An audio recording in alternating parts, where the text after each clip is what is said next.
A storm is brewing. You're never going to beat Hikaru at his own game, not in these positions. Within the tempest, the best have come to test their skills and brave the storm. Magnus down to 5 seconds, gonna move. Wait, that was legendary stuff right there. For some, this is familiar ground. I've never seen Magnus play a move like that. Bishop 4, Bishop 4. Oh! For others, this is a fresh field to prove their prowess. He missed his name. The battles will be electric. That is... Oh, and Hikaru doesn't like that move. Dagger. The moves will be fast.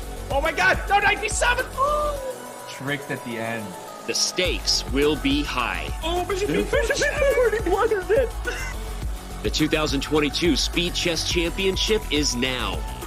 Fasten your speed belts, my friends. We're in for a wild ride.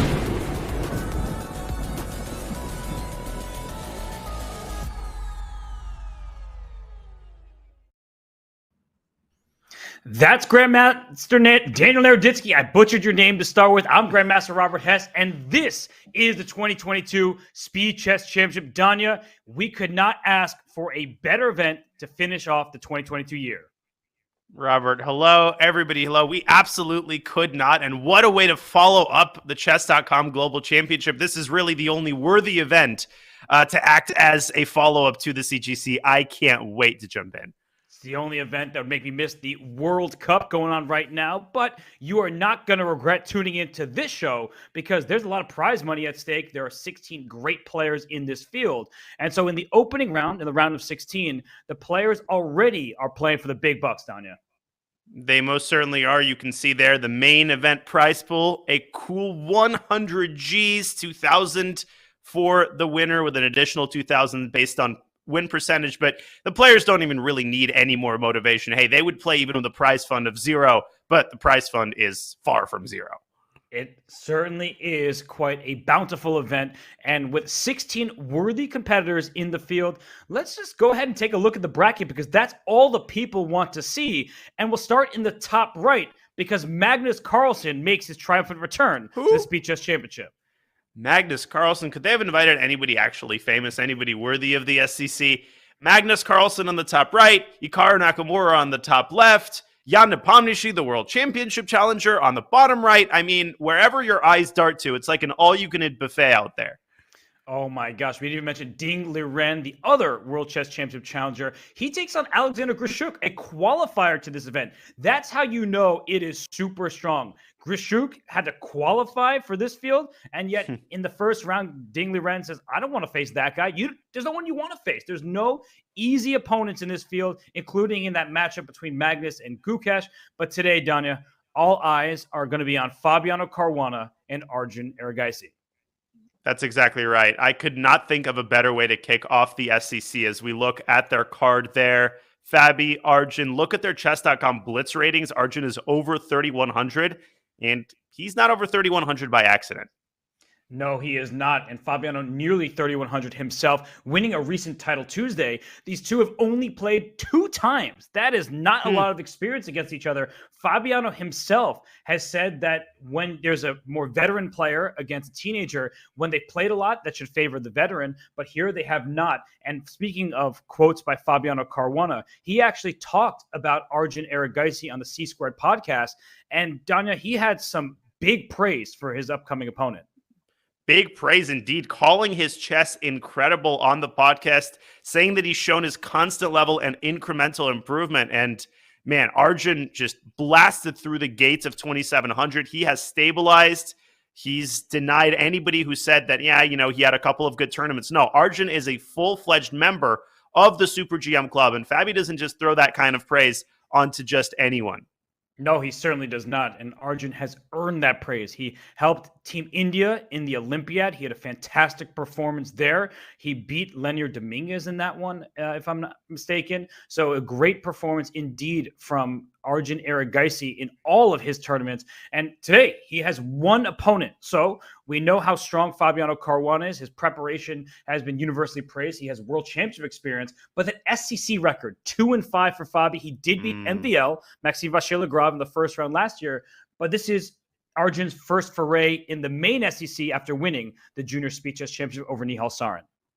It is indeed. The slate is clean as we look at our Smarter Chess stats there. We love to make fun of Smarter Chess, but this one time I'm going to say that the predictions seem pretty reasonable. Fabi, he's got the more experience. He's got the pedigree, but Arjun, he's got to be excited to be in the main SEC bracket. 67-33, the win probability according to Smarter Chess.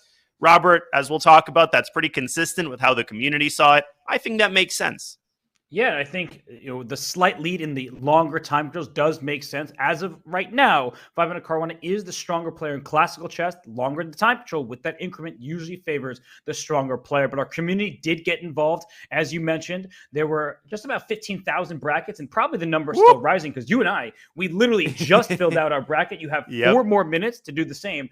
And with the 7-10 matchup, 71% of you selected Fabiano Caruana, the other 29% for Arjun Erigaisi. That feels about right.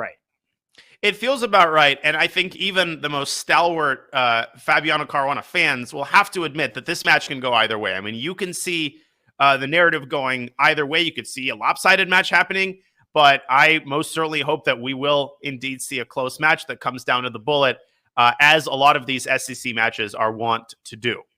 And you mentioned bullet chess. People might be like, huh? Speed Chess Championship? Bullet. What's that about? If this is your first time here, welcome. If you're returning for the fun, hey, good to have you back. But this format is 16 players. You win or you are out.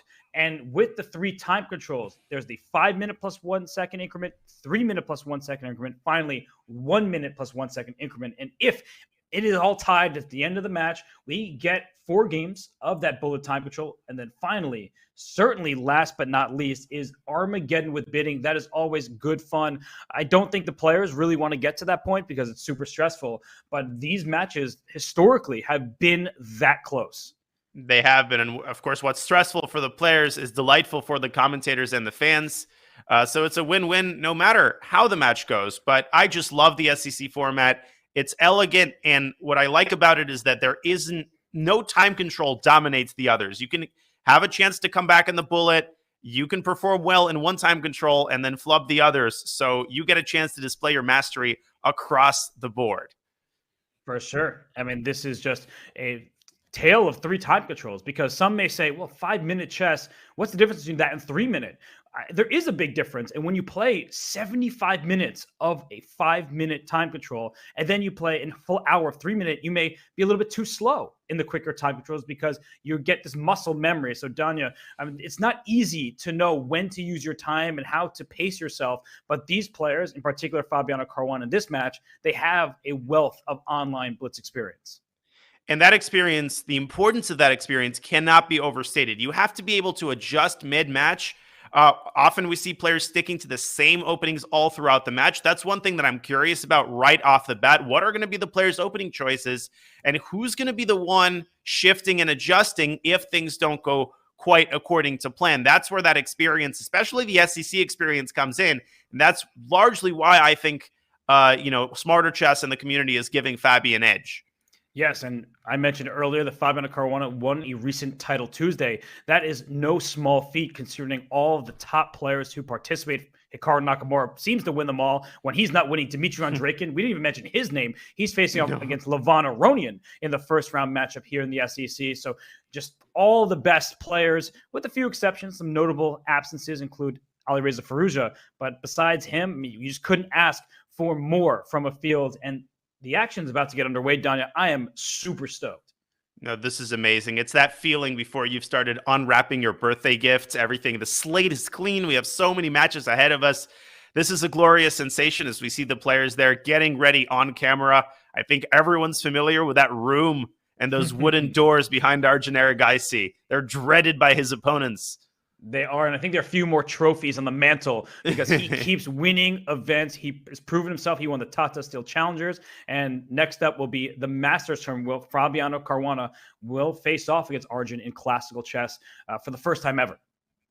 I think I'm actually matching with Fabiano Caruana. You might be wearing the same hoodie. Is he just getting that Botez Live gear as well? That Botez Live gear, and big shout out to Botez Live sending me all of this merch, and the quality of this hoodie cannot be overstated. It's so comfortable. I think it's going to enter my regular rotation. That's saying a lot because I have a lot of hoodies.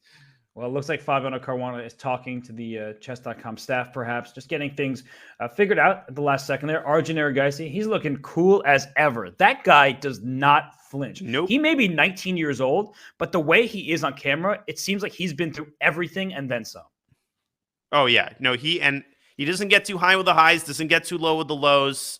It's honestly unbelievable that at his age, he has acquired the kind of composure, the kind of mental fortitude that he's displayed in really every single match. And it's not for lack of passion. He's incredibly passionate. He's driven. He's just got that composure, which serves him so well, especially in those moments when the match gets down to the wire.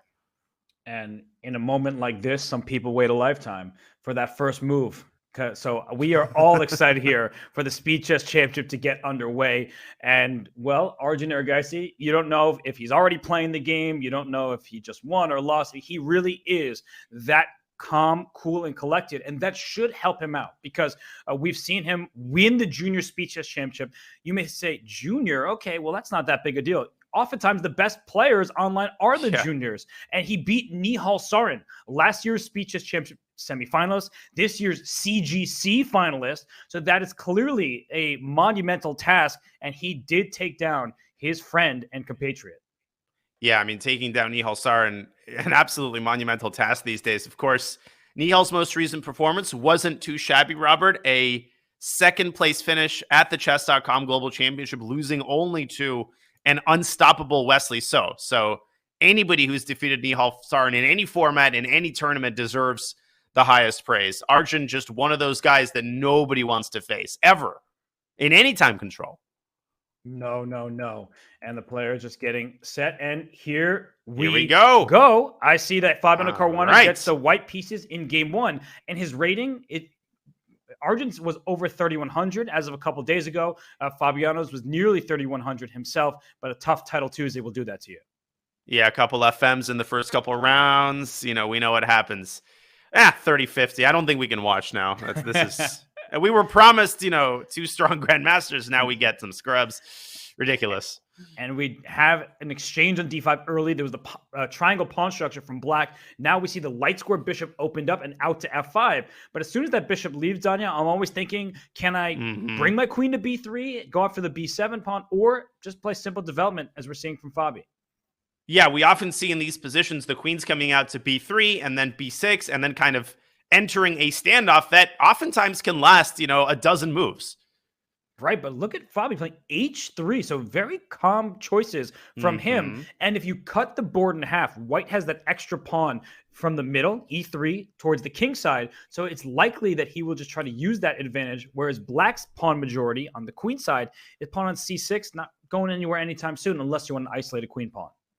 Yeah, and a big question for white here is where to develop this light squared bishop or whether to develop it. G4 from Fabian. That is actually why he played H3. It wasn't only to create some luft for his dark squared bishop. It was also to go after black's light squared bishop and garner the bishop pair.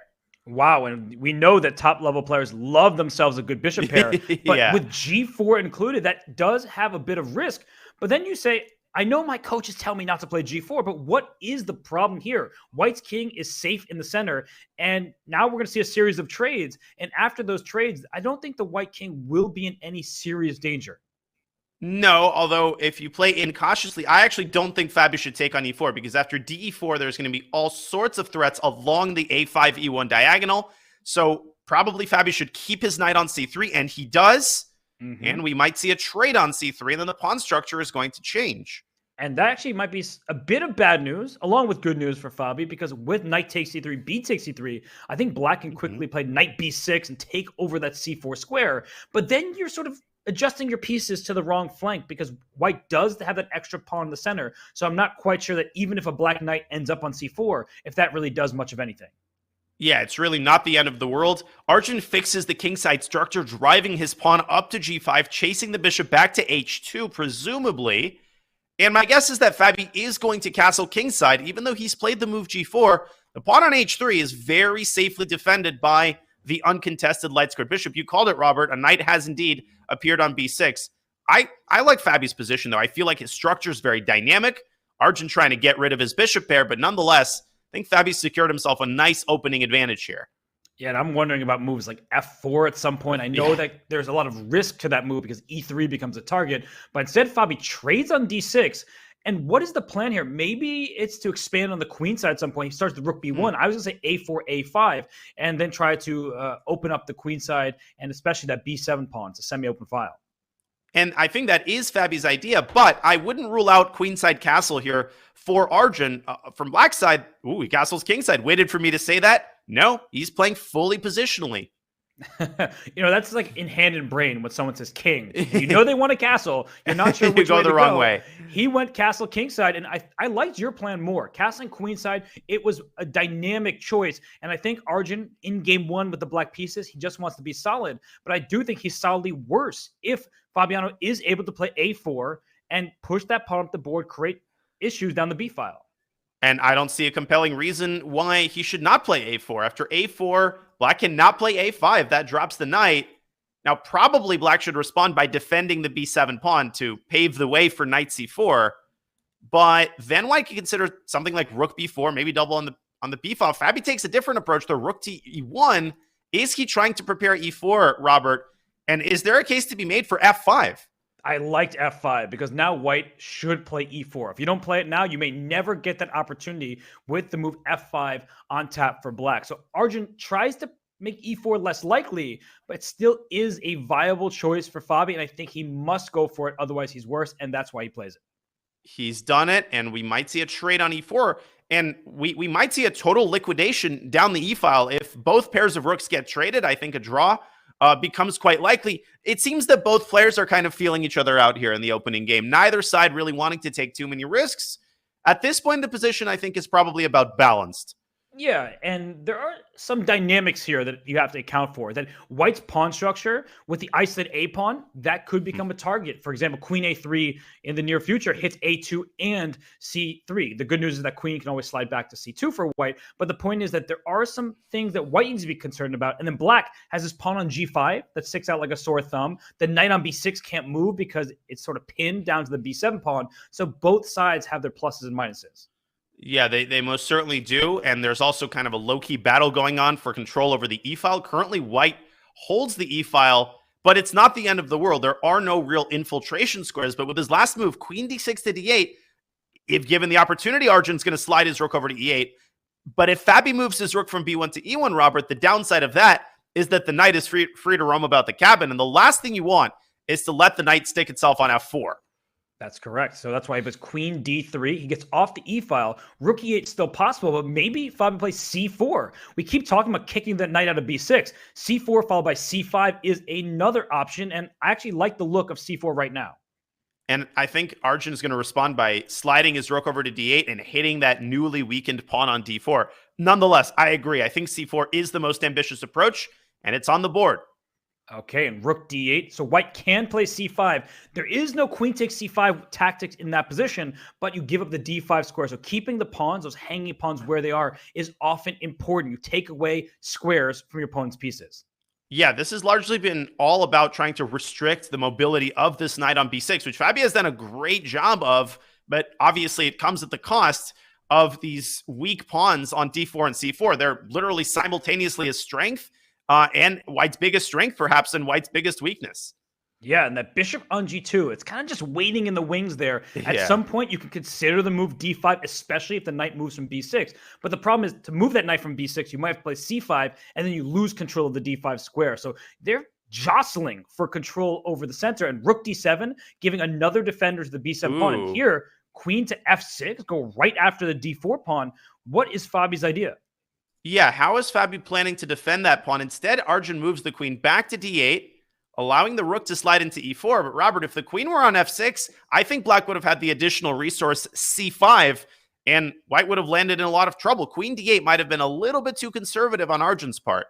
Yeah, maybe queen f6. He didn't like a rook to e5, defending the pawn by blocking the queen's diagonal. So there were some tricks there, but right now he reroutes the knight at long last. My coach, Miron Cher, always taught me knights on b3, g3, b6, and g6 were the worst placed pieces because they often stay there for like the rest of the game. So here, the knight has rerouted c8. Knight d6 is an option, but after rook e5, I don't think you could take on c4 because of rook e8 check. So the knight is frozen on d6.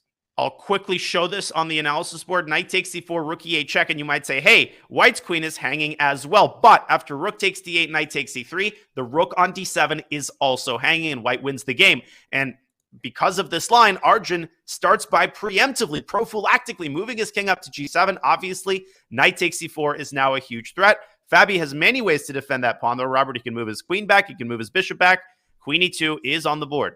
And look at the clocks. We haven't talked about time management. Both players are doing a good job with respect to that. But now 1 minute, 10 seconds for Arjun, 1.5 minutes for Fabi. We're getting to that sort of bullet phase. And you may say, look at the eval bar. It's right in the middle. It's equal. They're going to make a draw. This is anything but clear. This position with his knight going back and forth, the d4 pawn loose, but white's activity with the queen and rook on the e-file, and that bishop on g2. At some point, and there it is, d5 has been played. That bishop may join the party. It absolutely may join the party on t5, and Arjun trying to prevent that from happening, pushing c5, and it's so important that the knight can jump into d6. That is the best blockading square on the board from a practical perspective.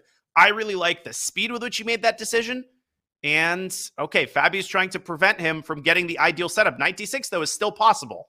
Right, knight d6, bishop f1 is almost pre-movable. You need to defend c4. Yeah. And now, a4 and c4 under attack. So you take a4, but then does white capture on g5 and then move the rook back to e5 and try to play g5 himself and go for attack? It might be a little bit slow, especially with black getting an outside pass pawn. And this is white's opportunity to create something on the king side while the knight is out of commission on a4, but black is still so solid, and that's exactly what Fabi tries to do. That's a brilliant move. Oh my goodness, if you take on h4, there's g5. The queen would have to go back, but look at Arjun. He ignores the tension, tries to trade queens. That's a great decision from him. Fantastic decision with 40 seconds left. Now the queens are going to get traded, and it's hard to evaluate that resulting position. White's got that monster pawn on d5, but no, Arjun takes the pawn on g4. We might still see a queen trade if Fabi covers with his queen, but I think Fabi's going to try to keep the queens on the board and get his rook to e8, paving the way for potentially a mating net. Although if king h2, if you try to avoid things, rook d8 to h8 is almost mate. So he plays bishop g2. He gives up the c4 pawn. The pawn count is not important. You just mentioned the king on g7 is quite vulnerable. So queen h3 is in the air, but not right now because the e5 rook is hanging. I thought Arjun could have maybe tried to force a perpetual with the check on d1. Instead, he's trying to force a queen trade. Fabi could decline that trade with queen g3, Robert. But look at the clock. He's now down to about 15 seconds. And he plays rook e8. He gives the queen trade. And is his idea just, he takes the pawn. He wants to throw that pawn up the board. e4, e5, e6 happens faster than you think. And he wants to combine that with a move bishop h3, dislodging the black rook from d7. But is that going to be fast enough? Arjun is going a hunting for some of white's pawns. And here goes the a-pawn. And there goes the a-pawn. It's too slow for Fabi because he needed to put bishop h3 there. And now a4, a3, a2 is fast. In fact, a4 a4, now. What? a4 sack the rook and go a3. Yeah, the rook can't get back. This is insane. The a8 square is protected by that knight. And he plays it. What a find from Arjun Erigaisi. He just throws the pawn up the board and is unstoppable. a2. You can even take the bishop on d7 if you want. Now it's a paper tiger. Just king f8.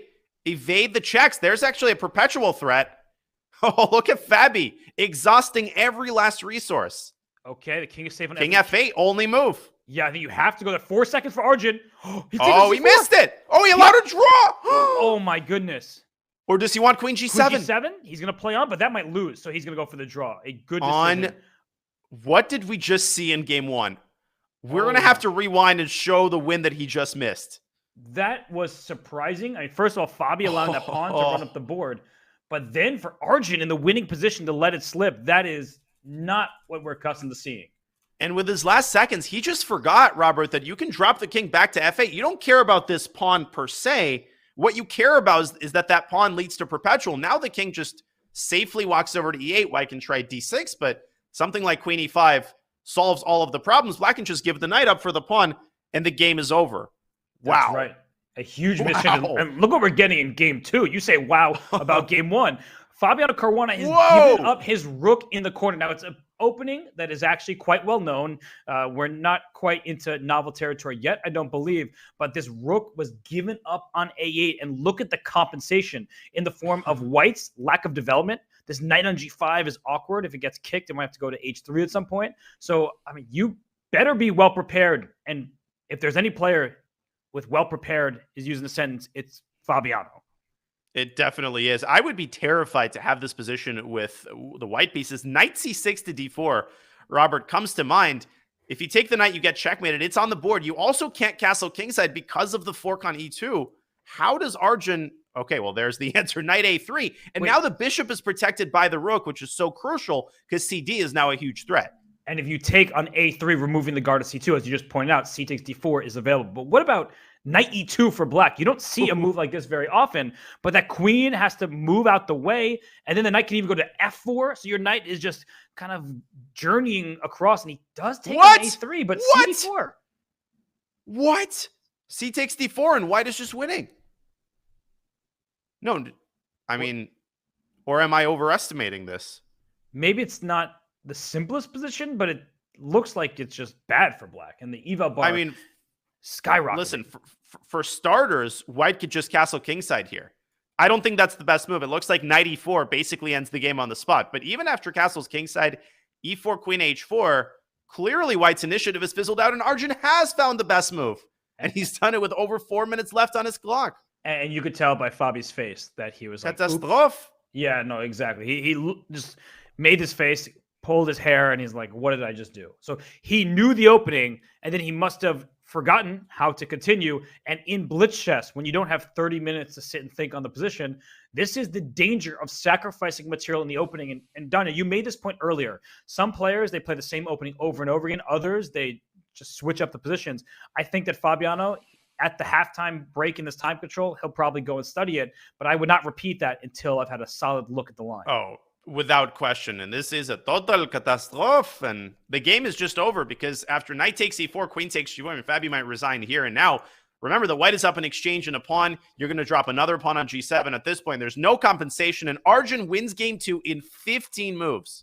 And they call you the prophet for a reason. You called that resignation. Arjun Erigaisi in a miniature victory over Fabiano. Some help from his opponent.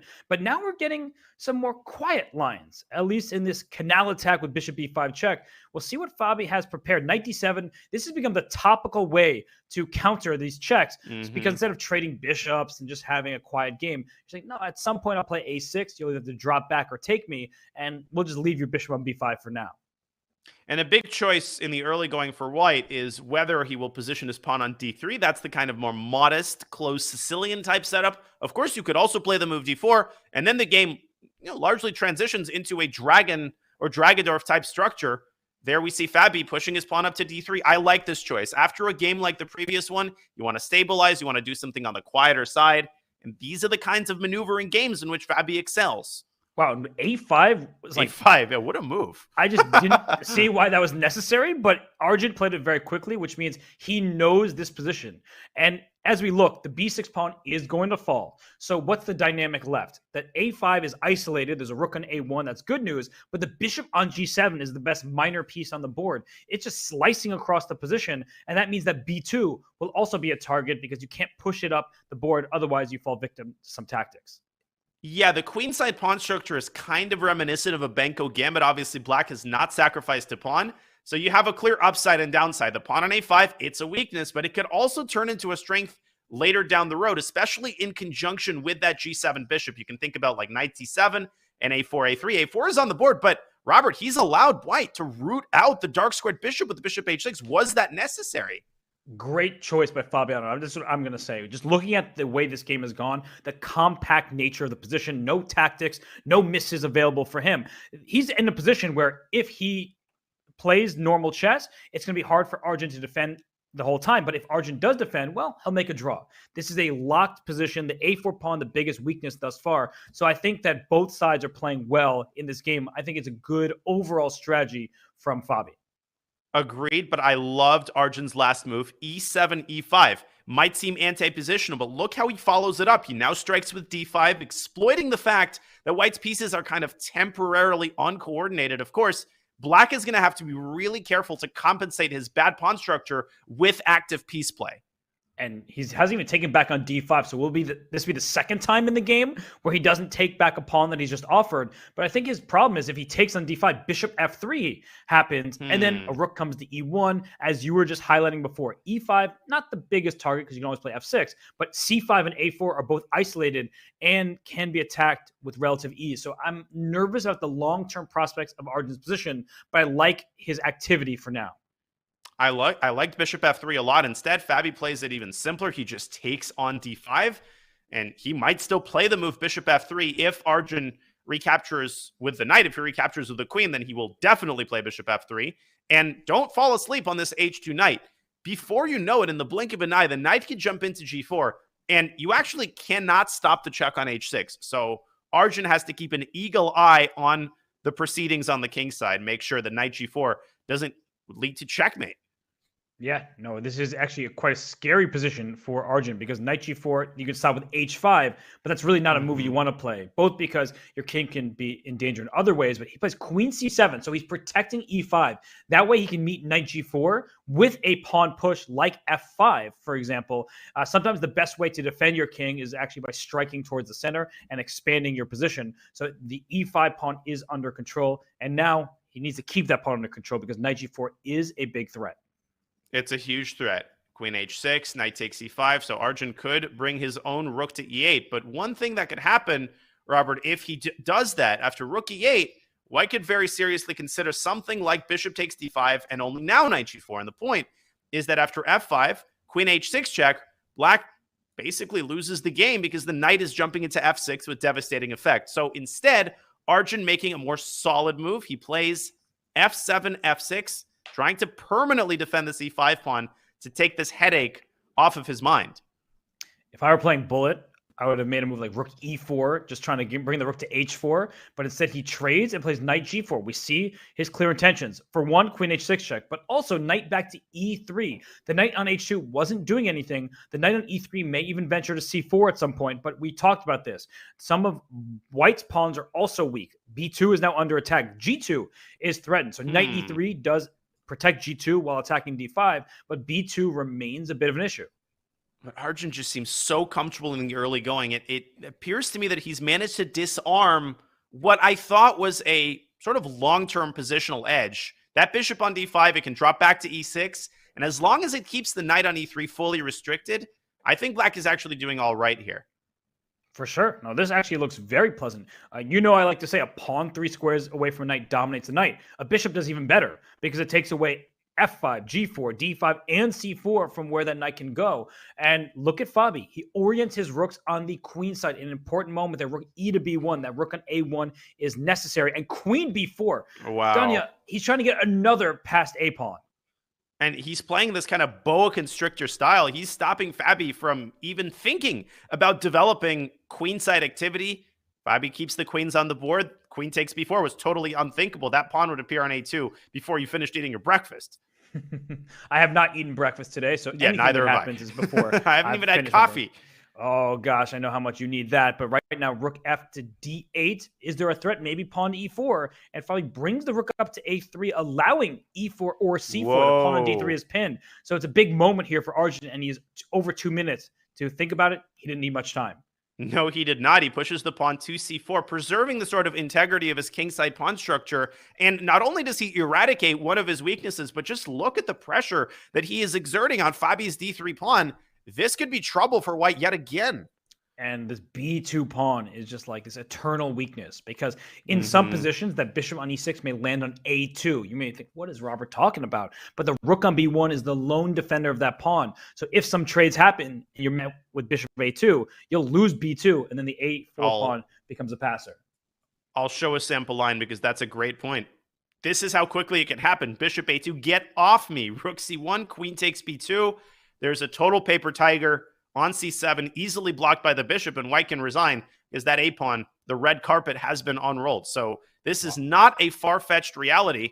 Let's see what Fabi has done He's played the move c3, chasing the queen away, but now the d3 pawn is even weaker. How is he going to meet a move like queen c5? He might be trying to give up d3 for a4, some kind of trade like that. But this is getting dicey, and I don't really like it. Maybe he also is willing to play d4, just give up a pawn, because when you look at that pawn deficit, it's an a4 and c4 pawn, both of them not incredibly strong, and so he might just give the pawn in that way, but otherwise he's taking on a4.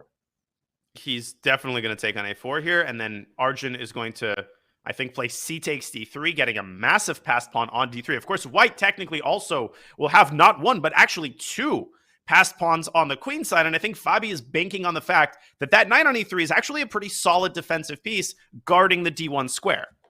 Ooh, never mind, he's played d4. Hey, you called it. You're the prophet, but I guess I'm the Fabi whisperer. And d4 happens here, and it's a big decision, but I think what he's banking on is the fact that there's isolated pawns on the queen side. So even though he's down a pawn, he probably feels like he has very good chances to hold, because black will be distracted just defending those pawns for the time being. Yeah, but I think for Arjun, the key is to combine defense and attack, which is exactly what he's doing. Queen to b4, securing the a4 pawn, and paving the way for a very nasty rook infiltration to the second rank. And queen c3, it's what Fabi's relying on. He's just saying, let's trade those queens off the board. I know you've extra material, but where are those pawns going? They're stuck in place. So I think it's a very good decision from Fabiano. He's down to 1 minute and 3 seconds. So that's what we need to watch out for. We were there in Toronto, and the players were discussing the strengths and weaknesses. And when Anish and Fabi, they were just kind of ribbing each other. What Anish was saying is, Fabi, when he has little time on the clock, he may struggle the most out of all players in this field. That's exactly right, and you can see Arjun doing his best to keep the queens on the board. Now, he can drop his queen back to d7, and you might say, oh, but white has rook takes a4 in that position. No, he doesn't. I can show that line really quickly. Queen d7, rook takes a4, and no, this doesn't blunder the rook, but it allows the devastating intermezzo rook d1 check, putting the rook on a defended square, and when the smoke clears, black is going to be up a bishop, so that's not possible. Instead, a rook has appeared on d3. So Arjun not playing queen d7 and knight c4. And he goes rook does d1. This work? He wants rook c8 at the end, but there might be b3 here. Oh my gosh, b3. Oh, b3 and rook a7. Exactly. And the king on g7 is in grave danger. So b3 is the only move, and that's good news for Fabi, because once you find it, it actually puts black in trouble. Actually, queen d2, I think, might also defend, and he's played queen d2, but that endgame looks real nasty. There's a bishop that could appear on b3, and if Arjun can keep his a-pawn protected, he's going to win.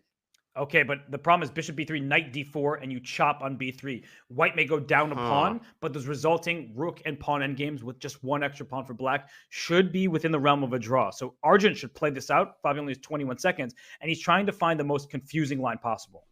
Yeah, because the f2 pawn is hanging, b2 is hanging. You could get a 3-on-2 on the king side. I don't think that's the best winning attempt. I think he should go for bishop b3 and try to trick Fabi in the ensuing rook endgame. Arjun now down to 30 seconds himself, and he's gone the simple route, just taking on f2 and on b2. He's trying to sort of keep the game going, prolong it, and that means there's more room for Fabiano to make a mistake. I guess I shouldn't say more room. That sounds like he has a luxury. No, he needs to avoid making a mistake, but rook a6 is just simple. He's just given up his winning chances. Rook a7. You cannot keep all of the pawns protected at once. Nicely done. Nicely done by Fabi here. Queen d2, and the way to salvage his half point, and after rook f6, is there some kind of like king g7, g5 that he's going for? I don't think it works. Rook f5, only move, actually. Without rook f5, it would be a loss.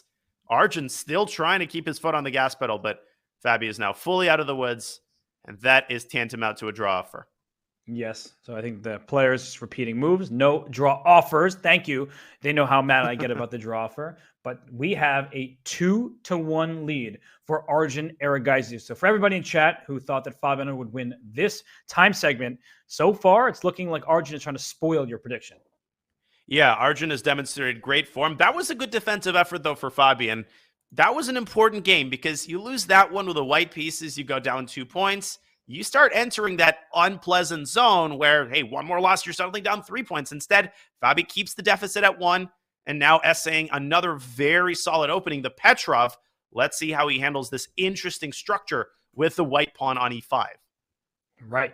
And we see that in this setup, white plays knight to d2, black avoids the trades and plays knight c5. These types of positions are in Fabiano's wheelhouse. He is a Petrov maestro, and Arjun already spending some time. So that's not necessarily a bad sign for Arjun, but I think it would give me confidence in Fabi because of his tremendous success in the past in the Petrov.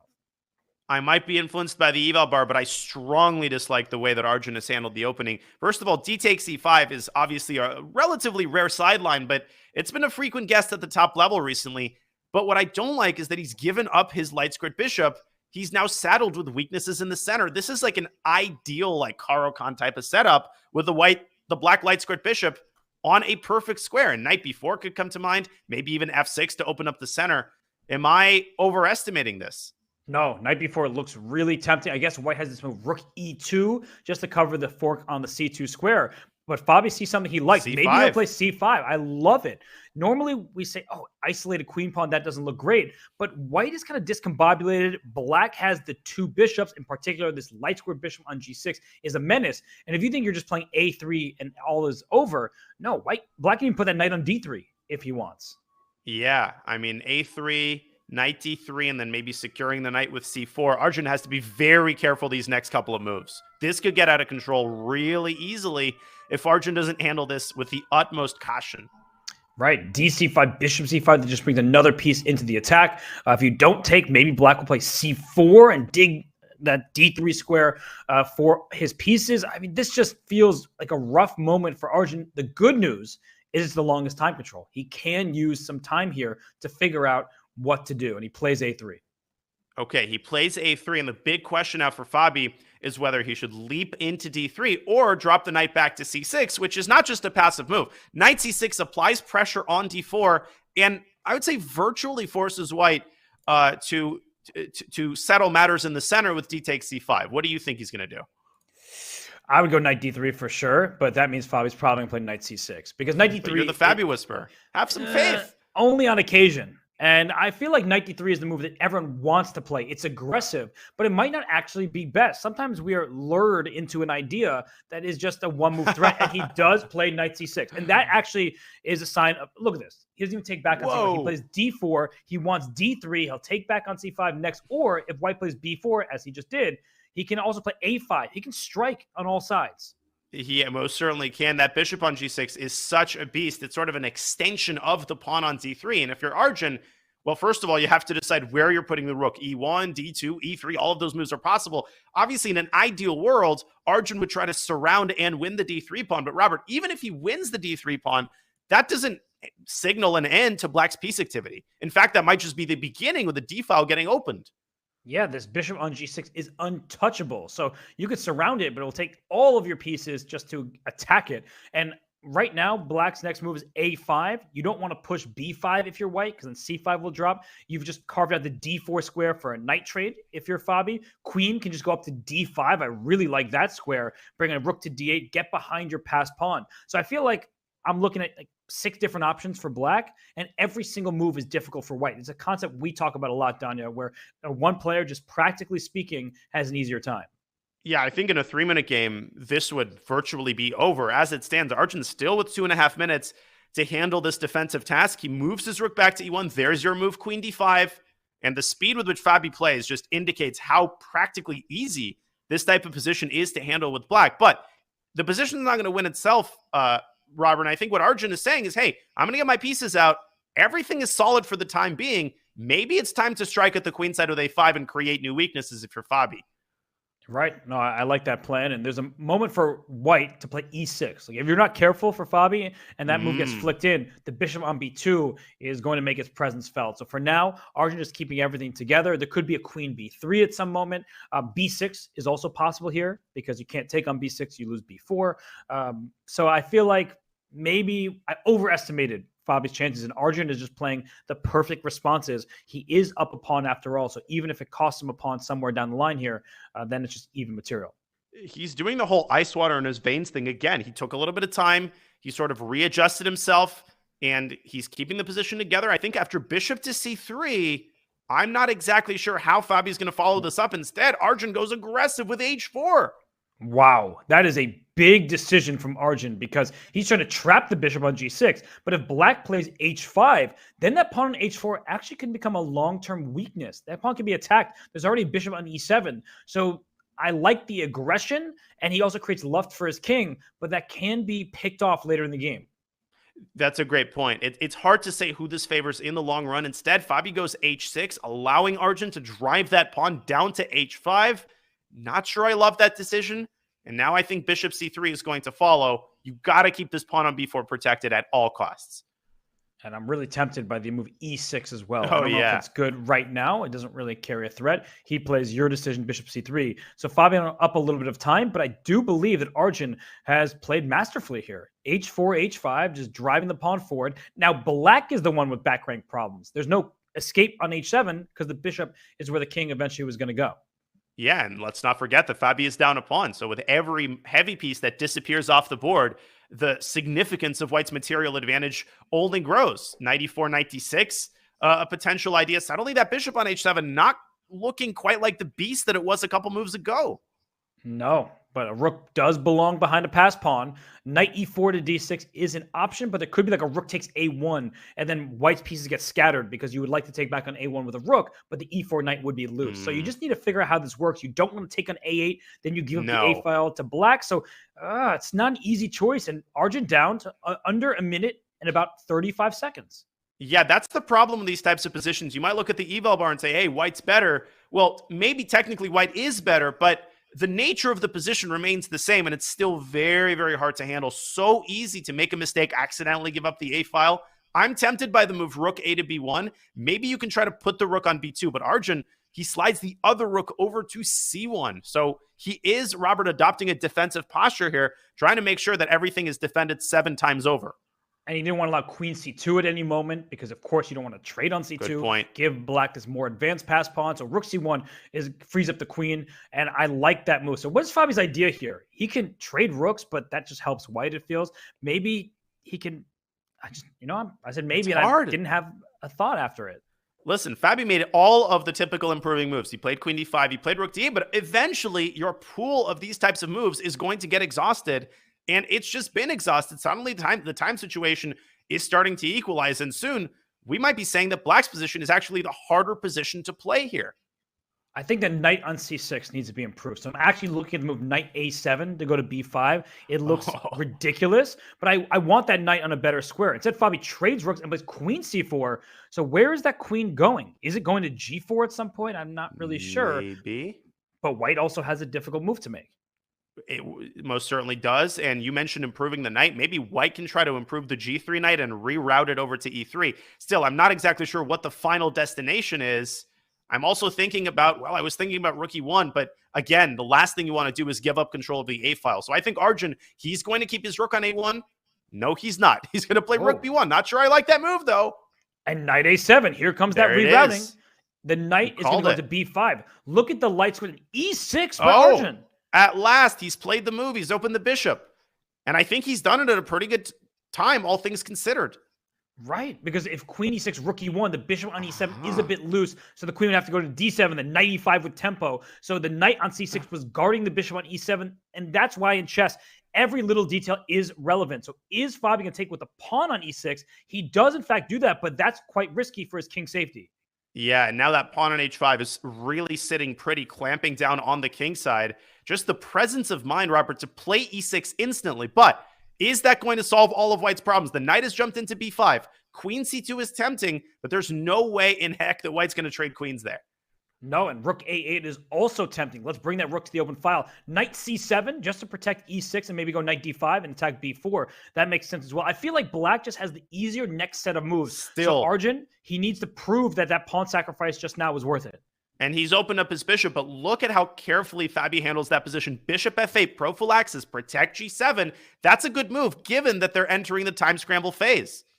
And queen d5, just bringing the queen back. I just don't see ideas for white right now. Knight d2 just blockading, and knight c2 is coming. But now you can maybe take on e6. Now that the d3 pawn is blockaded, you could actually go into the endgame. No, he keeps the queens on the board, and he prepares rook e5. Okay, big decision there. I think queen trades seem like impossible for white just because of the pass pawn on d3. The Eva Bar said it was a better move, but if queen goes back to d7, bishop c3, and now what's the idea for black? I feel like white is gaining some momentum. And now bishop e7, bringing the bishop back. Queen c4, excellent move. And the e6 pawn is now under serious fire. And we have a bullet scramble. Bobby doesn't see a move here. 14 seconds. King f7. And now knight f5 is very tempting. He goes knight e4 instead. Oh, and there goes knight back to b5. The knight back. That knight has gone ever. Go knight a7 to c6. That would be really funny. It's gone around the world in 80 days. But again, Fabi's position is now definitely the harder one to play. Arjun could even bring his other knight back out from d2, and he does. And the king just goes back to g8. What a big decision by Fabi. And d2. He gives up his pass pawn because he wants to trade on d6. And maybe Arjun shouldn't have rushed with knight takes d2 because the promotion square was protected by the queen. Still, I kind of like white's position here. That bishop on b2 could wreak havoc on black's king if you blink. And watch out for knight f4. Oh, he's Rook takes e6. They both missed it. But knight f4 now. Who has knight a f4? better attack? Instead, he goes bishop f5. He's trying to protect that e6 pawn at all costs. And it's just a time scramble right now. d5 to keep that pawn safe. Nothing threatened. Queen g5 I might play at some point. Oh, there's so many forks and pins here. The g4 square needs to be protected. And take a g4. Arjun puts a pawn there. He missed it. Knight takes g4, queen h5. Oh, and queen h5, but Arjun blunders the b pawn. Oh, and now Fabi's taking over. Oh, queen takes e5 was there. Queen takes e5. And knight takes g4. We'll have to show that after the game. Queen f1. Oh, he trades queens instead out of fear.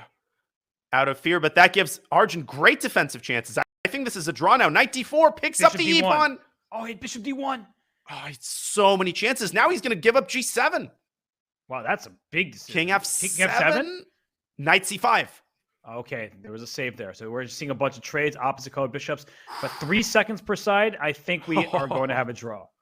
Unbelievable. And that was a lot of missed opportunities there at the end for Fabi. But can you really blame him with 2 seconds on the clock? I can't blame him, but if you want to win the Speed Chess Championship, even a single match, you need to win games like that. Let's show that moment with queen takes e5 there. That was a big moment. Chance. And that was something he should have seen. I think that's the one thing which you can see, in the blink of an eye, and you have to see in the blink of an eye. Okay, let me pull up that game in just a moment here as we observe the start of game 4 of this exhilarating first SEC match. Okay, here we go. So that occurred right around here. Queen takes e5. e5. Queen takes e5. And a fork on g4. And this is the kind of position that's so hard to defend in a time scramble because black can torture you forever with 2 pawns to the good. And a little bit later, Robert, he had to move queen f1, infiltrating. After rook g3, bishop e4, or knight e2, I think you're basically checkmated. Yikes. Yeah, that was a big opportunity. He did only have about 5 seconds on his clock, so we understand why it happened, but you absolutely need to put those games away. And as we get into this game here, game 5 of the match, Danya, white has expanded on the king side. That looks good, but the problem is the king side is now closed. And that may not seem like a big deal, but normally when you've gained a ton of space, when you're head in development, you want to attack. And how do you attack? You make pawn breaks. Here, it's not going to be so easy for white to do that. So black is actually doing okay, despite the weird opening. I would say the black is even doing more than okay. I mean, maybe I'm jumping the gun here and being a little too pessimistic, but I really dislike the way that Fabi has handled this modern. Robert, am I missing something? It just seems like black is better.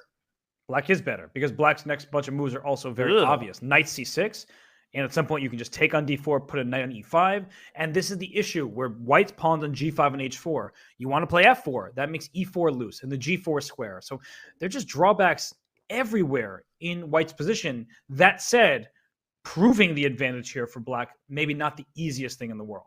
Yeah, white is still solid, and I think Fabi is going to try to complete his development quickly, maybe play knight h3. And a big question for white here from a defensive standpoint is, where do you want to castle? My intuitive idea is to castle kingside. I feel like castling queenside when you've got no attack going on the other side of the board is way too dangerous. But I don't know. Maybe you keep your king in the center for the time being. You've already made one incorrect castle call, so let's see if this one is better. But it's a difficult question. You're right. My bad. Sorry. buddy. I did not mean to put spot again, but I 0 for 1. I think it's off to a bad start in the SEC. It's just not easy to realize where the king goes because castling queenside, it already looks dangerous. Your pawn sticking out on A4, the queen on C7, bishop on G7, all those pieces ready to attack. But F4 was played. So what is Fabi's actual idea? Is he going to keep pushing his pawns? Does he want to play knight F3 next? Knight F3 seems logical, but then E4 feels a bit tender as well. And look at Arjun going for the queenside. And if you have to play the move B3, you open up the long diagonal. That bishop on G7 is going to become even more of a beast. And unlike the previous game, in the Sicilian game, bishop H6 is obviously an absolute pipe dream. I mean, for that to be possible, the world will have to change. There was a move you liked in an earlier game where Black played E5. And at some point, I feel like there could be an E5 move for Arjun, just trying to carve out the D4 square. The big issue for White's pawn structure is in part, as you were mentioning, the bishop on G7 has the full scope of the diagonal. But on top of that, you can't compete for the dark squares in the center. And that was a big decision by Arjun to take that knight on F3. Huge decision. And very, very committal. You can't go back from that. Now, the idea seems to be to soften White's control of the D4 pawn, but he's not winning D4. White's got enough defenders. He's trading everything, but has Arjun properly thought through the consequences of this trade? Who benefits? No, he has I'm not sure it's Black. Takes an A5. That's the key thing he missed. He saw all this. He saw the queen trade. He said, I have dark square domination. And if you could play rook takes C7 and pawn A5 for Black at the same time, Black is doing great. But look at Fabi. He immediately senses the moment. A6 and B4 are split. And just like bowling, that's not a good thing because B4 is harder to protect after rook A4. A6 is hard to defend after bishop E2 right now. This is a big moment for Fabiano where he played a terrible opening, and now he does have a good position. And this is what these games come down to at this level. You're not exaggerating. If Black could have played A5, let me make an example move. Rook F2, A5. Black is chilling. He's going to castle. He's going to go rook C8. Black cannot lose this in a million years. As it stands, the landscape of the queenside changes completely. That pawn on A6 is a long-term weakness. That is what the difference is composed of. And that separates players in individual games at the highest level. So right now, Fabi is doing the right thing and considering his options. Rook A4 is very tempting. The simple rook F2 is possible. Bishop E2 going after A6. So which pawn do you want to go after? He chooses A6. I think that's the best decision. And if you play knight B8 here, White plays bishop C4, blocking the rook on C5 as it attempts to take the pawn on C2. And instead, Arjun just castle. So if he takes A6, he wants rook A8 and taking on A5. Okay, so Fabi, where is he going to put his bishop? Did Caruana maybe rush the move bishop takes A6? Maybe that was the time to play bishop C4 or rook A4 and just preserve the weakness on A6 until you found a way to secure your A5 pawn. Now I think Arjun might be out of the woods again. Is Fabi trying to squeeze through F5? Or maybe even E5? Yeah, he's just giving a few difficult options. Knight B6 takes care of both. You attack that bishop on C4. So bishop D3. The good news for Fabi is he has everything defended, right? The pawn on C2 is never going to be under attack with the bishop on D3. The bad news for Fabi is he doesn't really have a plan, right? No. F5? I don't think so. The knight can even go to D7, E5 later. That looks very bad. E5 is just losing a pawn. So there's no real idea for White. Yeah, I mean, unless you can guarantee that the move F5 allows you to get through to the F7 pawn or infiltrate that square, giving up the E5 square in such a position is unthinkable. And I don't know if Arjun has an active plan either. Maybe he could try to reposition his rooks properly on the queen side. What you don't want to do if you're Black, Robert, is give up control of the A file, because if White gets control of the A file, eventually White could, surround his tentacles around the B4 pawn. And actually, now that you say that, at some point, a move like E5 can still be possible if you want to get a rook to the 4th rank. Not with that Black knight getting to D5 so quickly, but I would give up some of the kingside pawns to get B4 and then go for an outside pass pawn. Easier said than done, I'm aware, but I'm just keeping those ideas in the back of my mind. Yeah, great point. King G7 by Arjun, just a little bit of maintenance on his position, improving the placement of his king, getting out of the potential pin along the A2G8 diagonal. And Fabi kind of moves along the same line, centralizing his own monarch. Okay, the player's finally taking a little bit of a breath. And I'm kind of into Fabi's position a little bit. I know every move will probably say zeros, but the reason why is the side that controls the pawn breaks is often the side with the advantage. I don't think that Black should touch any of his pawns. I think they're good where they are.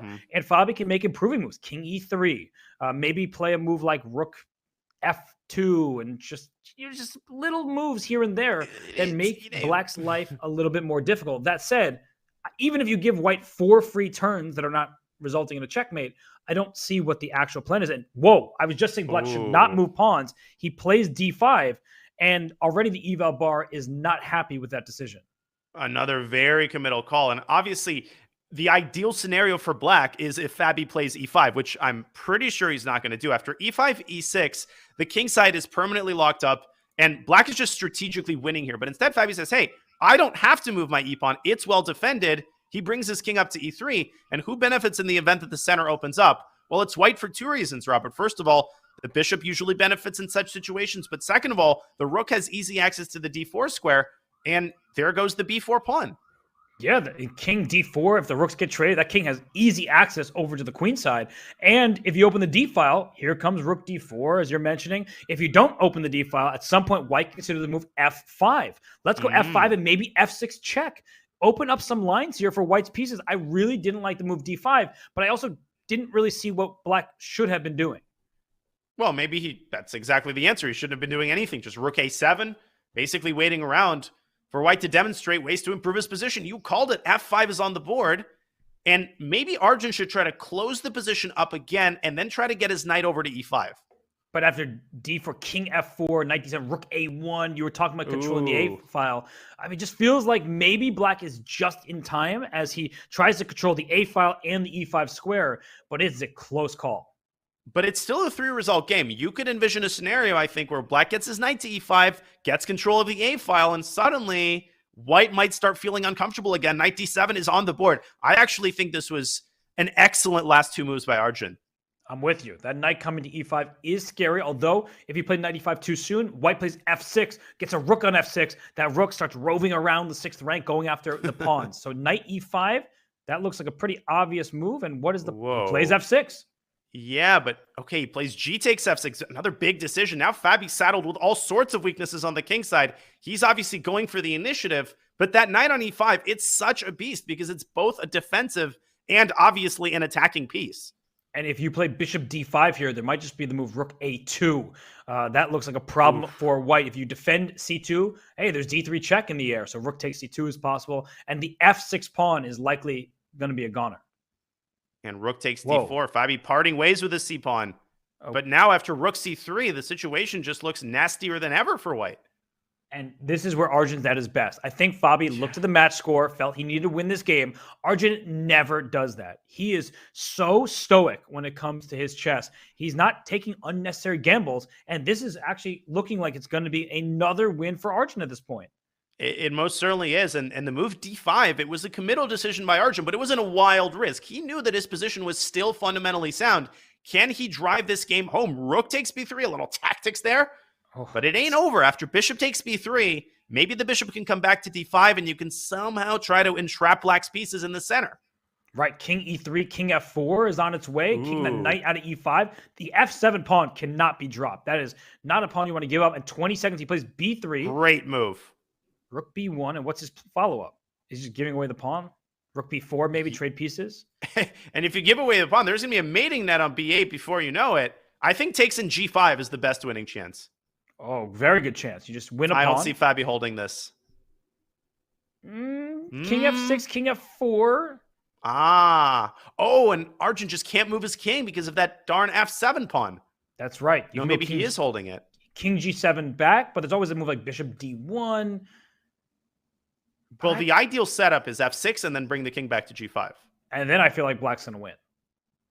Somehow the eval bar showing zeros. So king H6. Bishop C8, okay. This is looking scary. I don't care what the eval bar says. Oh, it's looking very scary, but how is Black going to make progress? At some point, Robert, you probably have to push this pawn to H3. Oh, he blundered the pawn! And he just grabs his head. He can't believe it. He just gave away the pawn. It's still not totally over. It's looking pretty bad, but I guess if the eval bar only says minus whatever that is, 3, now it's over, right? Knight F3? Okay, but where exactly do you get your knight to? Wait. He had bishop takes... What? He had a move there for 1 second. Not sure what it was. Now F4 wins, F3. In come the pawns. And that, Wait, King G3 apparently was a draw.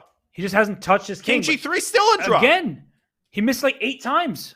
What the heck was that? Now King E1 and black wins. He just never looked at moving his king. I think he felt like he was lost, and he stopped thinking, essentially. He was just making moves, and Arjun made him pay. So this is a 2-point lead for Arjun Erigaisi. But Danya, that was a missed chance for Fabiano to save that half point as we head into the break between these two players.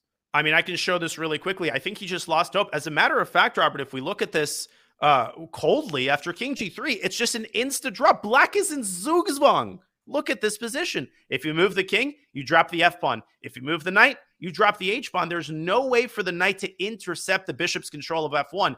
King G3 was an immediate draw, but Fabi just mentally dejected after he blundered that second pawn. He's down by 2 points. He needs to do some TLC and come back in the second half of this 5-minute portion. Yeah, the break could not come at a better time for him. It is halfway through the longest time schedule here at the opening match of the Speed Chess Championship. Don and I will be right back for more action between Fabiano Caruana and Arjun Erigaisi in just a few.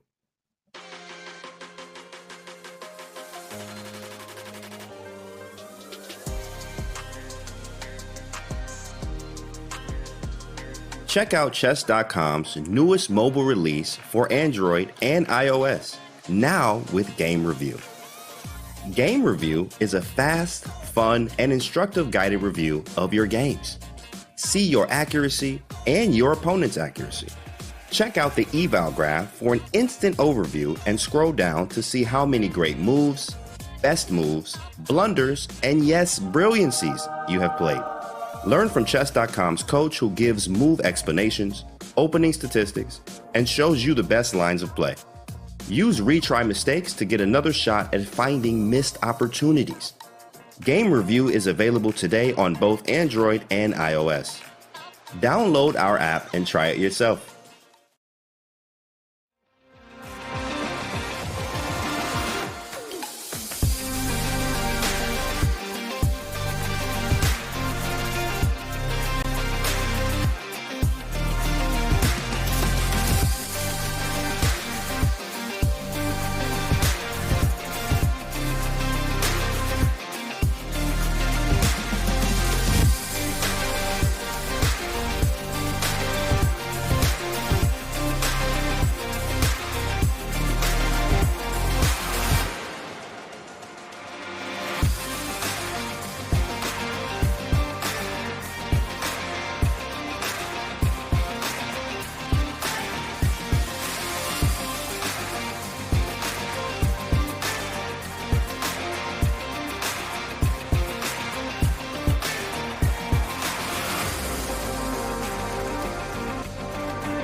stream, he is looking as stoic as ever. And Danya, a 2-point lead for that man right there. He kind of looks like he might even be trailing. He just doesn't react in a way that you'd expect. Not at all. And Fabi, I think, in one of his podcast episodes, mentioned that you really can't judge chess players by their body language. You really can never tell. And I think Arjun is a great case of that. You literally cannot tell if he's down by 5 or he's up by 5. As it stands, he is up by 2 points, and he's doing real well in this match thus far. Right. And as we check his insights, speed is a weapon of his. I mean, he really does not lose by time very often. And we've seen that in this match. When it gets down to the wire, he's able to defend tough positions. He's able to execute good positions. And he is the 2022 JSCC champion. So, Danya, I mean, that just says it all. Oh, it definitely does. The fact that he beat Nihal to get there. And we've seen that in the first couple of games of the match. I mean, it's gone down to a time scramble virtually every time. And it's not like Fabi is getting blown off the board. I think if you're Caruana, you don't need to make any systemic changes to the way that you're playing. Fabi's playing fine. The games are really close. He just has to be a little bit more accurate in those critical moments, a little bit better in time scrambles. That's been the difference thus far. For sure. And for Fabi, as you said, he doesn't need to reinvent the wheel, as you've stated in the past. And so I feel like he needs to go back with that Petrov. It was a good opening for him. He also sacked that rook in the corner earlier in the Italian game. It didn't work out for him. He lost in 15 moves, but it was an adventurous choice. And instead, we're getting a 4 knights with h3. Arjun probably just saying, you know what? Let's avoid theory altogether. I have the lead here. If you're going to come back, you need to start winning some way, somehow. And now we have a reverse, this is even hard to say, a reverse 4-knight scotch with the pawn sitting on h3. Now, that's got to be in White's favor to some extent, right? Because, I mean, it covers the g4 square, and bishop g4 is an integral part of White's opening strategy in the 4-knight scotch. No, it's a good point to make, because it is exactly... It's hard to talk about this. No, it is, but you're right, because in the 4-knight scotch, there's often the queen for White getting to f3, the bishop to g5. So with the pawn on h3, you've already taken care of that, and we're getting this exact variation. So White should be slightly for choice. You castle, you play d4. These are normal moves, but Fabi, he has experience in these positions, so it shouldn't come as a complete surprise. Yeah, and it's not like, oh, if Black can't get his light squared bishop to g4, then Black is lost. I mean, you can put your bishop on d7. That's not the end of the world. And big question for Arjun. I mean, he doesn't have to play d4 for his part, and he doesn't. He plays the move d3, choosing to keep the center closed. I actually kind of like that decision in the context of the fact that bishop g4 is impossible. Very positional for Arjun. He gives up the bishop, another committal decision. Yeah, but it's not like Black has too much difficulty at the moment. Those double isolated c-pawns, they may seem like long-term issues, but you have an open file. Anytime you have double pawns, a file opens. A rook b8 looks very natural here to me. He plays bishop e6 first, stopping any sort of knight c4. That also makes sense, but I think you just got to bring a rook to b8, make queen c8, queen a6 at some moment. Just use what avenues have been open for you. And there's a ticking clock, because if you give White the chance to put his bishop on b2, if White can provoke the move f6, that's a pretty serious kingside weakness. Again, nothing we talk about is the end of the world, because both sides are incredibly solid. This is going to be a long middle game, but you don't want to make unnecessary weaknesses, and you want to make it as difficult as possible for your opponent to put their pieces on ideal squares, and Fabi does just that with your move rook b8. I think we're going to see some kind of like rook b1, rook b6, rook b3 as both players vie for the b file. But no, we see queen f3. That makes sense, of course. You don't want to give up the c6 pawn, I imagine. So a move like queen d7 or bishop d7. No, he plays c5. Is that a bishop on d6 or just a big old pawn? You know what I say in such situations, don't you? What do bishops do? They Actually, in this case, the pawns are also bad. So, and the e5 pawn's pretty good. At some point, he'll probably play f5 and maybe even e4. True. Bad bishops defend good pawns. I've never said that before on a commentary stream. Just like Not my a Steph single Curry time. references. They're super original. Oh, I thought you said they're cooking, but either way, they do the job. And here, I think White should go after the c5 pawn. You mentioned bad pawns. We should attack him. He plays bishop b2 instead, though. So I feel like Arjun, he's playing good developing moves. He's not just getting sidetracked by this pawn on c5. He wants to keep his position nice and sturdy. And for Fabi's part, that bishop on e6, where it really wants to sit, the prime real estate is on the long diagonal. So maybe bishop c8 can be considered here. Of course, this also has the effect of protecting the e5 pawn with the rook. Bishop c8 looks good. Maybe queen f6, that self-pins the queen, but it isn't too easy for white to put pressure on the e5 pawn. Queen f6 played. Good call by you. And there is e4 that white has to look out for, because the queen on f3 will be under attack and the bishop on b2 will be exposed to the queen on f6. And that's why Arjun, he goes back to e2 with the queen. Ideally, he would have played rook e2, rook a to e1, but with e4 available there, he instead brings his queen back. That's such an instructive line. Let me show that really quickly. Rook e2 runs into e4. The bishop is hanging. LPDO, loose pieces drop off, takes. And now both pieces are hanging at the same time. White ends up losing the bishop. So good call there. Arjun drops his queen back to e2, and Fabi repositions his own queen to g6 using tactics to indirectly defend the e5 pawn. I think bishop e5 runs into bishop takes c4, discovering the attack on the e5 bishop. I like black's position now. I mean, you have the strong center, and he played bishop a3, and now is the time you go for an attack, because white's pieces all distracted over there on the queen side. So I'm already looking at the move f4 as a way to go after h3. You could also play e4. That looks like it creates all sorts of tactical possibilities for black, opening the bishop on d6 as well. E4 just leads to chaos and anarchy, and I think Arjun probably would play e4 within like a couple of seconds. But Fabi, of course, he takes a more analytical approach in these kinds of moments. What you want to avoid is spending, a minute and a half and, putting the sunk cost into a move that you would play anyway. And he plays bishop d7. He's using your plan, though, getting the bishop to the long diagonal. I like it. Arjun's probably going to gobble. I mean, you don't put your pieces on b3 and a3 to not take on c5. But what he's undoubtedly worried about is bishop takes c5, bishop c6, threatening checkmate on g2. It's just a mate threat. Stop making a mountain out of a molehill. Yeah, not a big deal. But after f3, it might become a big deal because of e4. This is, I believe, what we're going to see. That's terrifying. Great call. Look at this position. This looks, just to the naked eye, this looks losing for white. Yeah. But I guess it's not because of maybe queen g4. Whoa. No, but bishop g3 now. Let's keep the bishops on the board. And then follow that up with e3 and open up the other bishop. Now maybe it can be shut down with d5. But I feel like you want to keep more pieces on the board with the attack and the passed pawn. So I'm looking at keeping the bishop alive. Maybe Fabi realizes it's not the end of the world. But no, he does play bishop g3, step one. And if you play rook f1, the move e3, as you mentioned, looks very strong. Yikes. And step three, drop the bishop back and threaten a sack on h3. I mean, that bishop on d7... it isn't as good as on the long diagonal, Robert, but it ain't too shabby either. No. And he goes bishop f2 check. He was probably worried about the e3 pawn being a little bit loose for the time being. And if your best bet is to sacrifice on f2 for Arjun, well, I don't think you have quite enough for the rook. You have a knight and a couple pawns, but black also has the safer king. I agree in principle, and I think black is still better after rook takes f2, but perhaps it was a better decision to keep as much potential energy in the position as possible. Keeping the bishop on g3 would have opened up more possibilities of, for example, bishop e5 and queen g3. Now, Bobby kind of puts his eggs in one basket. Arjun, I think there was no doubt in anyone's mind that he was sacking on f2. No. And after bishop d7, h3 is hanging, so he plays king h2.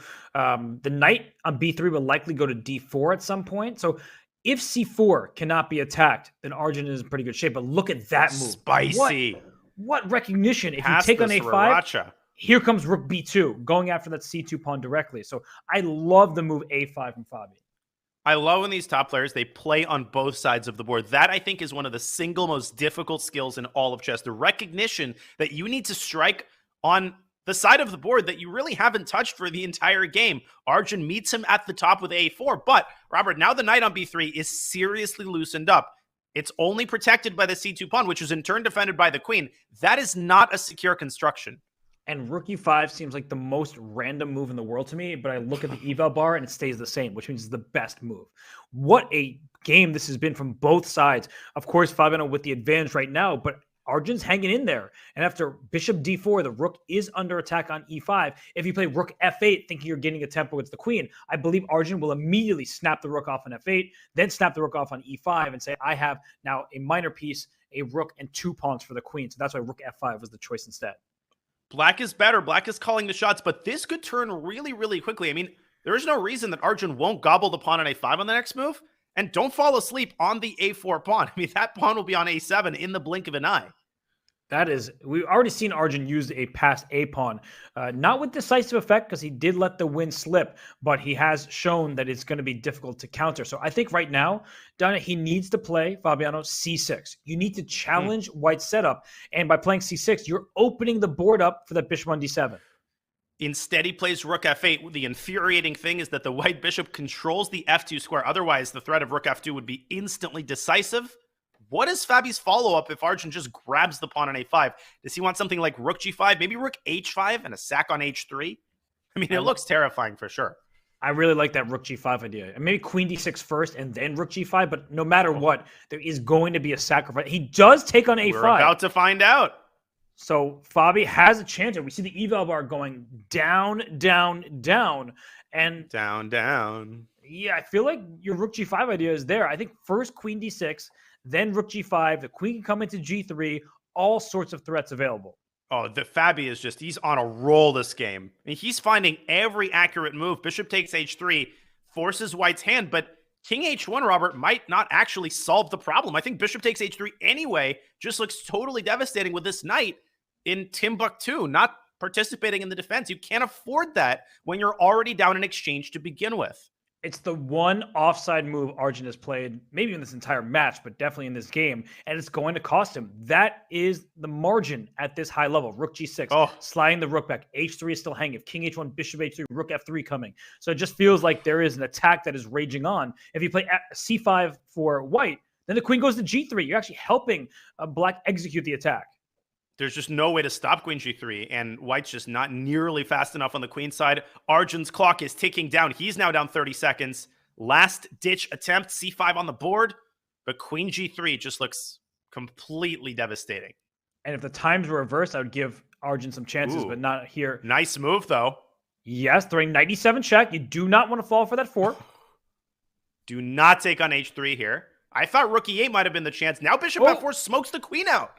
Oh, but where to? Is the queen almost trapped h4? 95. Yeah, queen h3 is knight e5. Good call. And after 95, Black has to give up the exchange. All of a sudden, White's defending. I think queen h4, but then still 95. Oh, and my lands. 10 seconds. He could even lose this game. Oh, absolutely. 95. And then bishop takes h3 could have been met with g3. Wait, he went king h2. And what is the deal here? He just takes on c6. So Fabi is trying to avoid danger. Oh but my now God, 2 seconds though. When Arjun can grab the pawn on c7. Oh my He's turning this around. Completely turned it around. And Fabi just works. He's 1 second. He barely got that move off. And there comes the a-pawn at long last. And rook a3, rook g3 comes to mind. Black's king is caught in the crossfire. It was queen f6. a5 is hanging, right? Oh! Rook g3. What's no, he he's doing? going to lose. He lost. Flags. Oh my goodness. And we mentioned this earlier, but Anish Giri talked about this in Toronto. It was really a topic of conversation that when Fabi gets into real-time trouble, down to seconds, he probably has maybe the lowest floor in this event. And that's the problem, is that he had chances there, and he just collapsed because he couldn't handle the time pressure. And it's not that he's bad in time pressure. It's just that Arjun is an absolute beast. The way he produced chances there, the turning point, Robert, was when he managed to get his knight to e5. That threat really just took Fabi out of his comfort zone. He was on an absolute roll prior to that. What a heartbreaker. This is a tough pill to swallow. And now the lead, it's ballooned to 3. And wow, that's a pretty big deal. There's plenty of time. There's an eternity left in this match, but this is not going Fabi's way. It isn't, but there's nothing that can brighten your day like playing the white side of the French. And right now, a lot of extra space for Fabi. Arjun, the best news for him is he got rid of that light square bishop by trading on a6. So Fabi pushed his pawns forward, will bring his rook up to h3 at some point, try to go for rook lift. However, he's got issues, right? The c2 pawn, the a3 pawn, typical in the French. I feel like Fabi is on the verge of tilting. I was literally opening my mouth to say the same thing. I was going to say maybe I'm overly influenced by the score of the match, Robert, but it just feels like he's floundering. Feels like he's grasping at straws, tilting at windmills, no pun intended. And he needs a little nasty here. He needs to turn this around. Arjun has got an ideal win-hour setup here. Yeah, something has gone very wrong for Fabi in this match overall. And in this game, queen takes c2 is available for black, but I wouldn't go pawn grabbing just yet. The last thing you want to see for Arjun is with your king on f8 and no development of your pieces is the board to open up. So he plays knight c6. A knight takes e5 is also a threat, which is why queen f4 was played to put the queen on a defended square. That's a great move by Fabi, actually. And maybe it was worth developing the other knight first if you're Arjun. Now he grabs on c2 and he says, hey, pawn is a pawn. Show me what you got, Fabi. Wow. And I think Fabi's going to go bishop e3. Oh, so he's going to right after the c5 pawn if indeed Arjun takes back. So showing tremendous understanding are both players. I'm just very confused about what's happened here. I'm looking at knight g to e7 for Arjun just to develop my pieces. I just don't trust the king sitting there on f8. I don't want to stay there forever. Fun fact, I'm 0-3 in the French. That's my lifetime score. And one of those games was against Fabi in the 2017 U.S. Championship. I played this exact line with black, but Arjun is handling this with just a little bit more finesse than yours truly. Well, the queens are off the board. Now this is just a bad ending for white. You see the pawn on a3 and c3 are both weaknesses, but with that move rook h4, if white can just slide on over to the queen side, look at black's lack of development. I actually think that this is a position with chances for both sides for sure. Oh, most definitely. Even with the queens off the board, you're right. Black has to find a way to untangle his king side, and Arjun playing with fire there, but also playing with tempo, getting his knight out to f6. The rook probably will shift to d4. And after knight c5, it does look like the worst is behind him. He will be exactly one move away, Robert, from fully consolidating his pieces. Right. So Fabi needs to act quickly. h5 is also hanging. So if black is not threatened in any way, knight takes h5, just scoop up a pawn. And that's the problem with white's position. Black has one weakness, the pawn on b6. And I guess let's call a second weakness with the king on f8, just in the rook's way. But white has a3, c3, and h5 all to worry about. This is bad news for Fabi, and Arjun is just having his way right now. And if you have to play a move like rook h4, that's just not a good sign. But it makes sense. You can't just start giving away random pawns. You're in an endgame at this point.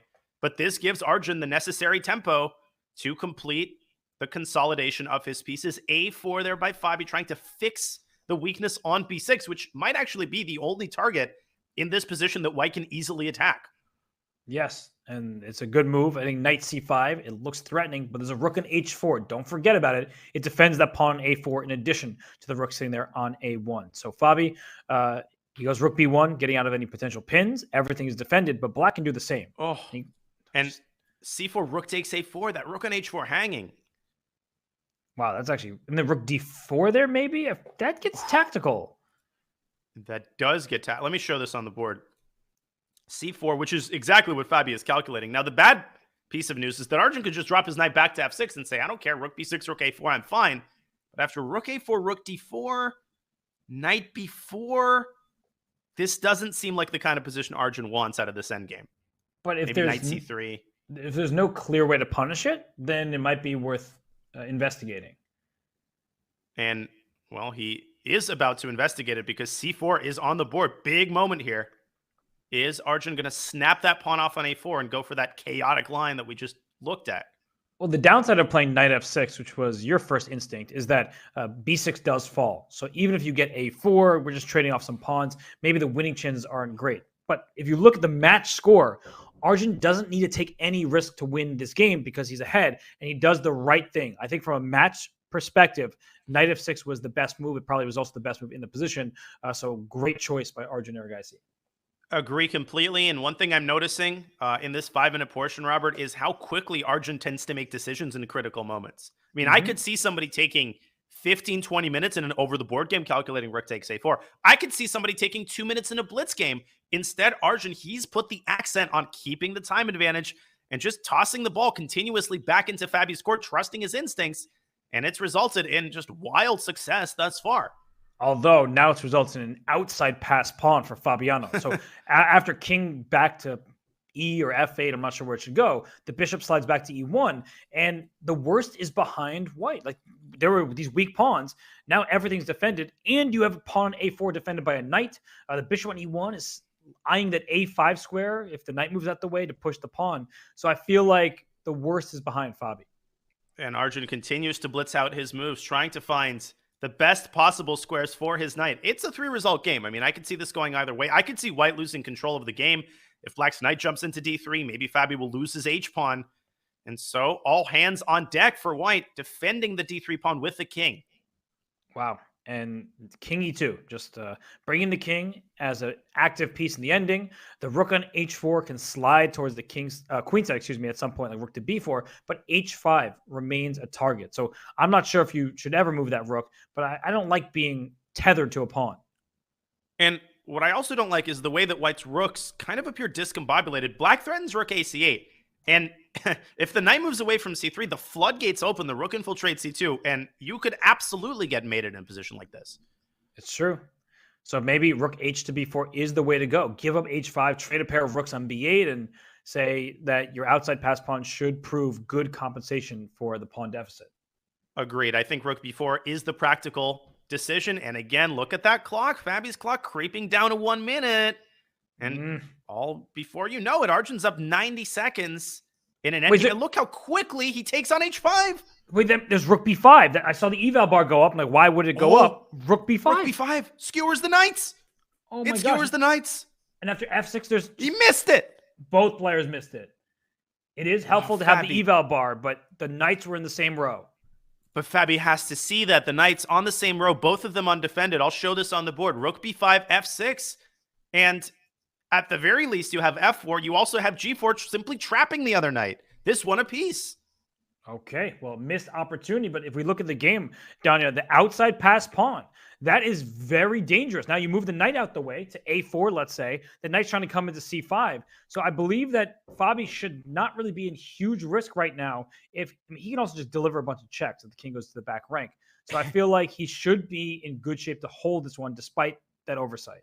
Agreed. It almost seems like Arjun is trying to flag him, but now the Indian Grandmaster taking his time, realizing that white is like 2 tempi away from shoving this rook off of a6, and you cannot let this pawn reach a7. Knights are notoriously bad at stopping corner passers, so, the rook is going to do the hard work here. Wow, and king d6. So f4, the knight might go back to d7, something like that, just to close off the 7th rank, but he plays knight a4. He wants bishop b4 check at some point. I'm afraid the clock is going to decide this game again. Okay, he's got to move his rook. Rook he's got to move, period. Maybe he'll go rook b1 just to keep the rook away from the enemy king. He does just that. Knight d5 looks pretty good. Creating a knight cover. Of course, if you're black, do not move your king back to d7. No. For obvious reasons. Rook c1 check. You want to play king d6. But then knight That's why he put the knight on d5. Whoa. Okay. Knight c3. Trade the knights. Take with the bishop for sure. And you can always take on Oh, and now e5. g7 hangs. Right. If f6, you can always take on e5, I think, and make a draw. But I don't know if Fabi's playing for more right now.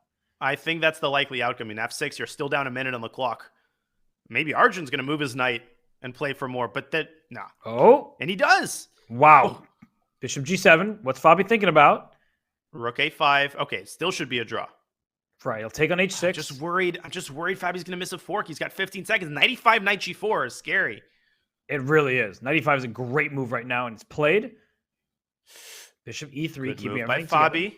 I think he'll play rook e1 or something very solid. White is not out of the woods, though. King c4. And e5, e4, knight e5 to f3. There are all sorts of tricks and threats that you need to watch out for. I've seen Arjun squeeze these positions out so many times. e5, just push that pawn to e4. So far, so good for Fabi, but he's running out of air for his pieces. Oh, that was a good move because if e4, there's king f4. He wants to run after the f5 pawn. Oh, great call. Oh, that's actually a very solid defensive construction, but he moves his king back. Okay, e4 for sure. Definitely. But he attacks the bishop first. I think he's testing Fabi's mouse speed. That's why he's attacking the bishop. He's saying, does Fabi have that quickness, or is it costing him like 0.5 seconds every time? And that knight can jump to d3. I mean, Arjun has a million ways to torture him here. I like the way Fabi's defending thus far. He hasn't missed a fork. He's kept his bishop solid. Good now the move, rook defends the bishop. And king f1. Important move there. And watch out for like knight h2 to f3 and a back rank checkmate. Like you have to be so careful here if you're Fabi. That's actually a massive threat. I would play knight h2 He goes on the king next c4. move. Knight h2 looks very tempting. Although with the king on g2, there's actually no easy way to checkmate the king because the king has h3 and g2 as escape squares. It's true. So after knight h2, knight f3 is like rook f8, going after the f5 pawn, and then things can turn around. I mean, Arjun also milking the overall match clock. Oh, he trades there. Rook h2, he gets in a rook endgame. King d3. Oh gosh, g4, you got to push that pawn. Still scary, but looks like the worst is behind him. Yeah, I think there's no way to kick the king out of f1. G4, still not easy. King f3. But long side. Good technique from Fabi. Rook check back. back. To f5. Mm-hmm. King f4. I would keep trying. And he goes over here. The pawn is not... You can't push it for black. That's the problem. And here comes the white. He's still trying. I think he's doing what you said. He's just milking the match clock. But now you've got the side checks as you indicated. No, this is a draw. I mean, every last resource exhausted. Don't go king f5 after rook a6.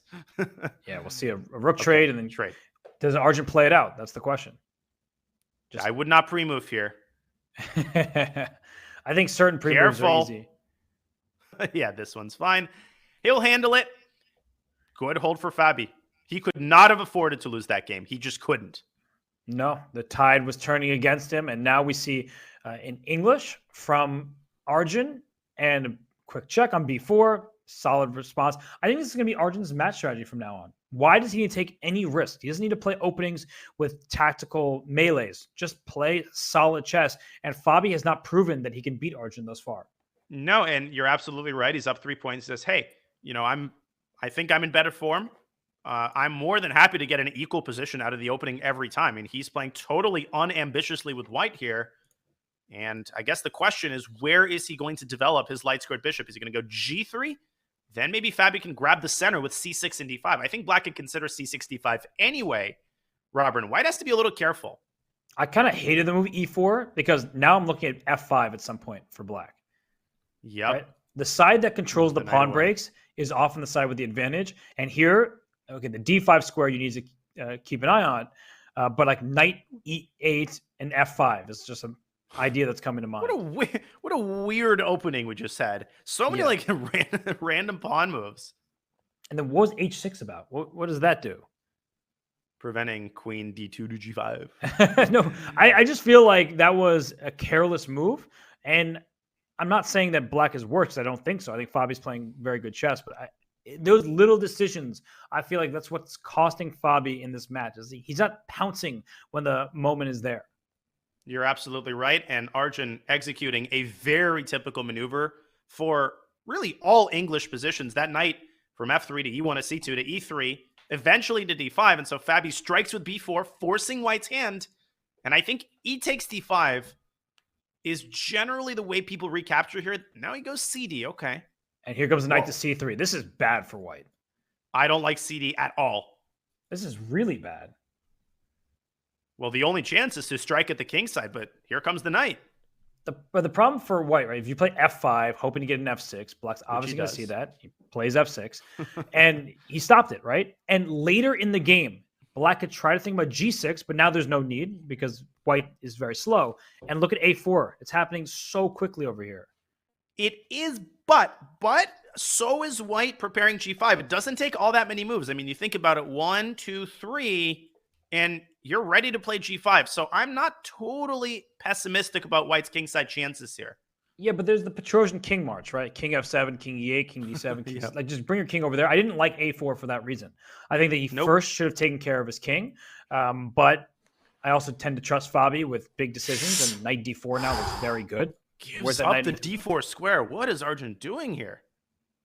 I don't know how to answer that. I feel like he's played a great match thus far, but this game has been very shaky, which is uncharacteristic of the superstar D3? teenager. Oh, goodness. Just ripping the position open.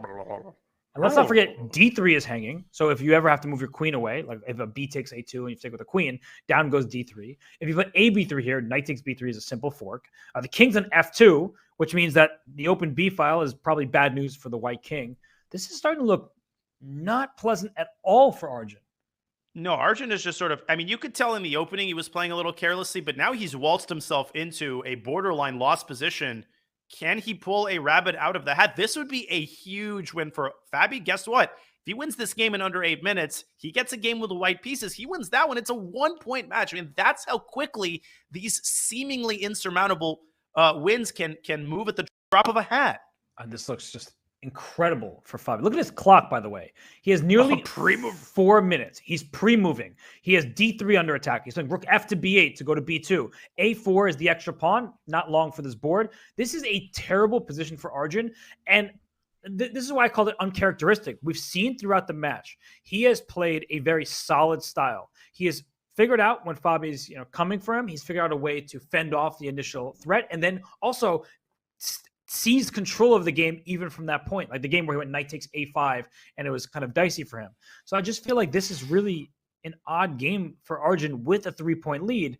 That said, the game's not over. Rook takes D3, evens the material, causes white some problems, but with the threat of G5 at some point, with white trying to take over the B file, maybe he has hopes to survive this game. Yeah, I mean, Arjun is a magician. Nihal is a magician. Everybody from that generation is a magician. So Fabi, he cannot take his foot off the gas pedal. He also cannot fall behind too much on the clock. He's been doing a great job of that thus far this game. And look at Fabi. He doesn't even, I don't need the D3 pawn. That pawn ain't going anywhere. I want the B file instead. Ugh. What? Bishop takes D3? It's over. Goodbye. Queen B7 coming to theaters near you. What just happened in this game? This was a horrendous game for Arjun. Queen B7, Robert, and C4, C3, you can actually resign. I'm like looking at him just to see if there's any change in body language. I can't believe it. The good news for Arjun is he simply just doesn't react. And look at Fabi. He's stretching. He's like, all right, now I'm starting to feel it. I'm getting my first dub. This is just completely hopeless at this point. Isn't knight E2 to C3 a fork at the very least? Or bishop B2, just win material. I think bishop B2 would force resignation, as would knight E2, knight C3. You win a full piece with bishop B2. I like that better. It's on the board. That's it. Wow. Unreal.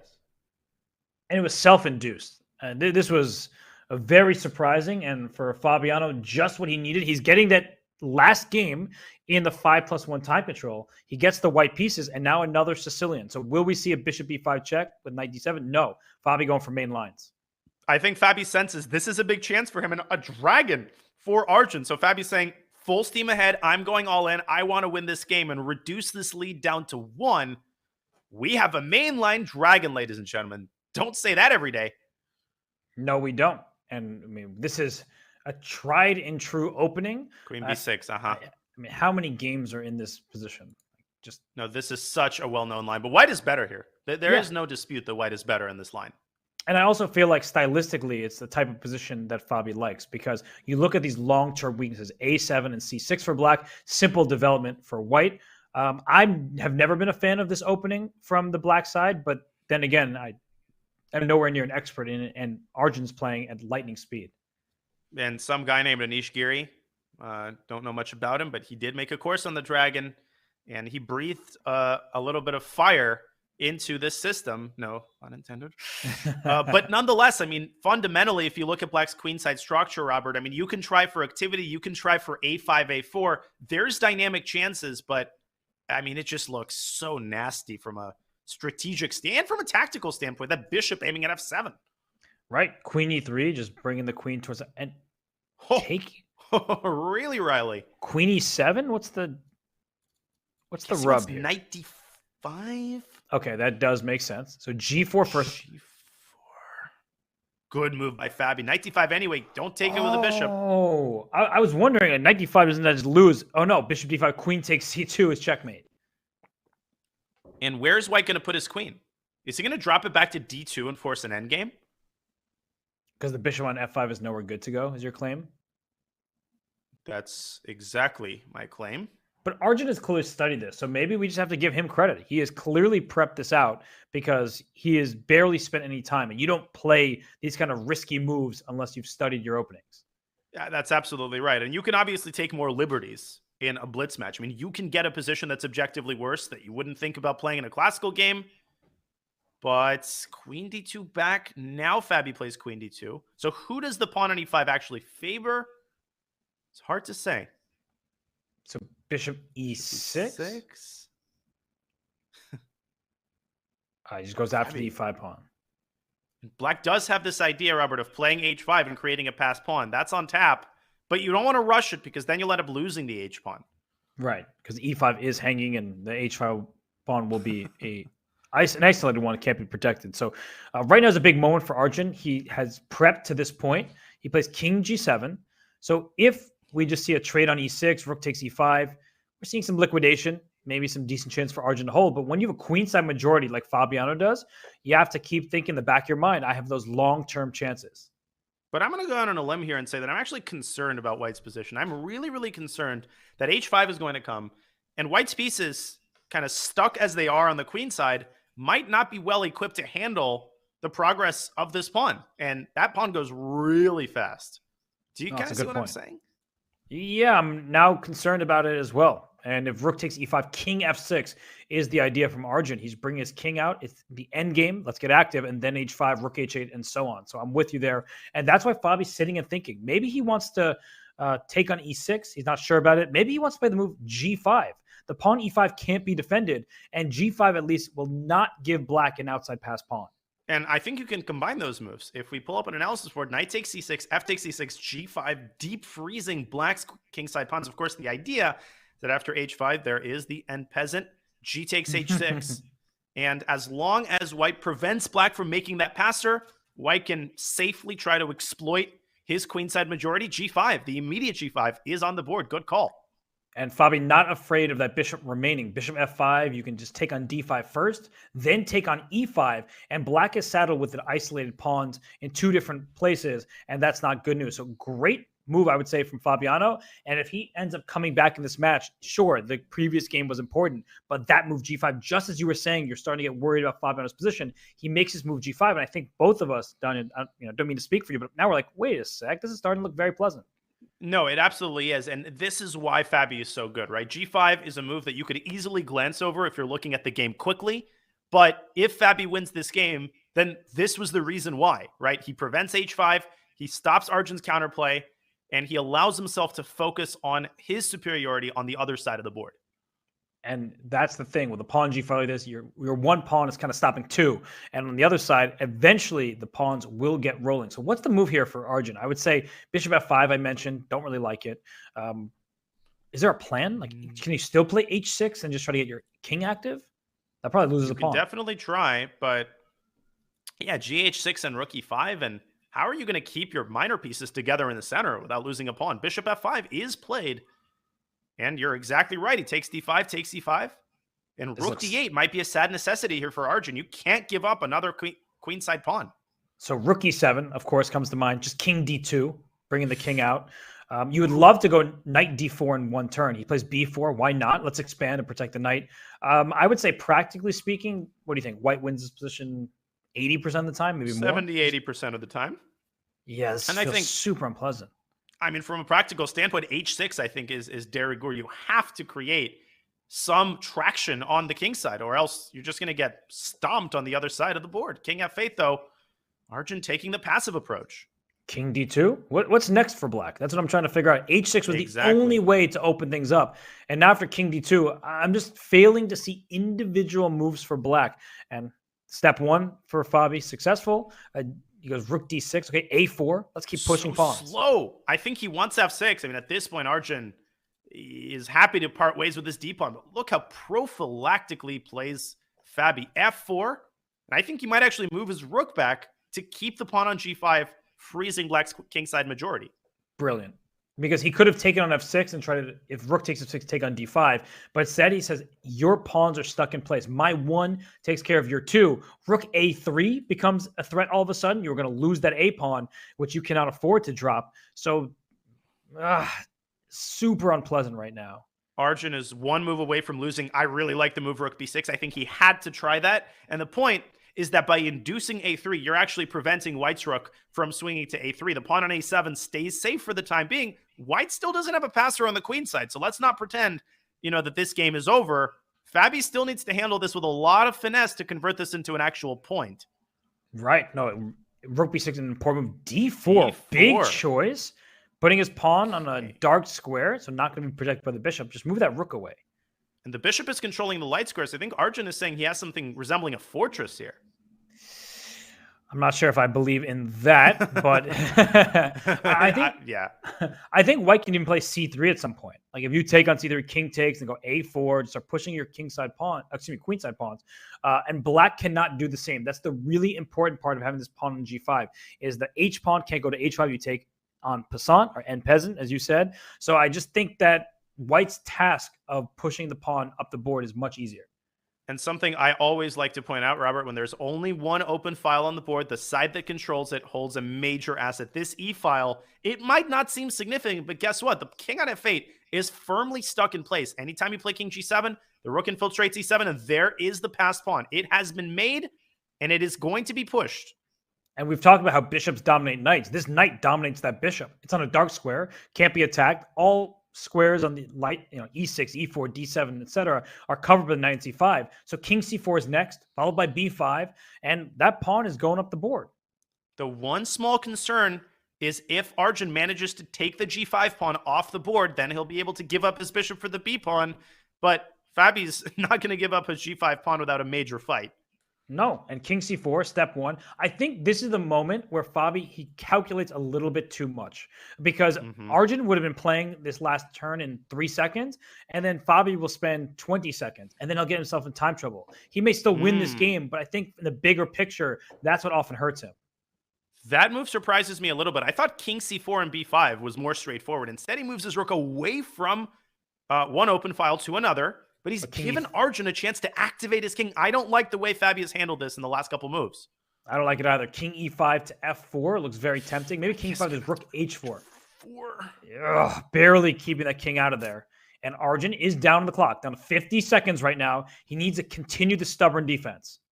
I still think Fabi's winning chances exceed Black's drawing chances, but Arjun, look at him go, activating his rook once again, trying to go from the backside. And I think he's going to try to win this g-pawn. Yes, but king d4 here. Let's centralize that king. And that allows you to play b5 because king c4 instead. Similar idea. Rook a1 will be the move for black. And how does that b-pawn get pushed? Not now because rook c1 check. that loses the knight. The knight is no good squares. That bishop on f5 is suddenly the one dominating the knight. Robert, it was the other way around when the position was more closed. Now the bishop is the one controlling important back retreating squares for the knight. That knight on c5 actually becomes a bit of a liability. Well, here comes the king up to b5. So if you go rook g1, are you in time? That king might even go up to b6 or a6, and the b pawn gets pushed. Knight b7 check also on the docket. Arjun down to 30 seconds. He plays rook b1, just saying no king b6 for you. He's kind of taking a middle approach. For now, he stops the progress of the pawn. This is going to be another time scramble. You're right. I think Fabi has taken a little bit too long here. Both sides down to 30 seconds. It's a 50-50 game. And Fabi brings his rook back to h2, setting up a potential check. But in comes Arjun's king. So if rook f2 to keep the king out of f4, is there king d4, king e3? Here comes the king. There is. Oh, goodness. Oh, my gosh. And king a5. Whoa. If king c3, this knight a4. Okay. Yeah, but rook f4 now there's check. A check on f4. And then knight moves in b5. Can you get away with it? Wow. Goes to b6, king e5. He has h4 to keep the pawn protected. That's very important. So Arjun down under 15 seconds. He goes rook g1. b5 now? You have to. And he finally eliminates the pawn. Okay, so what's going on here? Should be a draw. A lot of forks. Rook d2 and king c6 maybe? Wow, he trades rooks. No. He realized that he can trade rooks. The bishop will sacrifice itself for that pawn. So rook f2 back by Fabi. Knight a6 I think black's not worse anymore. I agree. The knight's just hopping around. I could see this going wrong for white. I mean, king e3, bishop e4. White's got to be careful with that g-pawn advancing pretty soon. Okay, so it goes bishop e4. Rook g5. And, oh, there's no king f4, knight e6 check. So you can play rook g5. But 5 seconds, 3 seconds for Fabi. Oh my gosh, he's on g5. Here comes the pawn. Oh my god, I'm getting concerned. White could lose this. One second. Move! What just happened? He flew. Did he just forget about his time? But that just cannot happen. You can't lose a game like this. And Fabi, look at Arjun. It's like he doesn't even know the game's over. He has not celebrated. He has not reacted. Why isn't he moving? Yeah, he's sitting there waiting for the next move, and that is inexcusable. If you want to win a Speed Chess Championship match, Danya, you cannot flag in that position. Yeah, I mean, draw. Okay, Arjun defended like a beast, but hey, you draw the game. You're still down by 2 points. You just can't leave points on the side of the road like this. And this destroys all of the momentum that he built up in the previous game. The lead is back to 3. You lost the game with white. Arjun's going to have the white pieces in the next game. This was an absolute heartbreaker. I can't believe what we just saw. To win this is crazy. That was an absolute gift. And well, speaking of gifts, it's holiday season. So happy holidays from chess.com. Right now, upgrade your chess.com account to premium membership and get 1 month of premium free. You heard that right. Chess.com is increasing the 7-day free trial to an entire month for those who upgrade a premium membership right now through the website. That's 1 month of unlimited game review, unlimited puzzles, and a cute little emoji next to your username for free.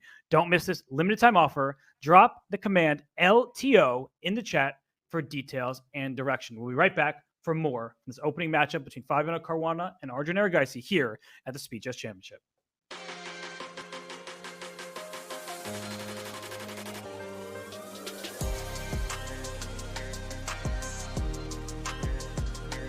Chess Kid is fun.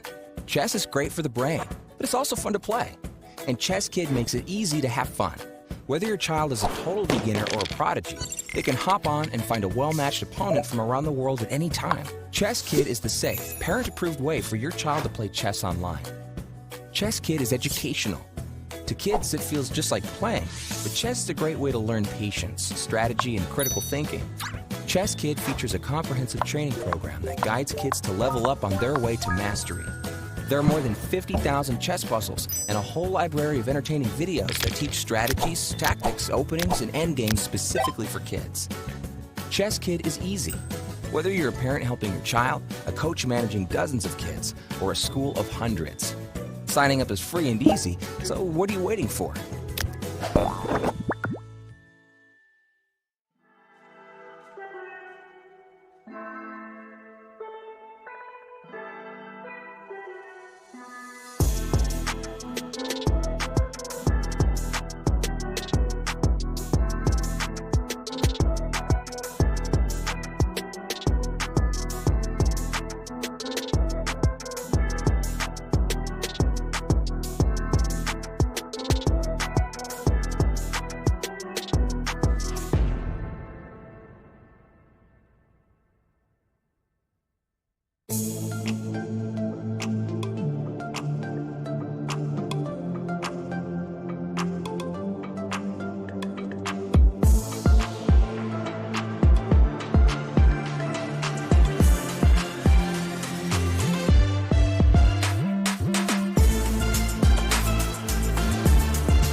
A storm is brewing. You're never going to beat Hikaru at his own game, not in these positions. Within the Tempest, the best have come to test their skills and brave the storm. Magnus down to 5 seconds, gonna move. Wait, That was legendary stuff right there. For some, this is familiar ground. I've never seen Magnus play a move like that. Bishop F4, Bishop F4. Oh! For others, this is a fresh field to prove their prowess. He misses me. The battles will be electric. That is. Oh, and Hikaru doesn't like that move. Dagger. The moves will be fast. Oh my God! No, 97. Tricked at the end. The stakes will be high. Oh, Bishop F4, he blunders it. The 2022 Speed Chess Championship is now. Fasten your speed belts, my friends. We're in for a wild ride.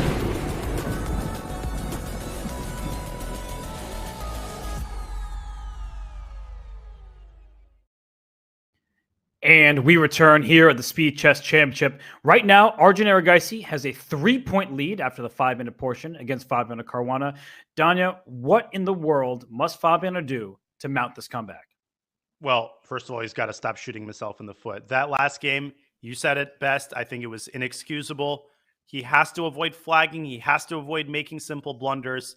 But overall, I mean, his play has been decent. I think the one specific further change that he can make is to play a little bit faster in critical moments. Trust his instinct. He's taking longer than Arjun in important moments. He's falling behind on the clock, and he's getting into too many time scrambles.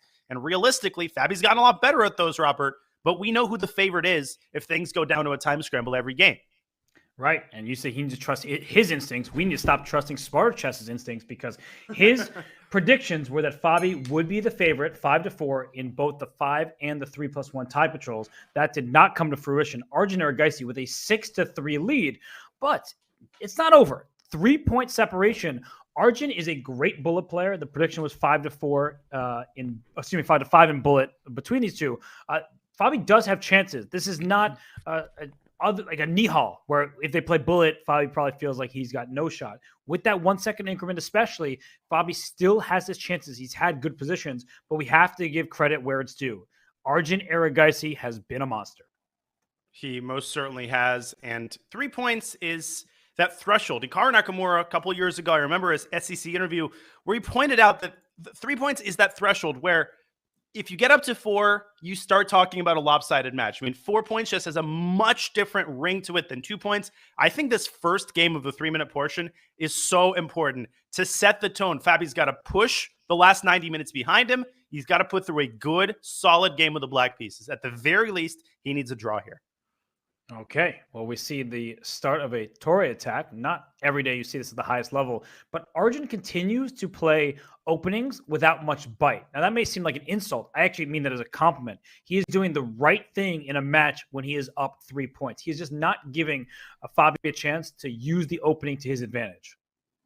Yeah, and he just plays all sorts of sidelines. This one, Robert, I like a lot more than his C4 D3 garbage that we saw in the previous game. This is a little bit more mainstream, and I think this strikes a good balance between non-theoretical but not too passive. Right, and he just went Bishop F4. I was there looking at F5 and G5 and throwing the pawns forward. I think that Fabi should do that. Like right now, G5 it was before he went Knight F6. He played a little bit too fast. It's weird that I'm saying that. I feel like I'm criticizing him for playing too slowly. Now I'm saying he went too fast. Too fast. I mean, what do you want from him, Robert? Yeah, it's easy to be on the sidelines. I acknowledge. It most certainly is. Bishop E5 on the board, but I understand what you're saying. I mean, it's hard to find that happy medium. And C5, orchestrating some pressure on the queen side is Fabiano. And I like Black's position again. Yeah, the opponent A5 don't capture it right now because you are met by the move B2 to B4. But the A5 pawn is a long-term target. If you protect that with B4 as white, then C3 is going to be a problem. Whoa, what is this? B4, I guess he wants. Aha. God, he's playing like a bullet game. Yeah, he's playing really quickly here. And if you don't take E5 is the threat, winning H7 pawn. But I don't want to trade all the pieces if I'm Caruana. Yeah, and I think a instructive positional mistake, if I can show this really, really quickly, h6 is on the board. He's trying to keep as many pieces on the board as possible. If you would have taken first and then gone h6, then after knight takes f6, queen takes f6, bishop e4, this is the kind of nightmare scenario you want to avoid. You get this type of structure in the Catalan sometimes. With that pawn on a6, a permanent weakness, the knight coming to e5, this is precisely what you wanted to avoid. So instead, Fabi doing his best to keep as many minors on the board as possible. And we see the last couple moves, b4, knight b3. I apologize for getting bogged down there. No, you're fine. Look at the bishop on a7. I think that Fabi needs to play f6 at some point, and now feels like that moment. There it is. Opening the f-file, the f2 pawn is a target. c3 is also loose. So if ef6, queen f6, you have to defend c3 and stop e5 to e4 all at once. And this is looking very bad for Arjun. Terrible. You can't survive this position without a dark squared bishop. I mean, you just can't. The dark squares are too weak. Black's center play comes too fast.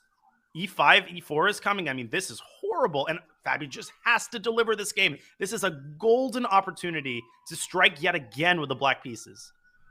He simply must take advantage of this position. And he's ahead on the clock, Danya. So he's doing well in all cylinders. And Rook E1, good move. If you start trading on E5, the E6 pawn becomes a bit of a target. But Fabi just should go for it, right? I think he just trades everything, plays Queen D6 at the end, kicks that Rook out of there. I said he plays Bishop B8, also a great move. That move. Yeah, this is wonderful stuff.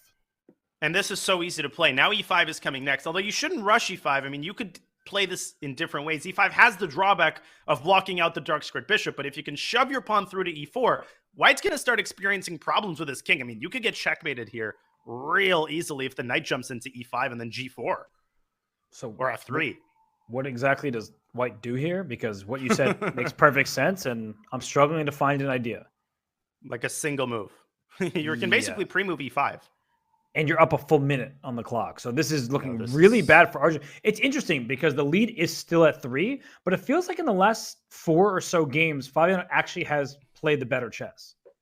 He definitely has. And I think if Arjun ends up losing this game, we're going to see some adjustments in the opening. I mean, I feel like the decision to play offbeat stuff is understandable, but he's playing a little bit too casually the first 15, 20 moves. And he's getting himself into these dubious positions, but... Rook F7? Wait up. Game over. Rook F7 wins a piece. Oh, Rook F7, not Rook C7. Yeah, that might have also worked. But now you protect your bishop on B7. F5 is lost. And at best, you get a couple pawns, but you're going to get made. He resigns. Now, something is off, I feel like, with Arjun in the last, 4 games. Yeah, I mean, he won the previous game with Black, but he got outplayed there as well. And this is the time for Fabi to capitalize. And we get a more traditional opening. We were talking about this earlier, right? The bishop left c8, the queen comes to b3 to put pressure on the b7 pawn. It's a situation where White has the bishop pair.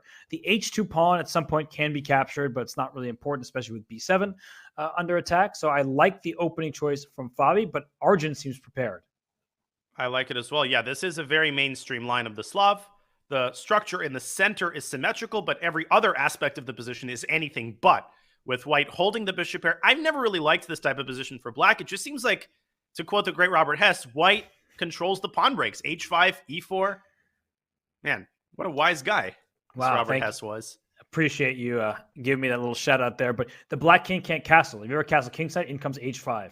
B5 has just... Whoa! Is this... Damn, girl! This don't... must be. As you were about to both thinking, is this prep? But Fabiano's playing instantly. So I mean... it has to be, right? Fabi doesn't play knight takes b5 in 2 seconds if it's not prep. No way in heck. Unless he started trusting himself all of a sudden, right? Where he's like, oh, what would Arjun do? He'd play that sacrifice in just a couple of seconds. What? Rook HC1? Rook C1? How do you defend the knight? You don't, because Queen A4 is also piling on pressure. I guess you can play the move Queen C7 to D7, but in that position, White can actually take C6 and replace the bishop with the queen. Oh my goodness, is Black in moral danger already? I mean, Queen A4 also, both, as you said, Bishop C6 followed by Queen B5 or Queen A4 right away. You're just winning back your piece with an extra pawn. And even if you didn't have an extra pawn, look at the queen side. Oh, Rook C6, right? Rook C6, Knight C6, and Rook C6? That's what I'm looking at. King F8. Yeah, maybe we shouldn't get too ahead of ourselves. Just trade everything on C6, right? Bishop C6, take, and you have 2 outside pass pawns. Yep, and that's exactly what he does. And not to mention that rook C8 is going to be a massive threat in the resulting position. Maybe it's worth for Arjun to try to keep the rooks on the board, but then the bishop comes into A5. Okay, so bishop D8, rook C8 loses the queen for the price of a rook. There's some crazy ideas there with bishop A5. I don't think that quite works. Okay. What other ideas? Is queen A6 like a simple move? Seems okay, but you're going to lose G2. And I'm guessing Fabi really doesn't want to give up that pawn. But that's why these double pawns are so important, Danya. Remember in earlier games, Black was trying to get an outside pass pawn. Here, you're not getting that because your pawn's on G6. So even if rook takes G2 comes, it doesn't have devastating effect. And for that reason, you can make a slow move. You mentioned queen A6. Bishop B4 also comes to mind, slicing off the only escape route for Black's king. And Fabi makes a move kind of like that. He moves his queen up to B5. He wants bishop B4 and queen C5. Oh, there's a mate on F8. Yeah, that's what he's going for. Actually, what does Arjun Black do? Take on C6, but then what?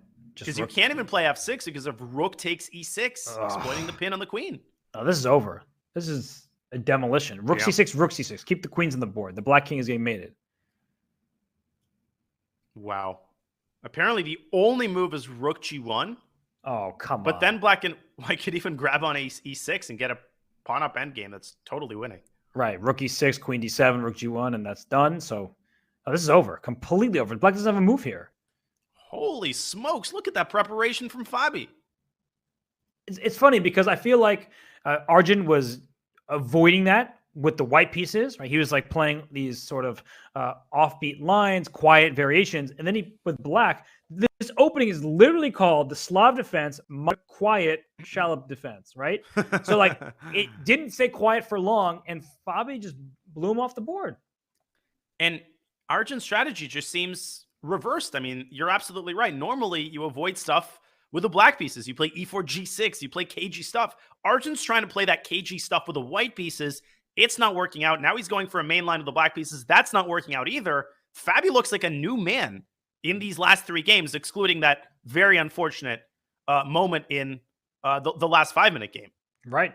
And look at that move, rook E2. Bishop C5. The rook is hanging, but you lose your rook on C6. So don't take that. Bishop C5 is a great move because the next move is E6 for white. E6 is about to crush Black, win all the material. So Bishop C5, even though your queen wanted to go there, we were just talking about it, Bishop C5, now that things have changed a little bit, is precise, and Fabi is as precise as ever. Last-ditch effort by Arjun to whip up some counterplay. I think you could even play Bishop takes D4 at an absolute minimum, and he does. And E6 is still coming. It is indeed. So King F8 runs away. You can take on E2, but then after the queen takes E6, the white king's a little exposed. So he's keeping the status quo. And now the queen's defended on B5. It means the rook is free to move. This is just rook D6. I think just wins the spot. But moves like A4, those are the kinds of moves that we take for granted from these guys. And they find them like 100% of the time. Mm-hmm. It's over. Goodbye. Wow. And now it's a 1-point match all of a sudden. We entered the 3+1 with a 3-game lead for Arjun. It's down to 1. And I believe chat actually predicted that Arjun would win this time segment. And I'm sure they were biased by the fact that he was leading the match overall. But the chat said Arjun would take this time segment. Fabiano says not so fast. Yeah, no. And Arjun goes for another offbeat line, this time the Jabava London. And H4 is actually pretty standard fare in these types of positions. You're trying to take this sting out of knight H5, but you're also trying to expand on the king side using the fact that you have not castled yet. And normally, Robert, you don't want to go C5. You want to go C6 first, chase the knight away, and then play C5. That's the way that most people recommend playing this position. Fabi goes for the immediate C5. Now the problem is, how are you going to get this knight off of this excellent B5 square? Yeah, that's why you want to kick it to begin with. I'm with you there. He just is going to develop. One of the big problems, though, is this knight on b5, you're not going to capture it. And so what is the actual plan for Black? I believe there's an idea with knight b8 here. If I might be mistaken, but just bring the knight towards C6. Maybe knight b4 is just smarter. He does that. Okay, that's way more active. But the knight is coming to C6 was my ultimate point. And it seems to me, again, maybe I'm making conclusions too quickly, that Fabio started to trust his instincts a little bit more. I mean, this is the kind of move that he might have spent a minute on, 90 seconds on in the 5-minute portion. Now, obviously, the time control has reduced, but he's playing a lot faster, and there's just this pizzazz, this energy to his play in the early going that I think bodes very well for his chances. Speaking of energy, G4 by Arjun, but can he sustain this? I'm not sure, because knight c3, you just take on d4. After e takes d4, the c2 pawn will be an eventual target. Black doesn't have any weaknesses, and there's no actual attack. It's not like white has a bishop on the or on the b1 h7 diagonal, I should say, going for the black king. The knight on b4 stops the bishop from ever getting to d3. So I feel like this is just all smoke and mirrors, and Fabiano should be happy about his position as he tries to win his 3rd straight game in this time segment. And Arjun once again settling into a deep think. I mean, knight c3, not where you want the knight to be. You want that c-pawn to move to c3. That knight on b4 now resembles white's knight on b5. And black is the one who has a serious attack on the queen side. Except you want to be very careful about moving your queen away and allowing g5. But this is like the best Caro-Kann you could ever ask for. Like this looks like those lines in the Caro-Kann. Instead of the bishop being chased to g6, it's actually safe at home. And now knight d7. When you have the initiative, let's trade off some pieces. h4 is under attack. g5 is played a southern. f6. There is a king in the center. So once again, Fabi can make this f6 move and open the position up.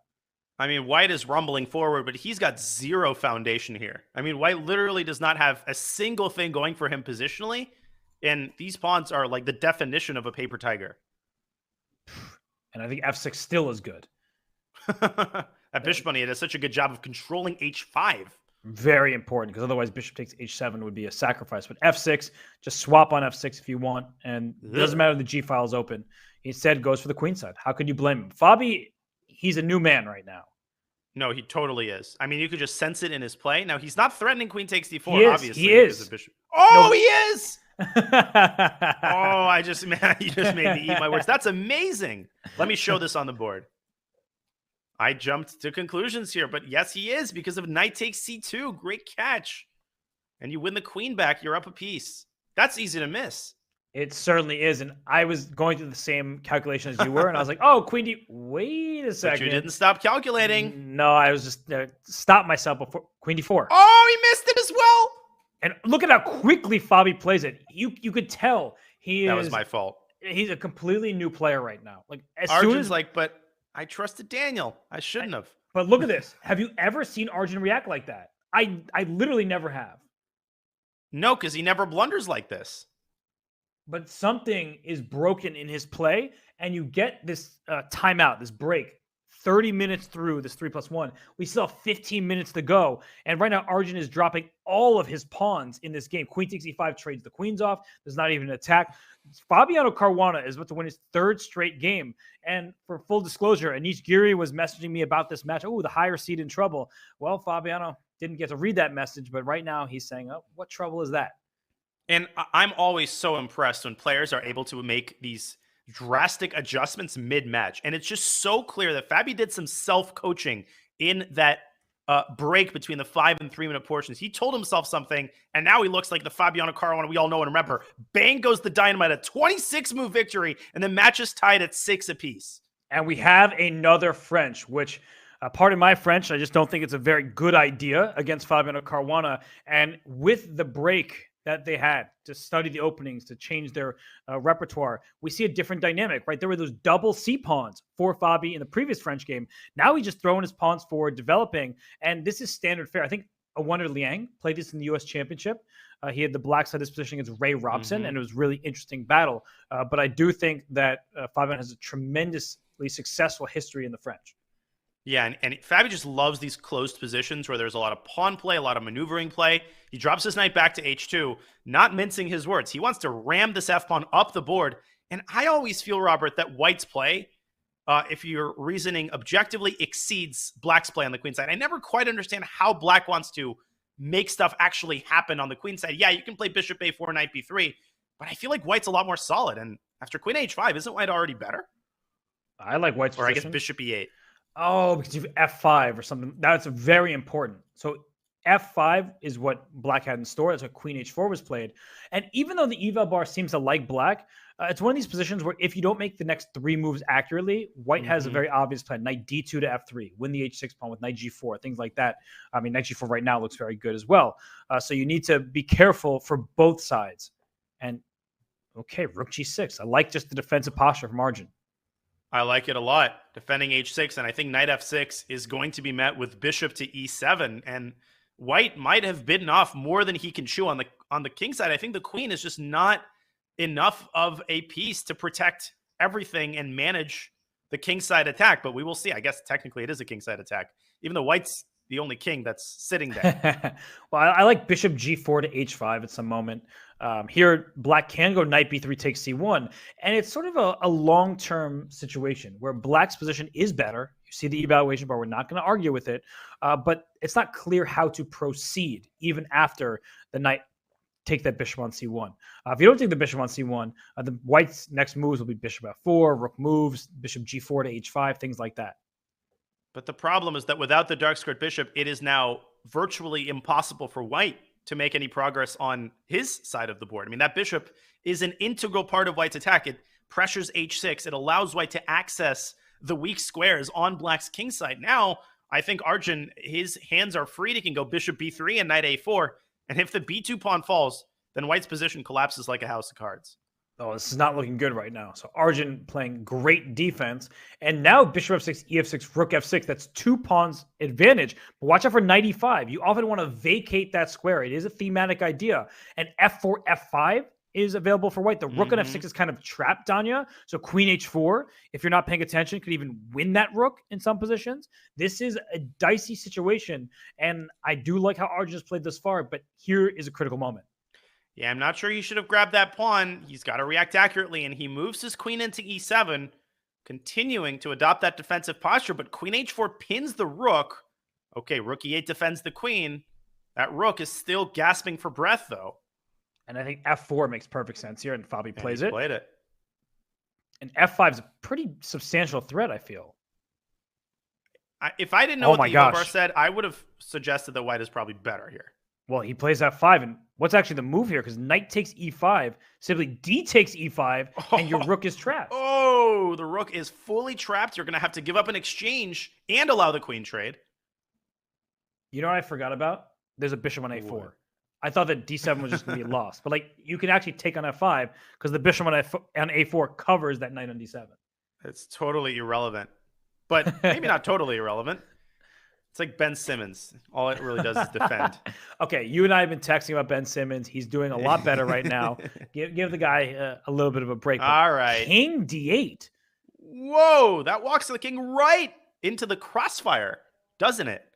Oh, this looks Arjun's very scary. Arjun's not himself right now. No, he is not. I mean, this king is just in danger. The rook is still trapped. Knight, what?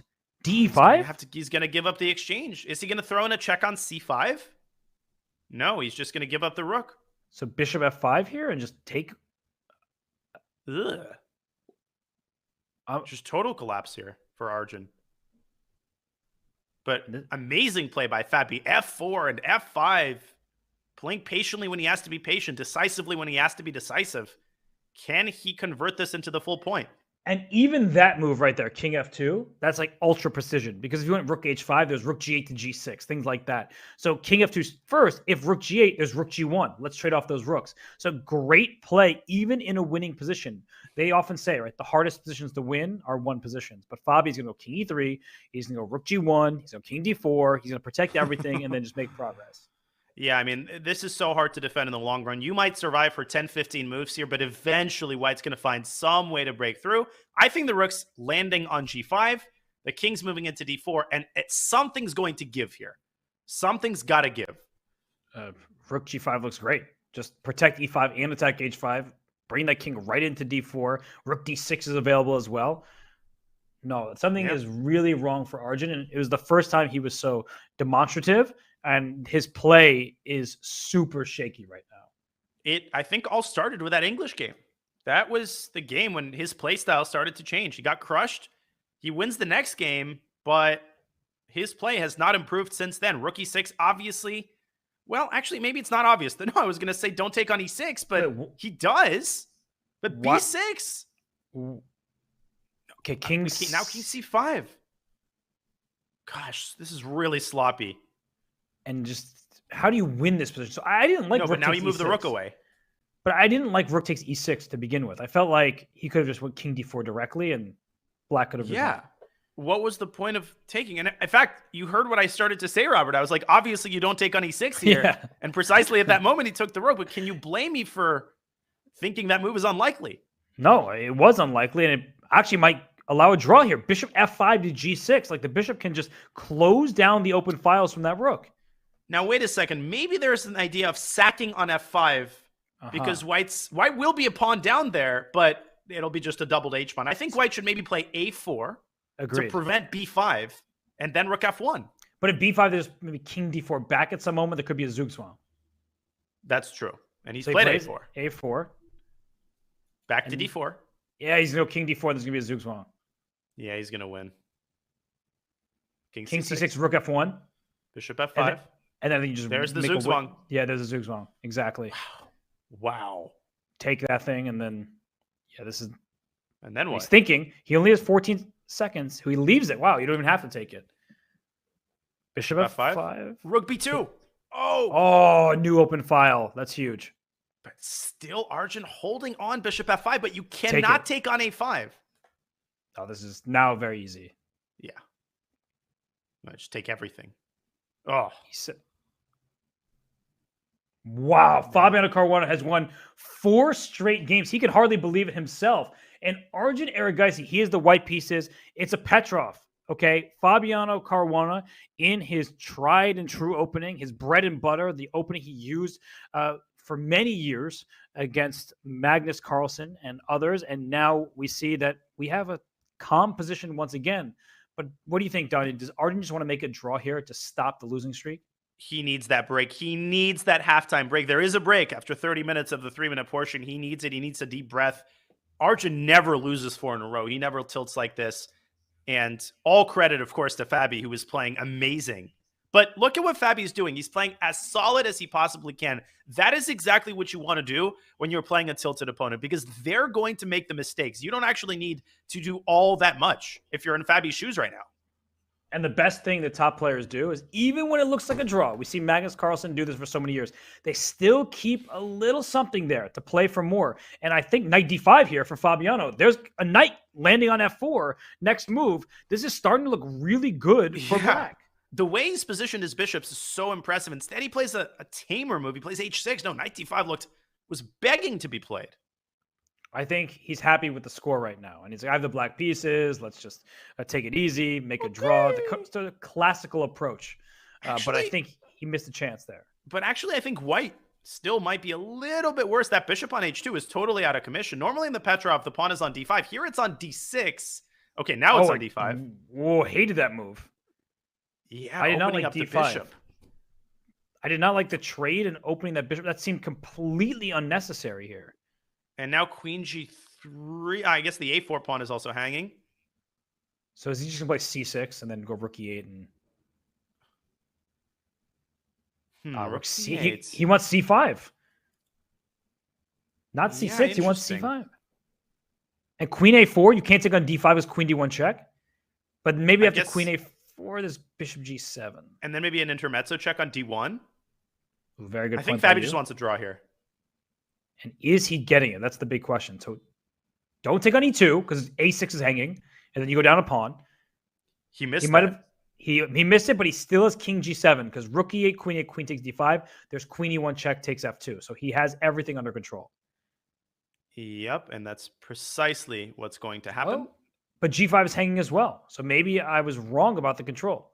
As is b2, as is c7. So white's going to emerge a pawn up. Right. Oh, this is a big missed up. I mean, if Fabi had gone knight d5 there, I don't think he would have lost the game. Now, he's suddenly on the cusp of losing. That passed d pawn is just going to rumble up the board. Can black garner some sort of perpetual check? Maybe a g4 at a timely moment? I don't know. And this is exactly what Arjun needed, because even if he doesn't win this game, he feels like he can be the stronger player. He can have the advantage. So Fabiano makes mistakes. He just showed you that in this game. So for Arjun, You need to not even win this game, but just find your belief in yourself. Yeah, you need to stop the bleeding because a 5-game winning streak is just going to enter crazy territory. That's a Mick adoption. Queen takes c7. It's safe to say Arjun is not going to lose this game. But No, can he drive that d pawn home? So the problem is if your pawn goes to d6, that covers the diagonal. Your queen is very importantly covering the f4 square and all these checks. So d5, d6 looks very nice, but d5 is by queen d2, and then d6, there's queen f4 check with the immediate draw. And one way you can lose the game is after d5, queen d2. If you drop your queen back to e5, you have to reckon with the queen trade on f4. And Black's king is better placed. So maybe White can establish the protected passer there, but that needs to be calculated very carefully. For sure. And this looks like it's one of these situations done. If this were a classical game and then you make a draw, you're kind of like, I had some chances just to put more pressure on my opponent. But for Arjun, I think the key thing here is he's never worse in this game. I mean, there was that moment with knight d5 that we talked about. It was just kind of a flash in the pan. But here he has everything under control. So at least that will feel good for him as they head to the halfway break. Yeah, he just needs a little bit more confidence, a feeling that he can dictate the course of the game, as you're saying.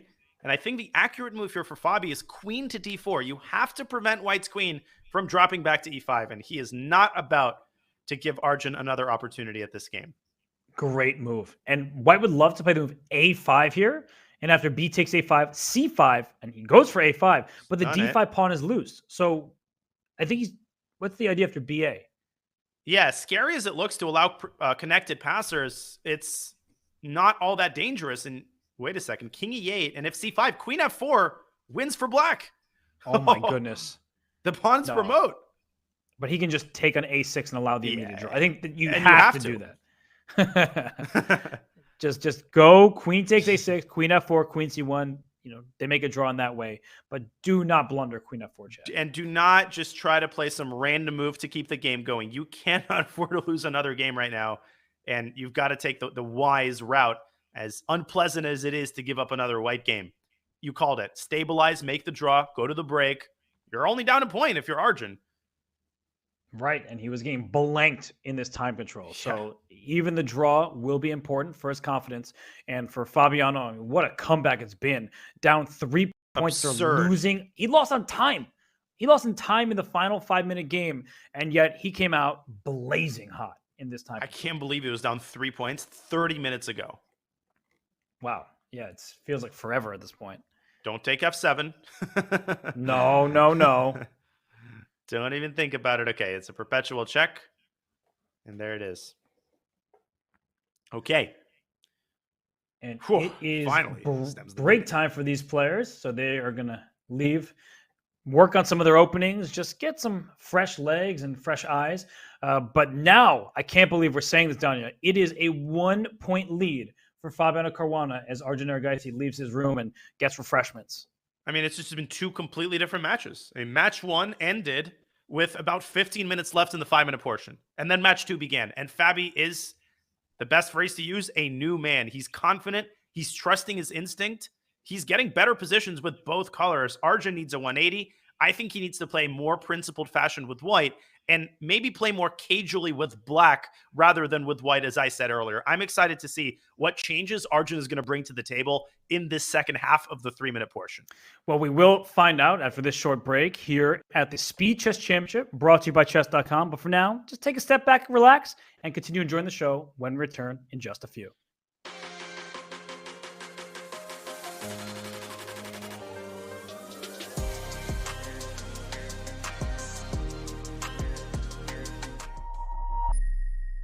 International Master Danny Wrench back again, Chief Chess Officer, bringing you chess terminology. Let's dive right into one of everybody's favorite tactics, if I might be so bold, because it's surprising. It's something that never fails to deliver shock value and excitement, whether you're watching a broadcast or just reviewing some famous chess games. And that is the process of an under promotion. When you move a pawn to the other side of the board, almost always you're looking to get a queen. But the rare times where it's better to get something else, or perhaps even required in order to maybe not stalemate your opponent or keep your winning chances alive, are some of the most fascinating, exciting moments in chess. So with that, let's dive into what under promotion is and show you some of my favorite examples. Under promotion, as we said, is the process of promoting a pawn, but not to the most obvious or most powerful type of piece, which is usually the queen. In this famous example between Nakamura and Vladimir Kramnik, the fact that Hikaru was winning is only because he under-promotes on c8 to a knight. That move comes with check on the black king, so that on the next turn, white can capture the e2 pawn. It should be noted that if Hikaru had queened, black would actually go on to win, because now black queens with check, and ultimately Kramnik would have been able to not just save, but actually win this game. An under-promotion tactic provided to me by our own Sam Copeland, Vice President of Content. One of his favorite examples is the move d7, and after bishop to e8, the only way to win the game is to under-promote to a bishop. Under-promoting to a bishop doesn't happen that often. In this particular study, it was designed to be so. The point is that if the bishop moves over to h5, we check and mate along the a4 e8 diagonal, and if the bishop moves anywhere else, white actually plays a subtle move, bishop f7 first, and there is no way to prevent checkmate on the next move. Shout out to everybody watching this video. Thank you for tuning in and enjoying our breakdown of under promotion, and we'll see you on chess.com.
And we are back here at the Speed Chess Championship. It is the matchup between Fabiano Caruana and Arjun Erigaisi. We are halfway through. It is a close one.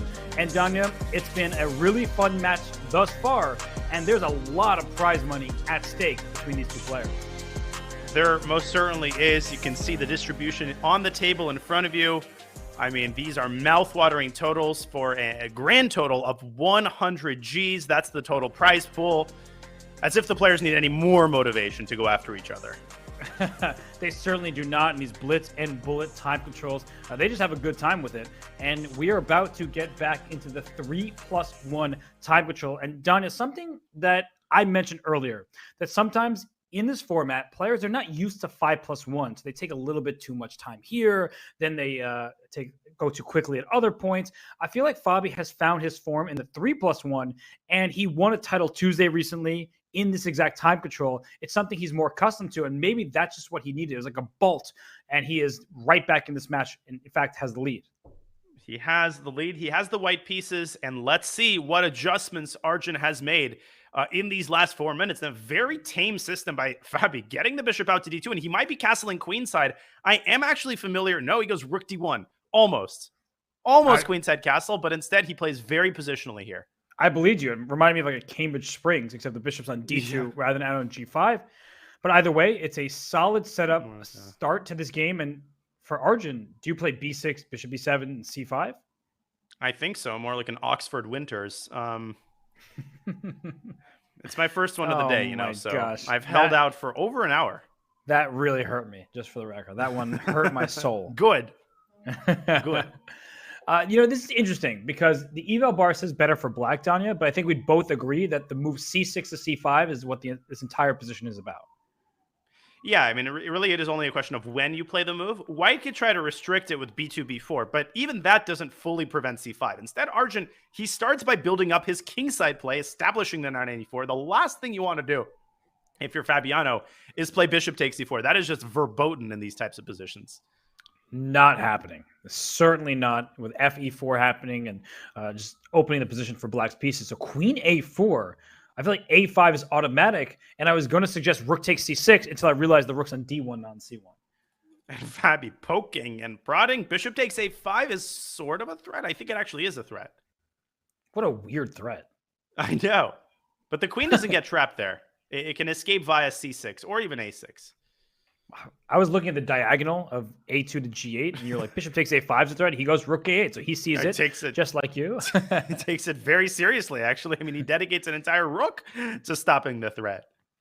No, I like black's position. I mean, the knight on e4 is the most advanced piece on the board, but what is the break? Where is black going from here? c5 is always giving up the b5 square and making d5 loose. He plays g6. I like the patience from Arjun.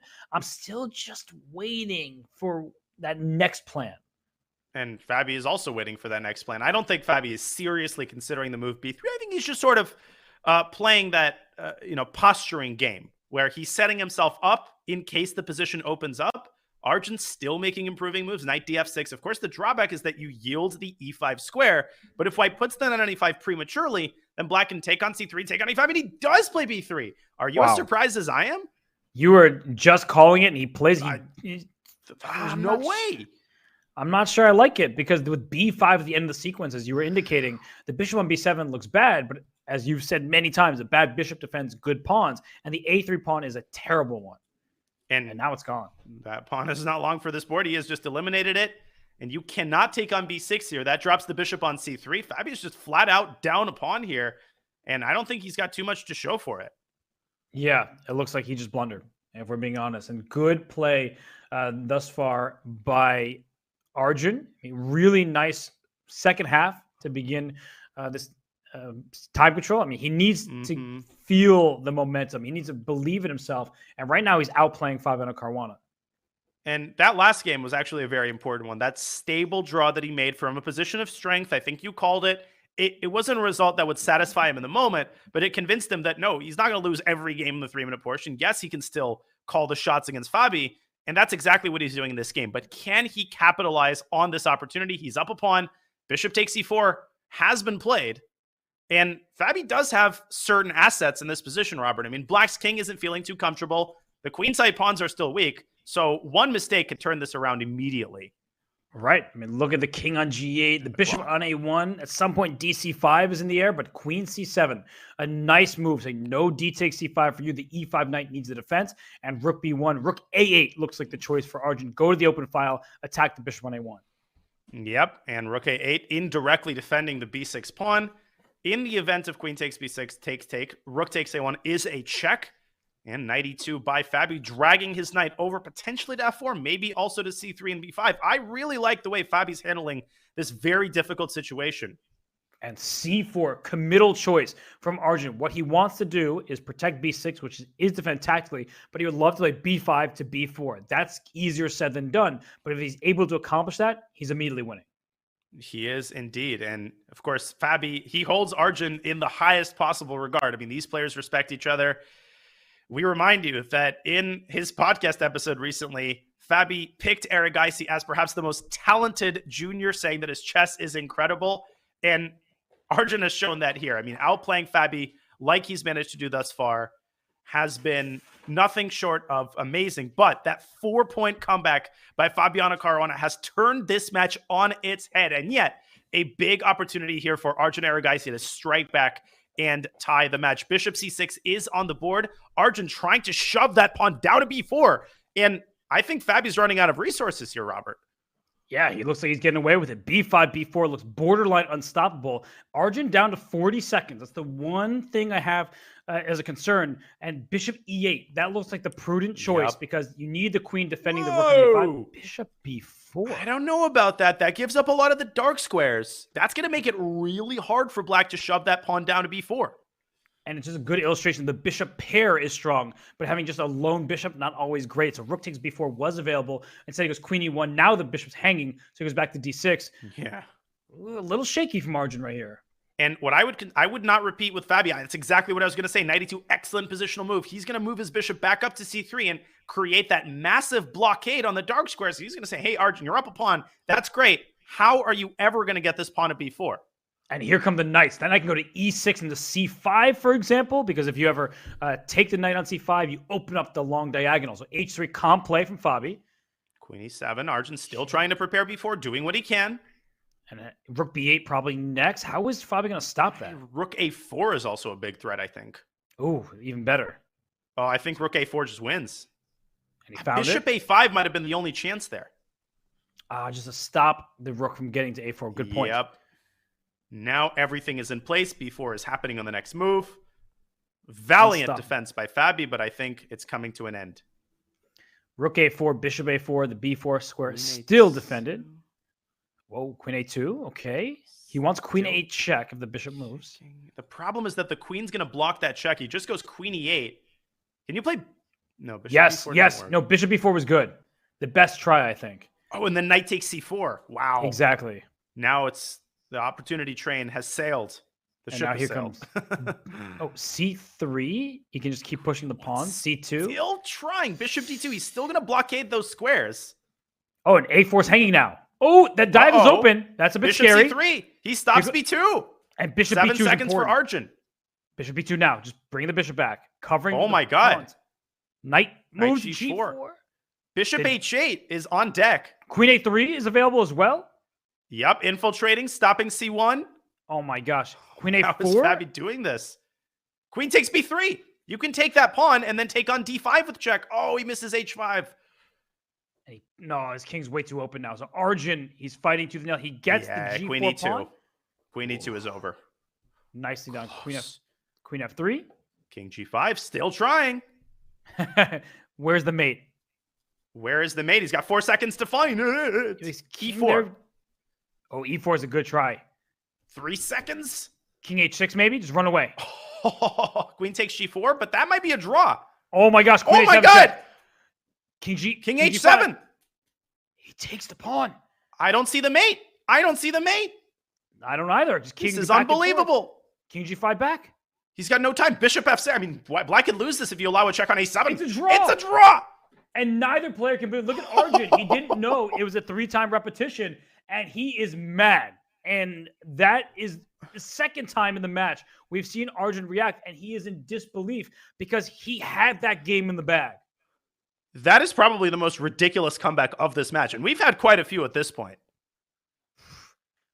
We kind of thought the game was over, right? Those pawns were rolling. I mean, it was. It looked completely devastating, and then he opened up the long diagonal. When he took that knight on c5 down here, that gave Fabi the chances he needed to go after the black king. And that honestly was the big mistake. He did have mate later on in the game, but at that point, you can't really blame him for missing a computer move with 3 seconds left. Right. No, the mistake was allowing the activity. Exactly. Like once the diagonals opened up, you already felt like he was losing the thread. He missed some kind of checkmate or some win there, but it was with 2 seconds on the clock. So right now, we're in this game here. This h4 ideas, they work in some positions. There are some ideas with knight takes f6, bishop h7, knight g5, going for the attack. But if it doesn't lead to some sort of big threat, then you may start regretting putting your pawn out there. Yeah, I mean, it really commits the king to a solitary life in the center. Are you thinking what I'm thinking? Are you thinking what I'm thinking? I certainly am. Knight f6 and Guess who's not thinking that? Arjun. Let me bring up an analysis board there. Oh, yeah, because for I'm sure. pretty sure that was what was available to him. Bang, bang, and a souped-up Greek gift sacrifice. That pawn on h4 is so important because after knight g5, taking is unthinkable, opening up the h-file.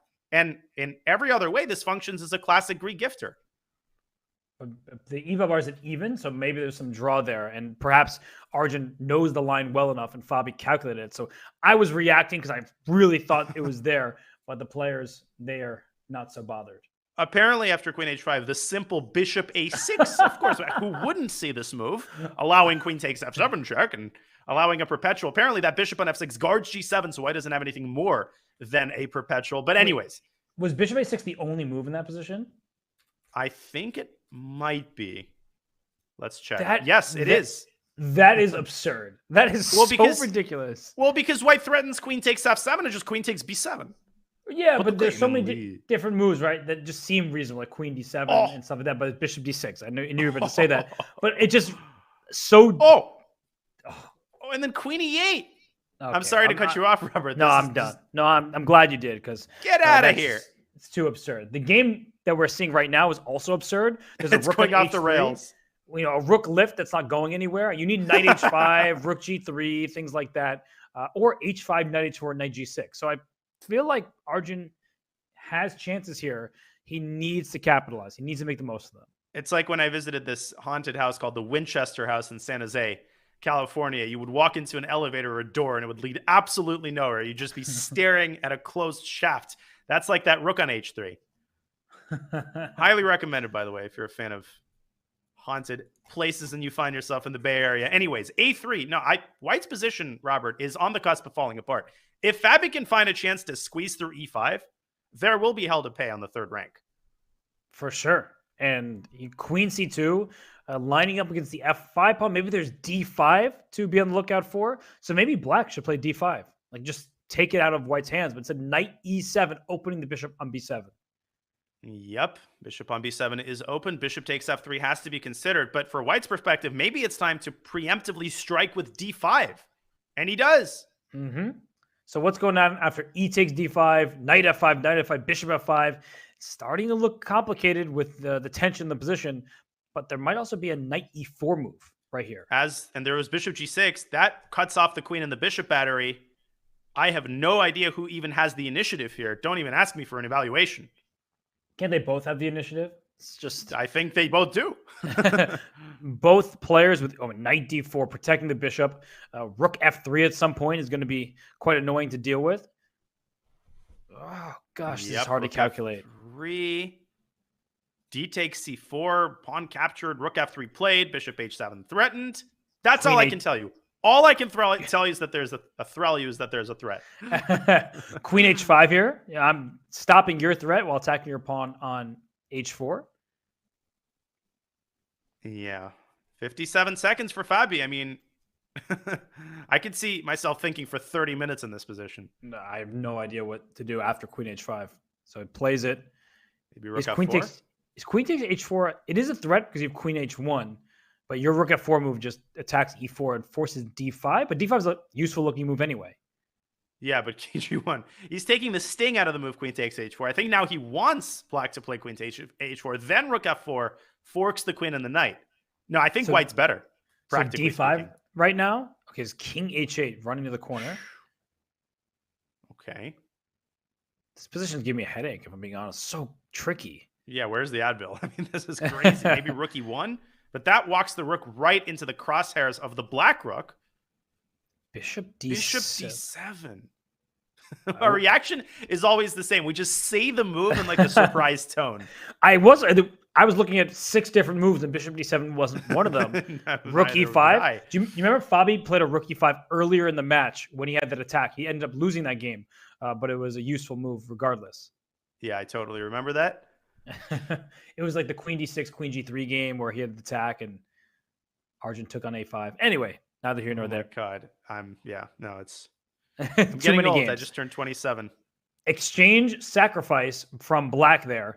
Right now, it's a knight and a pawn for a rook, but that bishop on f8 is about to go to sacking it back. I was going to say that seemed tempting. So rook d7 is about to hurt. Big threat. You can't really prevent it. I mean, you can't play bishop c6, and he does. Mm-hmm. Don't take on c4. That rook on d1 is going to be hanging. Easy to miss. And h4 is hanging as well. You also don't want to go g4. That reopens the bishop and allows queen takes h4. Yeah, that's off the table, as is g3 because of queen f3. 18 seconds for Arjun. He's down the clock just like Fabi. He needs to find a move here. What's crazy is how black's bishops are controlling all of the key squares on the d file, and now they're attacking as well. Yeah, h4 is hanging for real Oh my this time. gosh.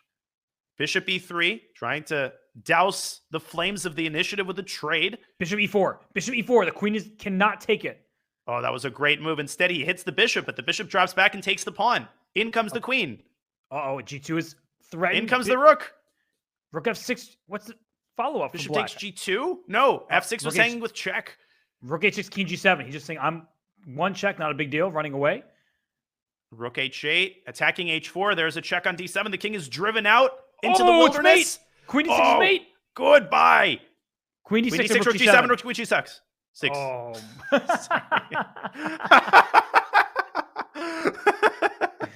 Oh, Donna, you spoke too quickly for your own good there. I apologize. Oh my goodness. Sorry, what square was that, just for the record? That's how one commentator lost his job. Don't you dig me further into this hole. I'm already deep in the hole. Oh God. I just want to know where that queen was going to. So. Oh my goodness. What a game. What a ridiculous. Can you believe that was one game? Like that entire thing was just one game. Yeah, and we have an even match, which I also can't believe considering the back and forth nature of this one. Sorry. Woo! Anywho, we are in deep breaths. IQP position.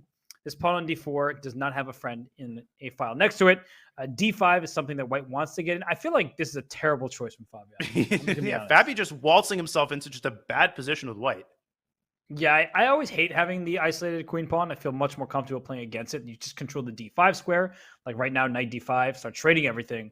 But Fabi does have great experience in these structures, so he knows what he's doing. And of course, you can consider how active white's pieces are in the center. That cannot be sneezed at. I mean, bishop d3, queen g3.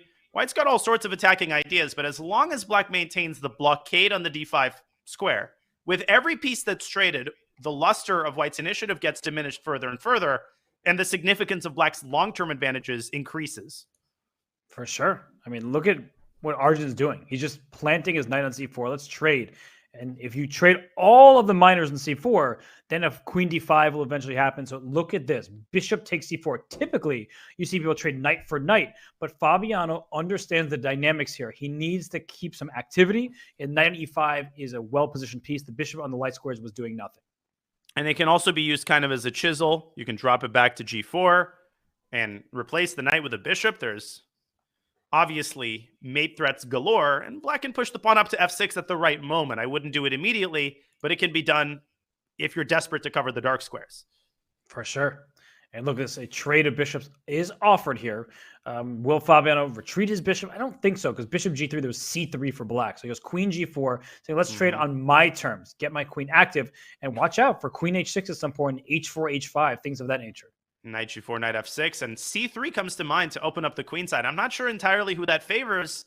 I would imagine that it favors black with that monster bishop sitting on d5, but Arjun probably investing some time, making sure that he doesn't get mated on the king side. So he plays rook b8, just going after the b2 pawn first. And something to note is the queen on d8 is stuck defending the d7 square for a while, because knight d7 would be a fork. Easy to forget about that. Rook to d2, defending b2. Maybe the black rook can sneak into b3. Not sure what that does exactly, just a cool-looking move. Well, he plays it. I think that h4 is what I would look at. He goes rook e3 instead, just trading off the active black rook. Queen b6, so easy to blunder knight d7 in these types of positions. It's easy to remember it at one point and then forget about it when the rook moves away from b8. For sure. So watch out for knight d7 ideas. And well, what else can you do? You don't want to really take on e3, I feel like. So he goes queen b8, so the knight is pinned. Knight is pinned. And if white plays... Okay, also b2 is hanging. So we have a trade. I feel like strategically, black's in huge trouble right now. Really?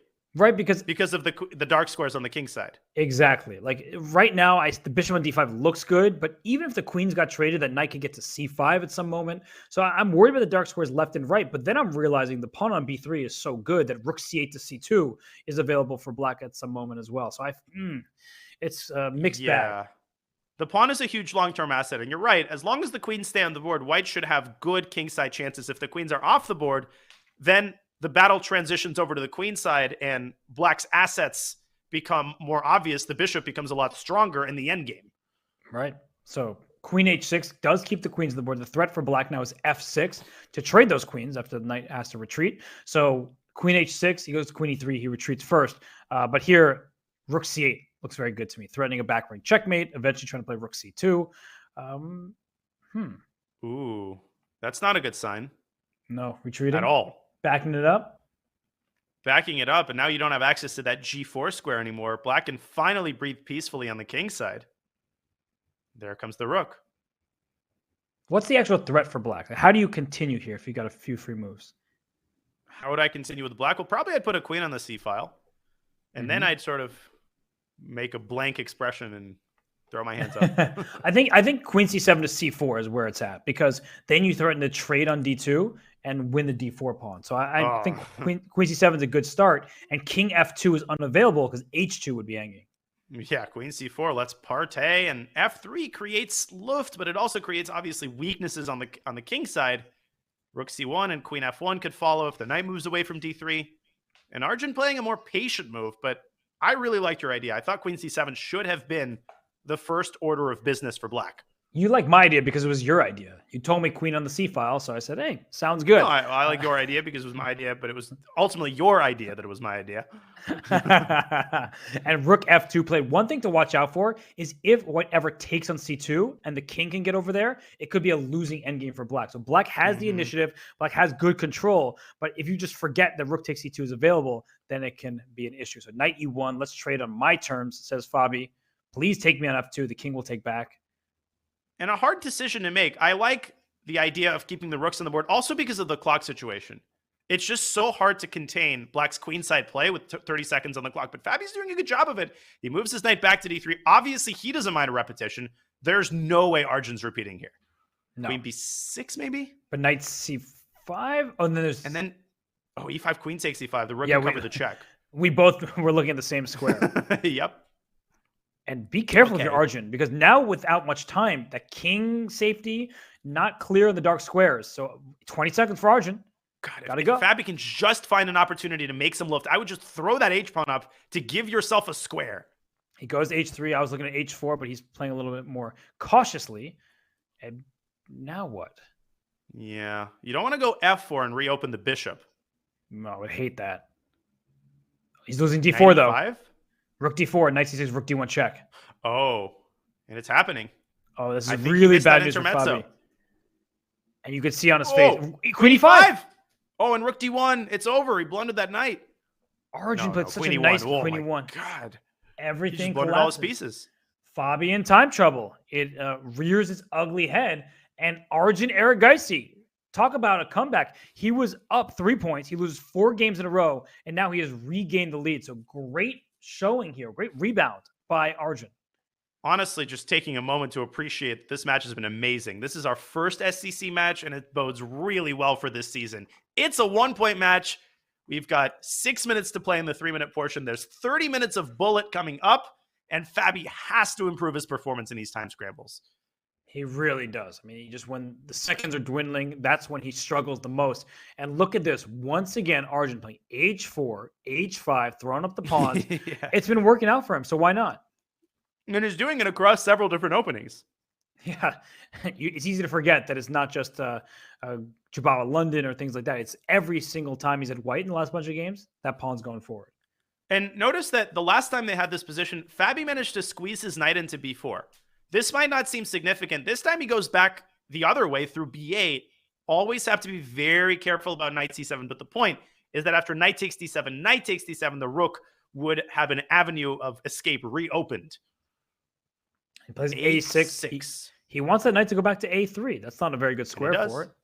So now for Fabi, does he Take on d4. These little decisions are very difficult. Like when to release the tension, when to keep it there. He just plays knight c6 instead, and the eval bar doesn't seem to like it. And a similarly difficult decision from White's perspective, bishop takes e4 is tempting in such positions, especially because it carves out the c4 square for that a3 knight. You could take c4, take e4, take d7, and then plant the knight on c4. You're threatening a fork on b6. That might be a sort of easily prepackaged small advantage for Arjun. I think he's probably seriously contemplating it at this very moment. He plays bishop takes e4. Goes. And look at Fabi. He pre-moved d takes e4. He wasn't calculating knight takes e5, intermezzo, things like that. He is trusting himself. Will that be good enough? Unclear, because the endgame is clearly better. That is clear. The endgame is definitely better for White with a pawn majority on the queen side, whereas Black has these double pawns in the center. And what's interesting is that pawn on h5 has sort of been repurposed from a tactical pawn to a positional pawn. In the context of an endgame, it's still a pretty good pawn, but now its job is to clamp down on Black's potential pawn majority on the king side. And it's a crippled pawn majority because Black now has these doubled e-pawns. Fabi not rushing to recapture the c5 pawn. What do you make of that? b4 would be the potential drawback of playing a move like this, but I don't think that White can get away with it. I think you're asking for trouble by keeping your pawn. So I do not believe that Arjun's going to play the move b4, but if he does play b4, I think rook d3 comes to mind, bishop f6, and c3 is in trouble. Yeah, I mean, I think White needs a couple more moves from b4 to become a serious possibility. Maybe just one more move, rook hd1. So this might be an opportune moment to snap that pawn off on c5. Fabi's also probably considering throwing in rook ad8, rook hd1. Hard to say who benefits in the event of a 4-rook trade. Maybe neither side. I mean, maybe it just, I don't know, e5. Okay, that's what he was thinking about. But I think the closer we get to a king and pawn endgame, the better White's winning chances are. So I think trading all the rooks should be good for White because you essentially have an extra pawn. Ooh. What's up? I just don't like the look of knight c4, b4, and b5. Okay, so he goes knight c4, step one in your... how do you stop this, actually? Yeah, no, let me just show why this is so dangerous. After b4, you have to stay on this diagonal, which means your only move is bishop a7. But now b5 comes with great effect. Mm-hmm. And if you take, goodbye. I mean, it's curtains after b6. That's how fast this happens. Sorry to cut you off there. I just didn't realize how dangerous this was. So Fabio went rook e8, and after b4, he'll have to move his bishop back on to f8. So now knight b6 doesn't come with a fork. That's the big thing here. That's why the rook left a8, but still b5 looks good. If you can open up the a file, your rook on a1 develops where it sits. And Arjun does not need to be asked twice. He is taking command of this match. Yeah, I mean, he's just ripping Fabi apart in this endgame. Rook h to d1 could come at a very inopportune moment for Black as well. Wresting control of the d file. The e5 pawn is hanging. He grabs it. And this is just going down the toilet for Fabi in this game. Okay, so rook d5, isn't rook takes e5 and a takes b5 dual threats? They are indeed. So why is the eval bar so happy with White's position? There must be a move here of some sort. Maybe b6? No, then knight c8. I feel like is there a case to be made for giving up the knight? Probably, and that's what Arjun might need to do, but this is one of those cases where having the eval bar is like, okay, a move like c4 and giving up the knight and just using the extra pawn on the queen side. But when we learn about chess, 2 minor pieces are better than a rook, so it's very difficult to give up rook takes e5. And he does, but he does it in a very interesting way. He gives Fabi an out. Apparently the move was c4. That would have forced the kind of an endgame Arjun wanted. I think he might have missed rook takes d1. He did. He forgot that the rook did not have to take the knight, and now it's even material. And that means that, not that it's a draw, not definitively, but some of the worst is behind Fabi, and he's ahead on the clock. He is, but he's taking his time there, dropping his bishop out to d6, forcing the trade of bishops, ruining White's kingside pawn structure. Black is making major improvements to his position here. b4? Knight e4, f5? Yes. Ooh. Hello. This could be a double-edged ending now. He plays f5 immediately. And what's he doing? Because FG, knight e4. Arjun definitely playing for a win. Look at what he's doing. He's trying to force Fabi into calculating, and he's doing a good job of it. Fabi down to 30 seconds again. This is where he has struggled immensely in this match. Can he pull himself together in the time scramble phase? Rook c4, though. BA and rook c4. This was a great decision by Fabiano. Now knight b5 is a big threat. Pawn to b5 looks good as well. And now it's Arjun who's down the clock. And the point of rook b1 was to prevent the knight from jumping to b5. What a Wait a second. Committal decision. Knight d5. Great move. Knight e7 is the last game of the 3-minute time control. Knight d5 check, and you win b4. You win b4, but white might be able to win b5 if the king sidesteps the checks adroitly. No, he takes f5. Okay. I don't know about that. The knight c3 is won by knight d6, and black has his outside pass pawn. Knight D6 careful now.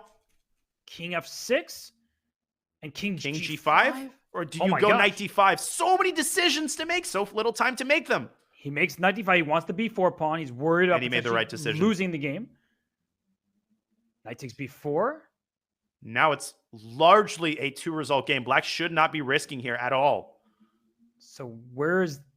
He goes knight c6 and knight takes a4, knight e5 check. You get the g4 pawn or king g5. And if you can also win h5, then you have winning chances. Don't play knight e5 because knight e4 check. That would be so easy to blunder. He goes back to e7. King g5. Now I think black's winning. Got to try it. King g4. This is... It's a 2-on-1, and white's king is really far away. King takes h5. No, there's a problem for Arjun. But it's a problem for Fabi. The king gets into d6. h5, h4. Oh, he's going to give his knight up for the e-pawn at the right moment. Right. You have to wait until it gets towards e7. Play h4. Exactly what he's doing. Knight d3, still not over. Don't play king f3, I don't think. Play h2 first. I think knight e5. We're going to have simultaneous promotion, but black's going to be up a knight. Right. h1. And queen c6 check wins on the spot. Oh, great cash by you. It's a winning pawn endgame. Oh my goodness. Are we about to head to the bullet with a tied match? Amazing. It's 9-9. What a win by Fabi. These two, when it looks like one of them is about to pull away, the other strikes back, right? Fabiano down 3 points in the 5+1. He wins 4 in a row. Arjun looking shaky. He wins a couple in a row. And just when it looks like Arjun has a good endgame, remember, Danya, he was better. He had the better pawn structure. It looked like he was going to play for win. Fabi is able to take home this game, send us to bullet with a tie. The significance of this game cannot be overstated. If Fabi ends up winning this match, this might be the game where he did it. I mean, Arjun was playing without risk. He was foaming at the mouth. Had he played that move c4 instead of rook d1, we might be singing a very different tune. Instead, we are singing this tune. The match is tied. Seatbelts are fastened. Speed belts, I guess I'm supposed to say. And we've got 30 minutes of scintillating bullet action coming very soon.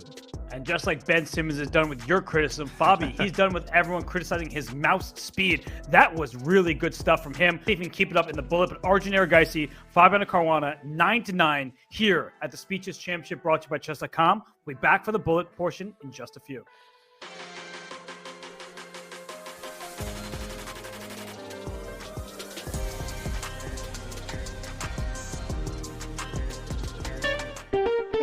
What is this? This is duck chess, you guys. This is a new variant. It's called duck chess. Chess, but with a duck. Quack, quack. How to play duck chess. The duck is a brick. Pieces cannot move through the square occupied by the duck. Click on a square to place the duck. Oh, you put the duck to prevent moves of opponent, not yourself. Yeah, so basically you do this, and this cannot move. I'm gonna go knight f6, and I'm gonna put the duck in the most inconvenient place for my opponent to move. No bishop, no queen, so no Londons. Can permanently stop the London. Capture the opponent's king to win. Oh, wow. Oh, there's no stalemate. Wait, there is stalemate. But the stalemated player wins. Ooh, if only that was real chess. I think I'm getting the hang of this game now. I think I actually am getting the hang of it. I think this works. Oh, that's a horrible blunder. Oh my god, I just blundered.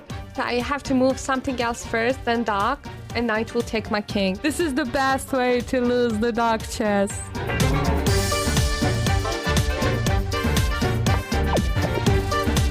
Those some real bullet skills right there, boys. This is the first time winning duck chess. That's so exciting. Oh no! No! Mouse slip! No! I won! Yeah! Duck chess champion! Give me those points, baby!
And return here at the Speed Chess Championship 2022. This is our bracket.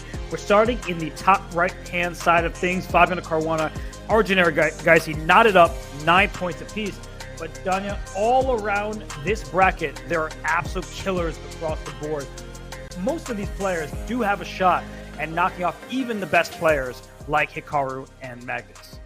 And I always say this at the start of tournaments. I think that's what really lends a tournament a magical quality. It's the fact that you could virtually make a case for every player. Obviously, there are favorites. There are two of them to be exact, Hikaru and Magnus.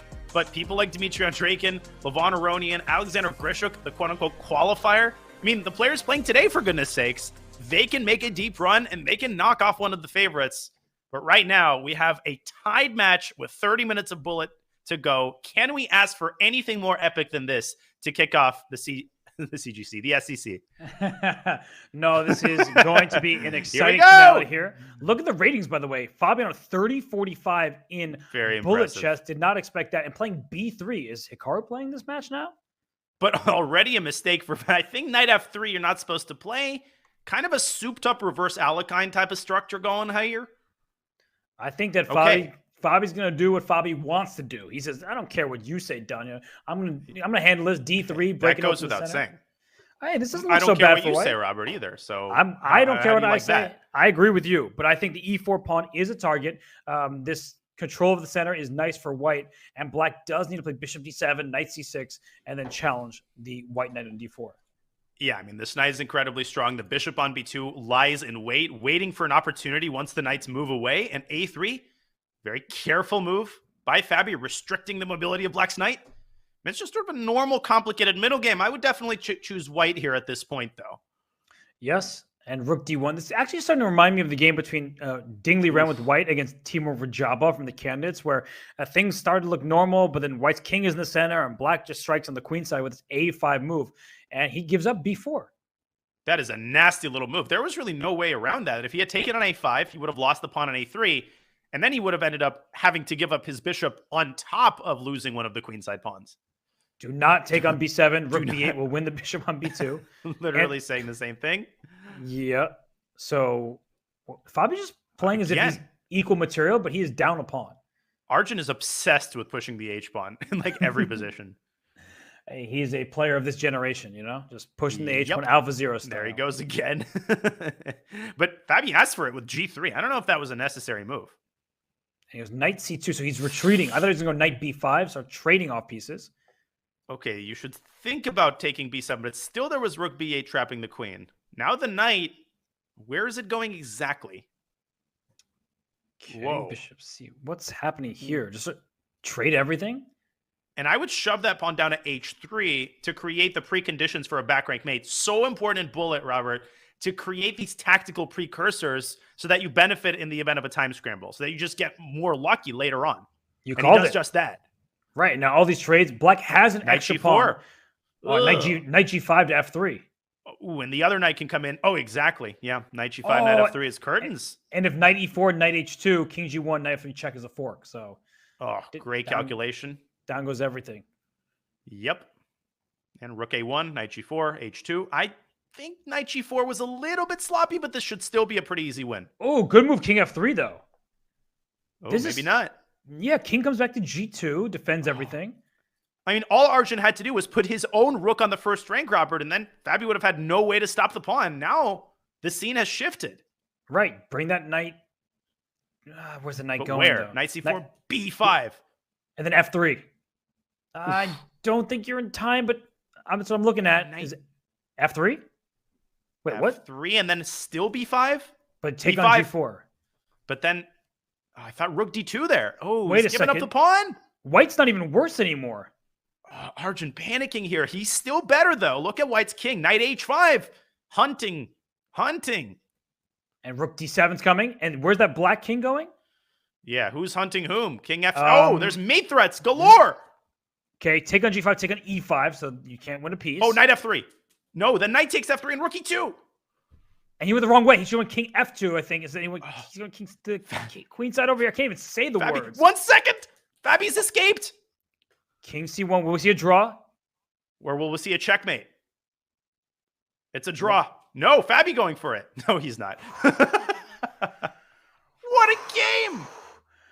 We're still tied here in the SEC, the first matchup of this year's event. It is 9F, 9F. We get back to the English, a reverse Sicilian, in fact. And for Fabiano Caruana, I mean, he actually had the lead on the clock down the stretch. That will be important for him. But look at Arjun go down. He's had more time than he started with. Yeah, but those were two big misses by Arjun. The last game of the 3-minute portion, and that last game, he was totally winning. He was one move away from just ending the game outright. All credit to Fabi, though. He is resilient he is just pulling off Magnus Hikaru level comebacks here. Can he capitalize and win a game here? He's got a great position. Both players have over a minute. I think these are the types of positions that Fabi thrives in. He is compact structure. All of his minor pieces are near each other. He's pushing pawns, controlling the breaks. White is very passive. And here comes the knight to g5, pawn to f4, pawn to f3. I think that Arjun is in huge trouble right now. No, he totally is. He's flopping about on the first couple of ranks. He's got this pawn on b6, which is normally a big asset in these positions, but there's just no way you're getting to the b7 pawn. I love this decision by Arjun to play d4. He has to change the nature of the position, push that pawn down to d5, open up the center, and take the focus off of the king side. Look at Fabi's clock. One full minute there. Unbelievable. He's been pre-moving. He's been making good, quick choices. And now he can, look at that. Bishop d5, rook c8, taking the open file. d5 will be loose. The bishop on g2 is entombed back there. I don't know, though. I'm worried about a potential sacrifice on f5. Maybe you go queen b4, chip away at the king side. I think this is more double-edged than it looks. I'm with you, though. That is a good point. If you can sack on f5, that's trouble. Or sack on g4. Even here, that could be a good practical option. Again, the key is to change the nature of the game. Force black to defend for a change. Queen b4. So trade but bishop h6. This is a huge moment for Fabi. Oh, and then queen c7, bishop takes e3. The queen is defended. That's really important. The queen is defended there on d7. Otherwise, queen c7 would almost win the game for white. And the bishop is totally imprisoned. The only way out is to push the e3 pawn, but rather that creates a massive weakness on f3. This is looking really bad. So Arjun needs to find a way. Queen c7, queen takes d5. Yeah, I didn't have a follow-up in mind. I actually missed queen takes d5, and I think so did Arjun. I was trusting you. You know, I'm like, I don't see it, but I'm trusting Danya over here. Okay. So knight c4. Can I just go after the b6 pawn? It's weird how black's pieces are kind of stuck in no man's land. There's a lot of squares that Fabi has to keep tabs on, and he might have no good way to make progress here. Strange as it sounds. Well, queen e8, queen f7, right? Queen d8. d5. And maybe it's time to play e3. Yes, very good call. And but look bishop at bishop f1 and bishop e5. Oh my gosh, you could lose this and it's suddenly a 3-result game. But is that knight coming to f3 or is it going back to f7? I think it might need to go back to f7 and then still bishop e8 comes in. I think Fabi is losing control of this game. Oh, knight f3 check. Oh, and then there's queen a1. Yeah, you have to be careful. King g2 is a really good move. Really good move there by Arjun. I mean, Fabi can still play knight f3, but then there's no mate threat. Oh, there's no check. White doesn't even have a single check. And I'm worried. Oh, takes him bishop c6. Takes him bishop c6. He missed it. That is sick. Instead, he takes d5, but now queen a1, queen g8. Okay, barely clinging on to that. Queen g8, queen f7. Ooh. Oh, here goes the king. Queen c7. King. Fabi. Bishop f7 check. Bishop f7. He wins the queen. Oh, no. Oh. Fabi falters there, and Arjun takes the lead 10-9. But what we're seeing, though, Danya, is this is a match where both players clearly have chances. It's not that one player better than the other in bullet. But that was a dagger, an absolute dagger. But again, Robert, it all comes down to the time scrambles. That's where Arjun has been getting him in all of these time controls. It's true. When the clock ticks low, it's not Fabiano's game anymore. And here, c5, Arjun striking in the center. And I honestly thought that Arjun was white for a second, just based on me too. Yeah, he's had this type of structure with the white pieces. Now, often white tries to prepare e3, e4. Now the bishops get traded. White has this monster square on d4 for the queen. So trade me, says. Yep. Well, now the position is closed. So rook f to b1. Who will strike on the queen side first? Will it be white with b3 or black with b5? I think Fabi's going for g4. There he goes, rook g1. Now but G4 black for can sure. defend. Yeah, G4, G6 queen. White is much better though, right? Because you play rook G. Oh, I don't know. I think if black can squeeze through b4, the landscape changes completely. so he trades here. He'll trade on f5. You have to take with the e pawn. He plays h3, so he plays a quiet move there. Well, he's trying to make sure that the rook on g1 can be delegated to the queen side in the future. I thought he was going to play gf, kind of forcing ef, and then play h4, h5. H4, and he does Right. just that. Great call. So that's why I was confused by h3, but maybe there was a pass, essentially.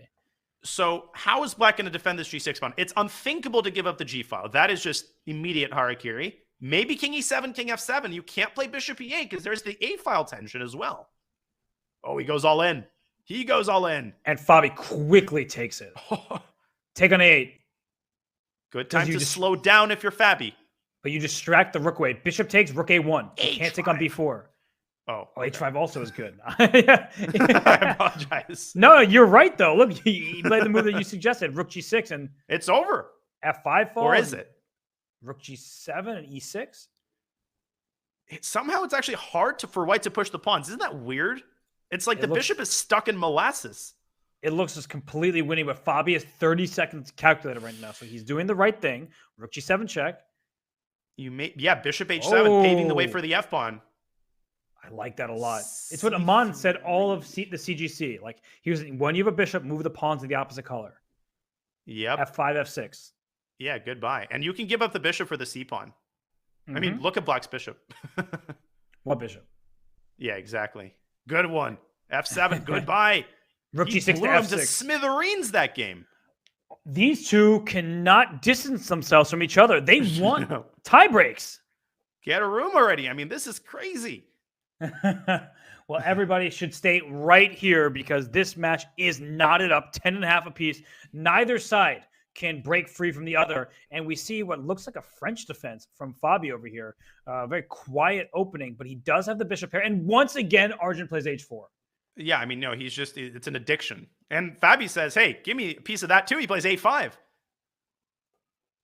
And c4. No, yeah, this is dubious for black. Very passive construction there for Fabi. It's passive, that's true. But at some point, c5 will be available for black. And he plays it immediately. I was worried about d5 while the king is still in the center. I also agree that d5 looks scary, but maybe d5 he'll just castle kingside and say, let's open this position up for my bishops. Oh, he goes e5, establishing a stronghold on d6. Obviously, that is defended by the black dark squared bishop. I also think he's dreaming of putting a queen on e4 one day, but the bishop has something small to say about that. Here he goes again. That rook lift again. The amount of rook lifts we've seen, it makes sense, but where's it going? Like, here comes c4 for black. Well, at least there's no knight on g3 this time. Yeah, that's true. Then I would go to h5 and that'd be a problem. You know what's a problem is the possibility of knight g5. Although black's just gonna leave that knight on g5. He's gonna say, big deal. Suit yourself. f5. Wow, what a move. That was a big choice here. So knight f6. Is there knight g4? Knight Because if g4? there's knight queen e6. Oh, eagle tactical eye by you. 20 seconds for Fabi. As he puts that bishop on d5, but in come the knight. The knights are so good at exploiting those squares. Knight takes h6, it's over. Oh my gosh, rook g3 to follow with knight g6. Completely overlooked by Fabi. How quickly did that happen? I mean, he had no pieces in the attack, and now every piece is in the attack. Goodbye. Completely overlooked by Fabi. And a great win for Arjun there. That honestly is such a confidence booster. That was a wire-to-wire victory. Yes, and right after Fabi kind of had a wire-to-wire victory. So these two are trading off games right now. And what is this? French. A lot of pawn moves, none of which I fully understand. But the players certainly do, because they're blitzing out all of their moves as usual. Isn't the e4 pawn just an issue to deal with? Can we just all calm down for a second here and just let me... Castle's queenside? What? Queen? What is happening? This is completely beyond me, and I think that's just bad play by Arjun. And he grabs the pawn, but look at his king. Look at his king. I'm so confused by everything that's happened in this game. A4. I don't know about that move either. He took it. Isn't rook c1 and bishop c6 about to happen? What is happening in this game? I think everybody's clueless right now. He doesn't take the pawn immediately. He's going to go bishop c6. He's just going to checkmate that black king. He says, get out of b7. That's like when my mom needed me to get out of school. She'd throw the blanket off. Get up. It's party time. Queen f4. Okay, we are going to see a queen trade, it looks like. Are we? Oh, queen c2, rook d2. Uh-oh. No, but then maybe queen b3. Oh, and queen b4. What a ridiculous position. How is Arjun doing this? How is he not checkmated? He has somehow found tactics that work out, because if rook d2, queen c3 is queen d4 check, right? So you can... Oh, queen f2 is also probably leading to an attack. So yikes. And worst comes to worst, there's queen f4 to b4, all of which I think Fabi missed. Yes, queen f3 now though. It's just an extra pawn for Arjun. I feel like you have to keep the queens on the board. You're going to lose if you trade queens here with 24 seconds. But isn't there bishop c5 check now? And then what? Rook f2? You know what I would do is I'd take on b7 there. Give up my queen. Yep, you're absolutely right. That is the practical call. There he goes. And that's the sign of an improving bullet player. Somebody who just goes with it, understanding... Rook a6! He blundered the pawn! Is it a mate? Oh, Arjun is just... He's been so sloppy this game. It's done. Unreal. I mean, he has to play queen d4. Not totally over yet, though. You can't take on a7? It's not winning? I don't like rook takes a7 at all. It's a bad bullet decision. Two pieces for a rook is always hard to handle in a bullet game. He could have moved his h-pawn first. Yeah, there was no rush. The bishop wasn't going anywhere. Still better for white, but I think Arjun's going to pull out a draw here. I think he's going to pull out a draw. Very good chances. Rook b5? b5. Yep. But look at Fabi. He's going after these kingside pawns. h5, perhaps? But is he sending them where they want to go anyway? Yeah, if he goes h5... h5, g5, g4, g3. Oh. But he finds g5. King h2. Interesting try. It's a 3-result game now. It's a 3-result game. But no, but f3, knight takes g4 is huge. Oh, and rook g2, king h3. Yeah, you have the outside path. Whoa! Whoa. Oh, it's winning, though. There goes the h-pawn. Pawn is too fast. It's too fast. Black's going to stop the pawn with his rook. But here comes the king. But the king is cut off. Look at that. King g5 and then h7. Rook g8? No, h7. king f6. h7 here. The presence of the g2 pawn is so important.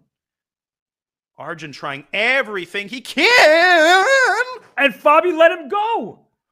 He let him get his pawn to e4. And how is he going to draw this, though? Move! Move! Oh, he's 1.4 seconds. Queen me. Oh, no, he's allowed promotion. Rook b8. In no time. It was still a draw after rook b8.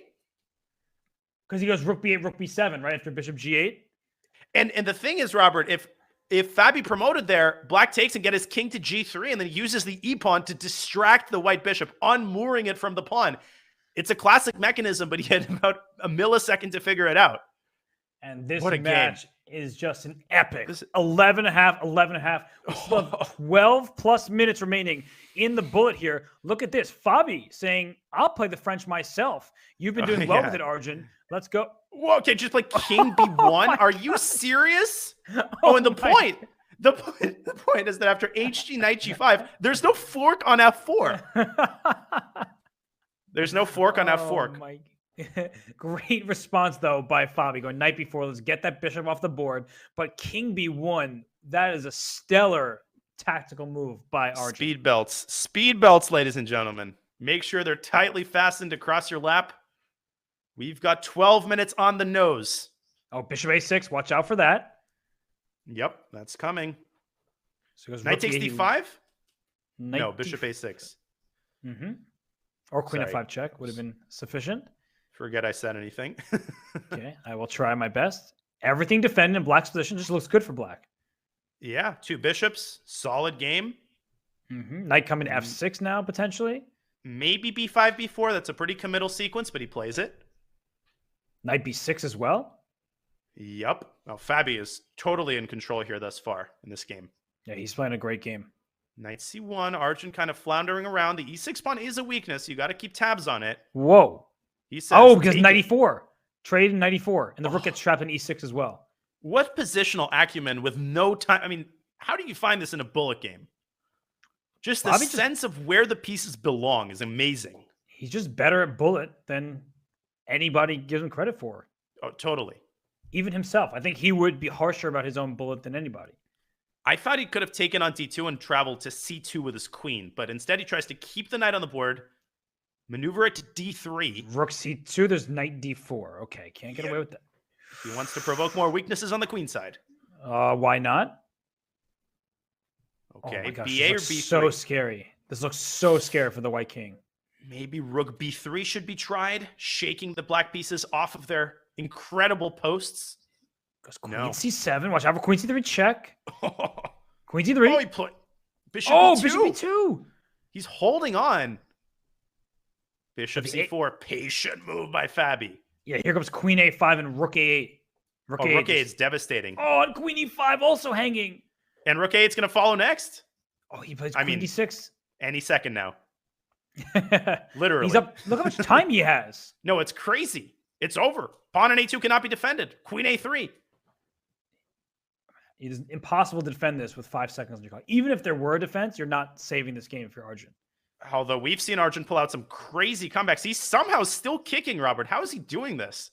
I don't 14 know. seconds. Knight c1. Still in the game. Unbelievable defense by Arjun right now. Regardless of how knight the game ends. Knight d3. Oh, here comes the knight. Pawn d4, no. maybe? Back to b4. Look at how the bishop is back and forth it goes, covering all the squares. Knight. I thought he was going to knight f4. He wants knight d4. Wow, Arjun a3. What a move. He's doing better than he was like 5 moves ago by a lot. But here comes the rook to e2. It goes. Oh, this is amazing. Bishop a6. Oh, a4 is such a such a dangerous king h7. move. It's truce time. Queen e3 coming in. Rook takes g2. Just take some pawns, Fabi. He does. And queen c6. Oh, queen trade. He forced the queen trade. Oh my gosh. No, bishop f3. Bishop f3. Blunders. He wasn't even losing, and then he blundered it on the spot. At the last possible hurdle. And bishop Robert. e2. Wait up. Nope, he got it. Yeah. Should be a win. And he resigns. And Fabi is up by 1. What a turn of events there. This is absolutely crazy. And I just want to remind everybody, because they keep taking a 1-game lead and going back to even. If this ends in a tie, we'll have 4 games of 1+1 bullet. And if that's still tied, we get to Armageddon with bidding. So this is crazy stuff. Fabi up 12.5, 11.5. And now we're getting a Benoni of all openings. And so important for Arjun not to panic. I mean, he can hypothetically even afford to lose another game. He shouldn't blow this up in his mind to be a must-win game. He just needs to play solid. He needs to play the position. And he's not doing that. His position is terrible. I think Fabi could strike with e5 here, just smash through in the center at some point. He's just putting his bishop on f5, saying, can't touch this. And but the this knight is so ugly. Knight d1, e3, and then over to c4, g4. This is just positionally lost. Can't touch this, and the knight is just going to hammer it home when it gets to c4. Oh, but he blunders knight takes d5. I'm so proud of my reference. He does. Still bad for black, though. That tells you a lot about how bad the position was. It was a good reference, though, by the way. Just let you know. Thank you. Okay, as long as you acknowledged it, I'm good. No, but that was not something Fabi should have blundered. No, not at all. And now black is right back in this game. And watch out for like knight h5 at some moment. The f6 square is vulnerable. Knight f5 as well. So all of these light squares are whites for the taking. So queen f6 is met by knight h5. Oh, and he walks into it. I think it was deliberate. I think he had queen to f5 there, challenging white's queen, getting out of the fork. Now knight takes d6 is a huge threat. Well, maybe not a huge threat, but a threat nonetheless. Same page. Knight takes c5, also a threat. So he plays g4. Okay. What? He has to go g3. Be very careful about some queen takes g4, knight f6 tricks if the knight moves out of e5. Not anymore. Yeah, and if rook takes g, knight takes g3, all of these squares are still whites for the taking. Oh. So we see a trade, but the h file being open is bad news for white. God, Fabi's position has gotten so much worse. He blundered that pawn, and now he's allowed the knight to establish itself on e5. Arjun could follow up with f5 if he wants to control more squares. The rook comes to h8. So, but king f1 will always be available. The knight is really well placed on g3. And Fabi has to try to squeeze his knight in through f5. Maybe even an exchange sack on e5 at some point can be considered. He plays knight d3. Oh, they both miss it. Oh, that was just a fork? Yeah, there was... Well, Knight d3, knight f5 check, maybe they saw, but then just king f6 even is winning. Now Fabi still has chances. With the king on f8 being iffy, the king on g1 is actually surprisingly safe, thanks to the knight on g3. Yeah. Watch out for rook takes e5, as you mentioned. In the worst case scenario, the knight can block the check on f1. Rook takes c5. Wait, and queen f6. Oh, queen d8. Oh my gosh, queen h6, queen d8. Oh, and there's a fork on f5 if you go queen h6, and if you go queen g6, you drop the rook on h8. Oh my gosh. Oh my god. I mean, what a blunder. My lands. Arjun needs to think about resigning. I mean, I know it's hard to do that because you're even up a pawn here. Queen d8, knight f5. Maybe there's still life left. Found a way to reshuffle. He's going to lose an exchange, but that knight on e5 means the game isn't over. Wow. Oh, it's far from over. Not even worse, apparently. Whoa! Oh, he didn't take the knight. Queen g8 check? Queen f3. Queen f3. Wasn't there queen g8 and rook h1? There was. Oh, and queen h8. Yeah, that was winning. Oh, but that was an incredible tactic. Knight f3, and now black is winning, I think. Or is he? Oh my gosh. Get out of here. Get out of here. Queen f7, king h6. Queen f1. No. Oh, sorry. It was check. Sorry. Wait, but the king, queen e7, queen king e7. e1. You blundered the knight. Oh my it's gosh. Still winning. Is it? There's so many checks, right? No, but it's got to be winning. I'm so confused by this game. King f3 is good. Now, black has to be very careful not to get mated, not to blunder a queen, but he just takes on f2. And the match is going to be tied again. G3. Queen G1. Queen h5. Queen G1 was checkmate in 1, but okay, this is... When you see mate in 1, look for mate in 2. That's what we just learned. But it is a tied match. Yeah, I thought that it was resignable. And then all of a sudden... It was. Arjun wins. That's the nature of bullet for you. That's the nature of this match, ladies and gentlemen. It is tied with 4 minutes left. The tension continues to escalate. How nervous must the players be? What must their hearts be beating at right now? I'm nervous. I mean, this has been just such an up and down match. It has been absurd. And right out, Fabiano's position is extremely solid. He has more time than he started with. He should be feeling pretty decent about this game. Risk management is very important here. I think Fabio should try to play solid, and he is. And he's gotten exactly what he wants to get in a bullet game. Bishop pair, no weaknesses. This does look very drawish. I think it would end in a draw in a blitz game, but I think draw is out of their vocabulary in the bullet segment. We've had only one draw, if I'm not mistaken, in the bullet. So they keep trading off victories. F5, good move from Fabiano. There could be G5 in the near future. But H4? H4, Queen G7. G7? There could be an exchange sack on E7, though. That's exactly right. H4, Queen G7. Actually, white needs to be very careful to avoid just like flat out losing a piece here. Right. So I'm already looking at the exchange sack on E7 there. H4, Queen G7, Rook takes E7, and so on. Okay, Knight B3. What a calm move by Arjun, paving the way for the bishop to drop back, but not a move you play with a, with a smile on your face. No, and Fabi, because he was moving so quickly, he has the time to use right now, spending almost 20 seconds, as did Arjun, on that move, Rook E8, just defending the bishop, offering some trade soon with Bishop F6. Okay, bishop drops back to D7, covering the E6 square. H4 is still on the horizon. Instead, he drops it back. F4. No, I'm starting to like this for black. You just have a bishop pair with no compensation for white. Just a slightly better position, no risk. Trade queens. But we know how strong knights are in bullet games. That sounds like a very primitive point, but where there is a knight in the center, there are forks and there are tactics. And Fabi doing a great job of restricting the knight's mobility, covering the B5 square. And just protecting the F5 pawn. Ooh, bishop C3. Wait a second, knight F3 maybe? What you don't want is this dark square bishop trade. That's why Fabi goes back to F8. Uh-oh.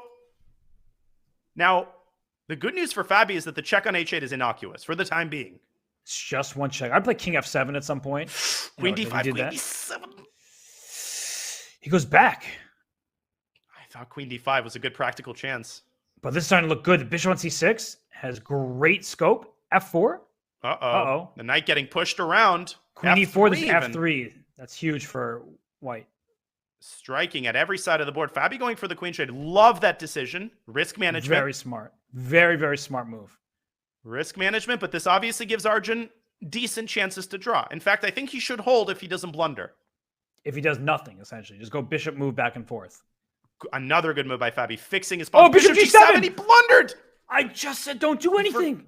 I know he forgot his bishop was defended. Now he's losing his pawns. Oh my gosh. With 1 minute to play, if he loses this game, he will have to win on demand. The next game's going to be the last. And that's why he resigned.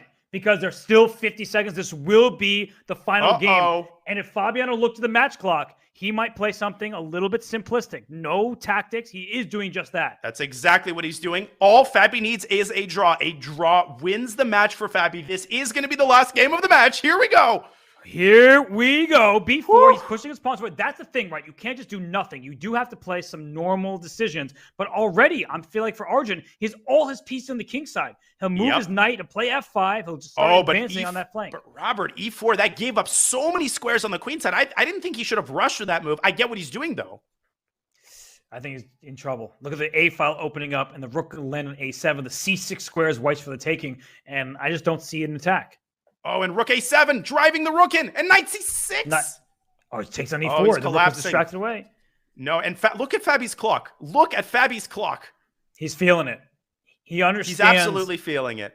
He understands, the match strategy at this point, right? He's just playing quiet, good chess, and Arjun has to take the risk, and now Arjun's down a pawn. He has no attack whatsoever. Knight C6 at any moment forces more pieces off. No, this is not one of those lost positions. I mean, Black has 0 piece activity. His only chance, I think, maybe go G5, G4. You're praying for a blunder at this point from Fabi. Yeah, G5, G4. Doesn't look like it gets you anywhere, realistically speaking. And so just I like that move, though. Open up the center. Mm-hmm. Oh, was that mouse slip? Probably. Was that a mouse slip? I guess queen D5, there was rook takes C7, so maybe it actually wasn't a mouse slip. Dude, Fabi is playing with the quality of a classical game. He's literally playing the best moves. Yeah, it is a great showing from him. The only good news for Arjun right now is the position is locked up, which means that, H4 is also just dropping, so there is no good news.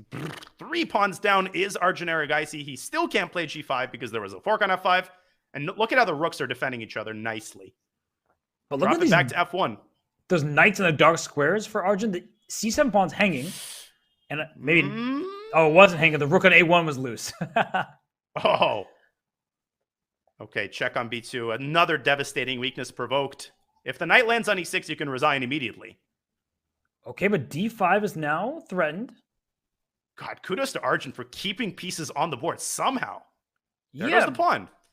It's 2 extra pawns for white, but somehow it doesn't quite feel like that.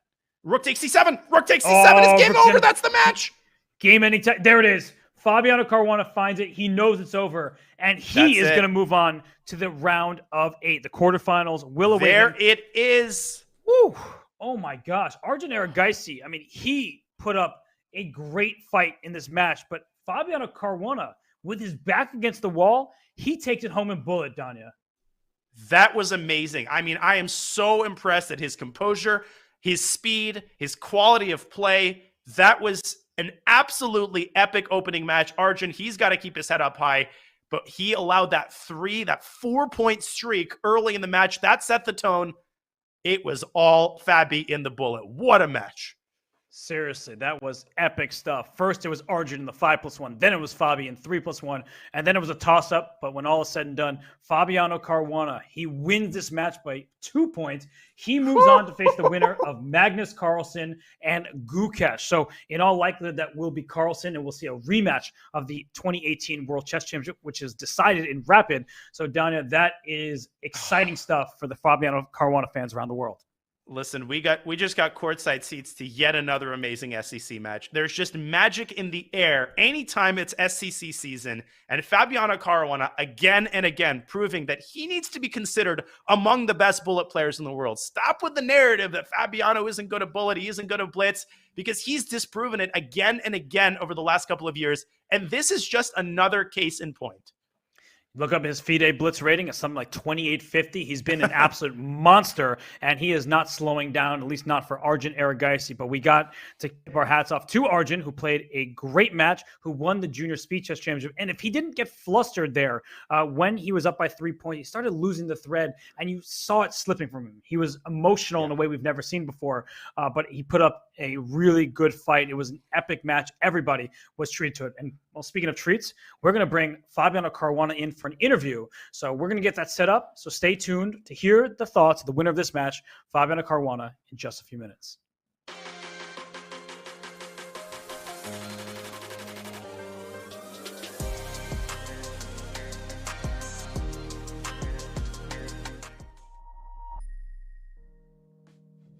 You know, historically in Third Ward, you would have more formal places for folks to get together, corner stores, cafes, but you know, through the history of the neighborhood, you had a lot of disinvestment over the years. I mean, starting from the 1930s, you had redlining, and so the area where the Chess Park Inn was a formerly redlined part of Houston, and when they came and built highways in the 1950s, they tore through sections of Third Ward, separating it from the rest of the city, and that just left huge swaths of the neighborhood empty and vacant. We are going to transform this park into an area where people can come, enjoy themselves, feel safe, and play chess and checkers. We're just kind of doing things piece by piece, incrementally, so kind of a tactical urbanism approach. We're not waiting on the city to do any grand project. We're just doing what we can do step by step as private citizens and working together.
And we're joined here by Grandmaster Fabiano Caruana, the winner of that opening match against Arjun Erigaisi. And my most important first question for you, Fabi, is, are you watching the World Cup?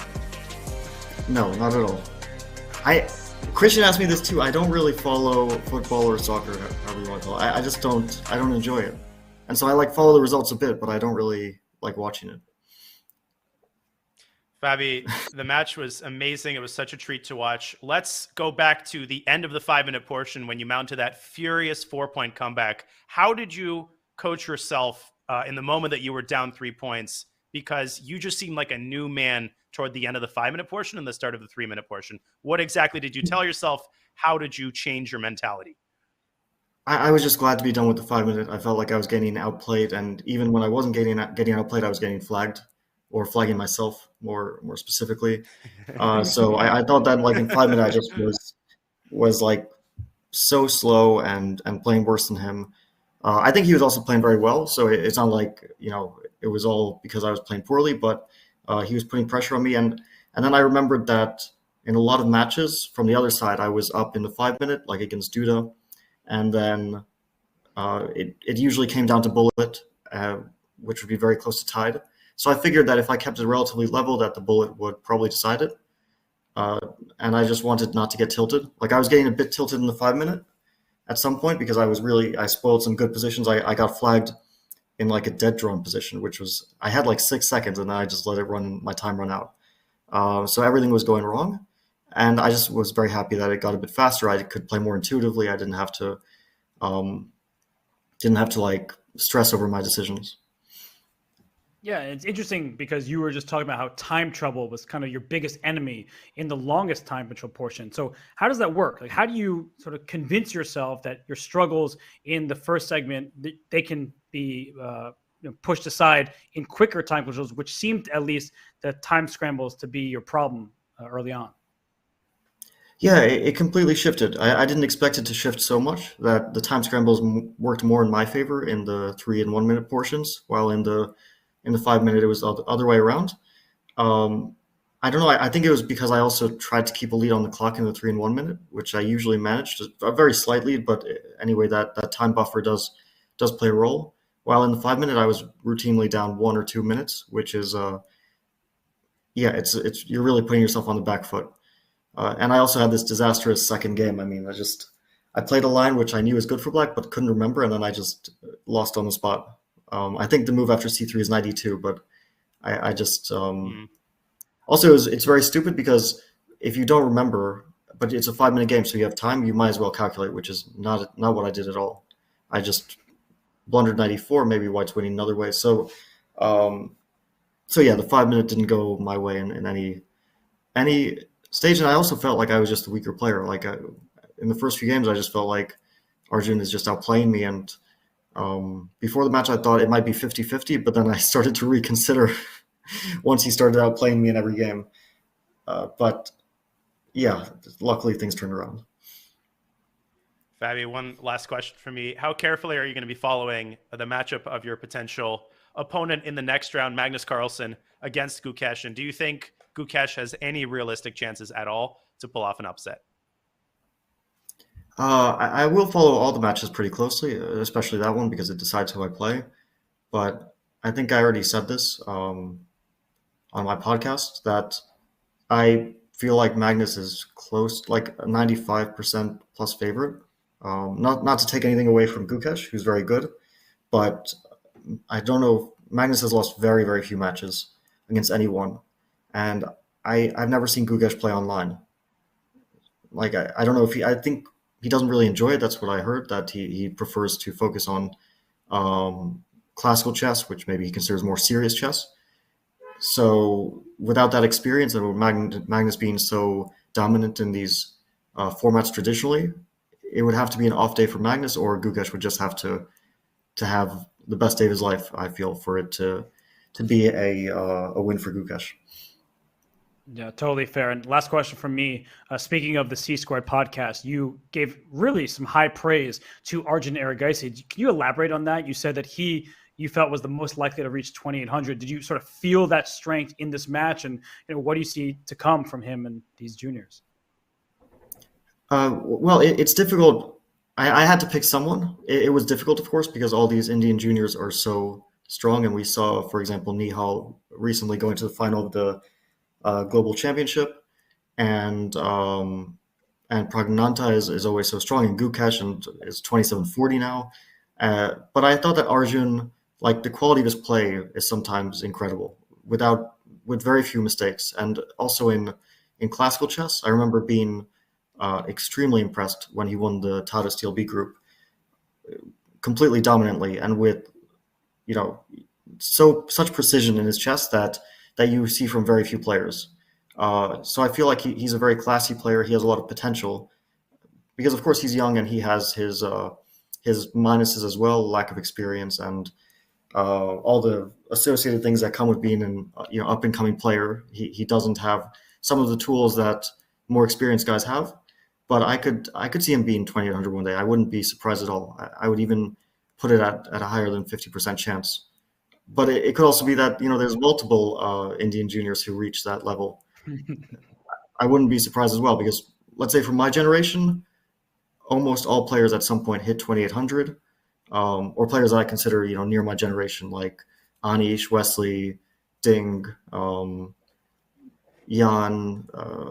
Hikaru. I mean, of course, Magnus, and we don't even speak about. But all these players who have a lot of potential, they tend to at some point reach the top of their potential. So I wouldn't be surprised at all for Arjun as well.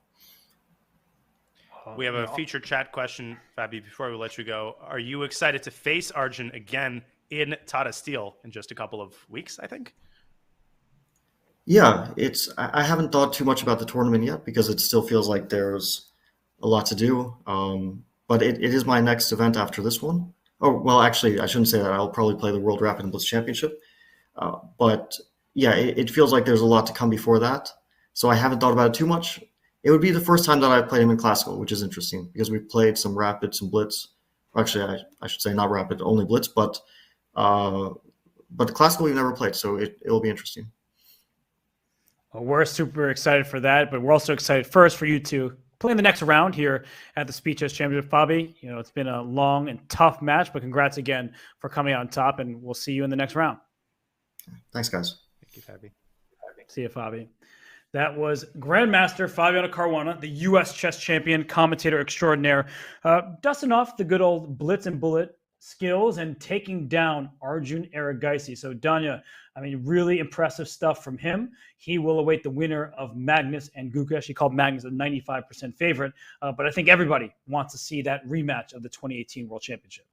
Oh, most certainly. And I'm excited for the Magnus match. Gukesh is a wild card in like the other sense of the word. You just don't know how he's going to do. He's not very experienced in online chess. So this is not a walkover for the world champion, but obviously, let's be real, Magnus is the heavy favorite, and a Caruana Carlsen rematch in round 2 would be straight up fire, as of course are the other matches from the first round of the SCC. So let's not jump the gun here. We've got plenty of entertainment to go around on all sides of the screen.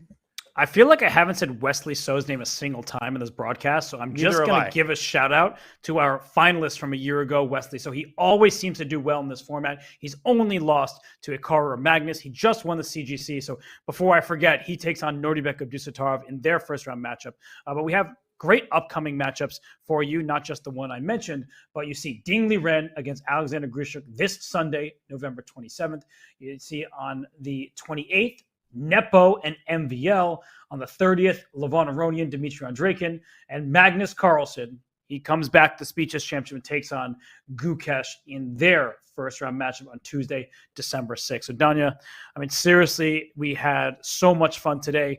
What are your kind of final thoughts about what we saw and the display from both Fabiano and Arjun? Well, first of all, I'm just so grateful to have a chance to cover these matches. It's been so fun. I have a classical game in 3.5 hours. I could not have asked for a better way to get warmed up than to watch two absolute monsters at play. But at the end of the day, it's all about disproving that narrative. I think chess players and chess fans are often prone to recency bias, and they're prone to vast generalizations and preconceived notions. And there are just these reputations that players develop, and a lot of them are totally unfounded. And Fabi just continues to show that again and again and again. Arjun is such an exciting young player to watch. Fabi has the highest praise for him. We saw him elaborating in the interview. But at the end of the day, Fabiano Caruana is back. He is gaining momentum. He won the U.S. Championship, and he just seems fresh. He seems motivated and excited to play. And that's when Fabiano is at his absolute best. Never shocked when Fabi is fresh, but he has won an opening round matchup 2 years in a row, first beating Maxime Vachier-Lagrave in 2021, now defeating Arjun Erigaisi here in this year's opening matchup. So it was a great showing by Arjun. Fabiano gave him the utmost respect and praise, saying this is a player he believes will reach 2,800, but today was not his day. Today was Fabiano's, and he moves on to face the winner of Magnus Carlsen and Gukesh. But on behalf of Chess.com, Danya, it's been an absolute blast covering with you. Likewise. We'll see everybody soon for more from the Speed Chess Championship brought to you by Chess.com. But enjoy your holidays first, and then we'll resume action with Ding Liren versus Alexander Grishuk.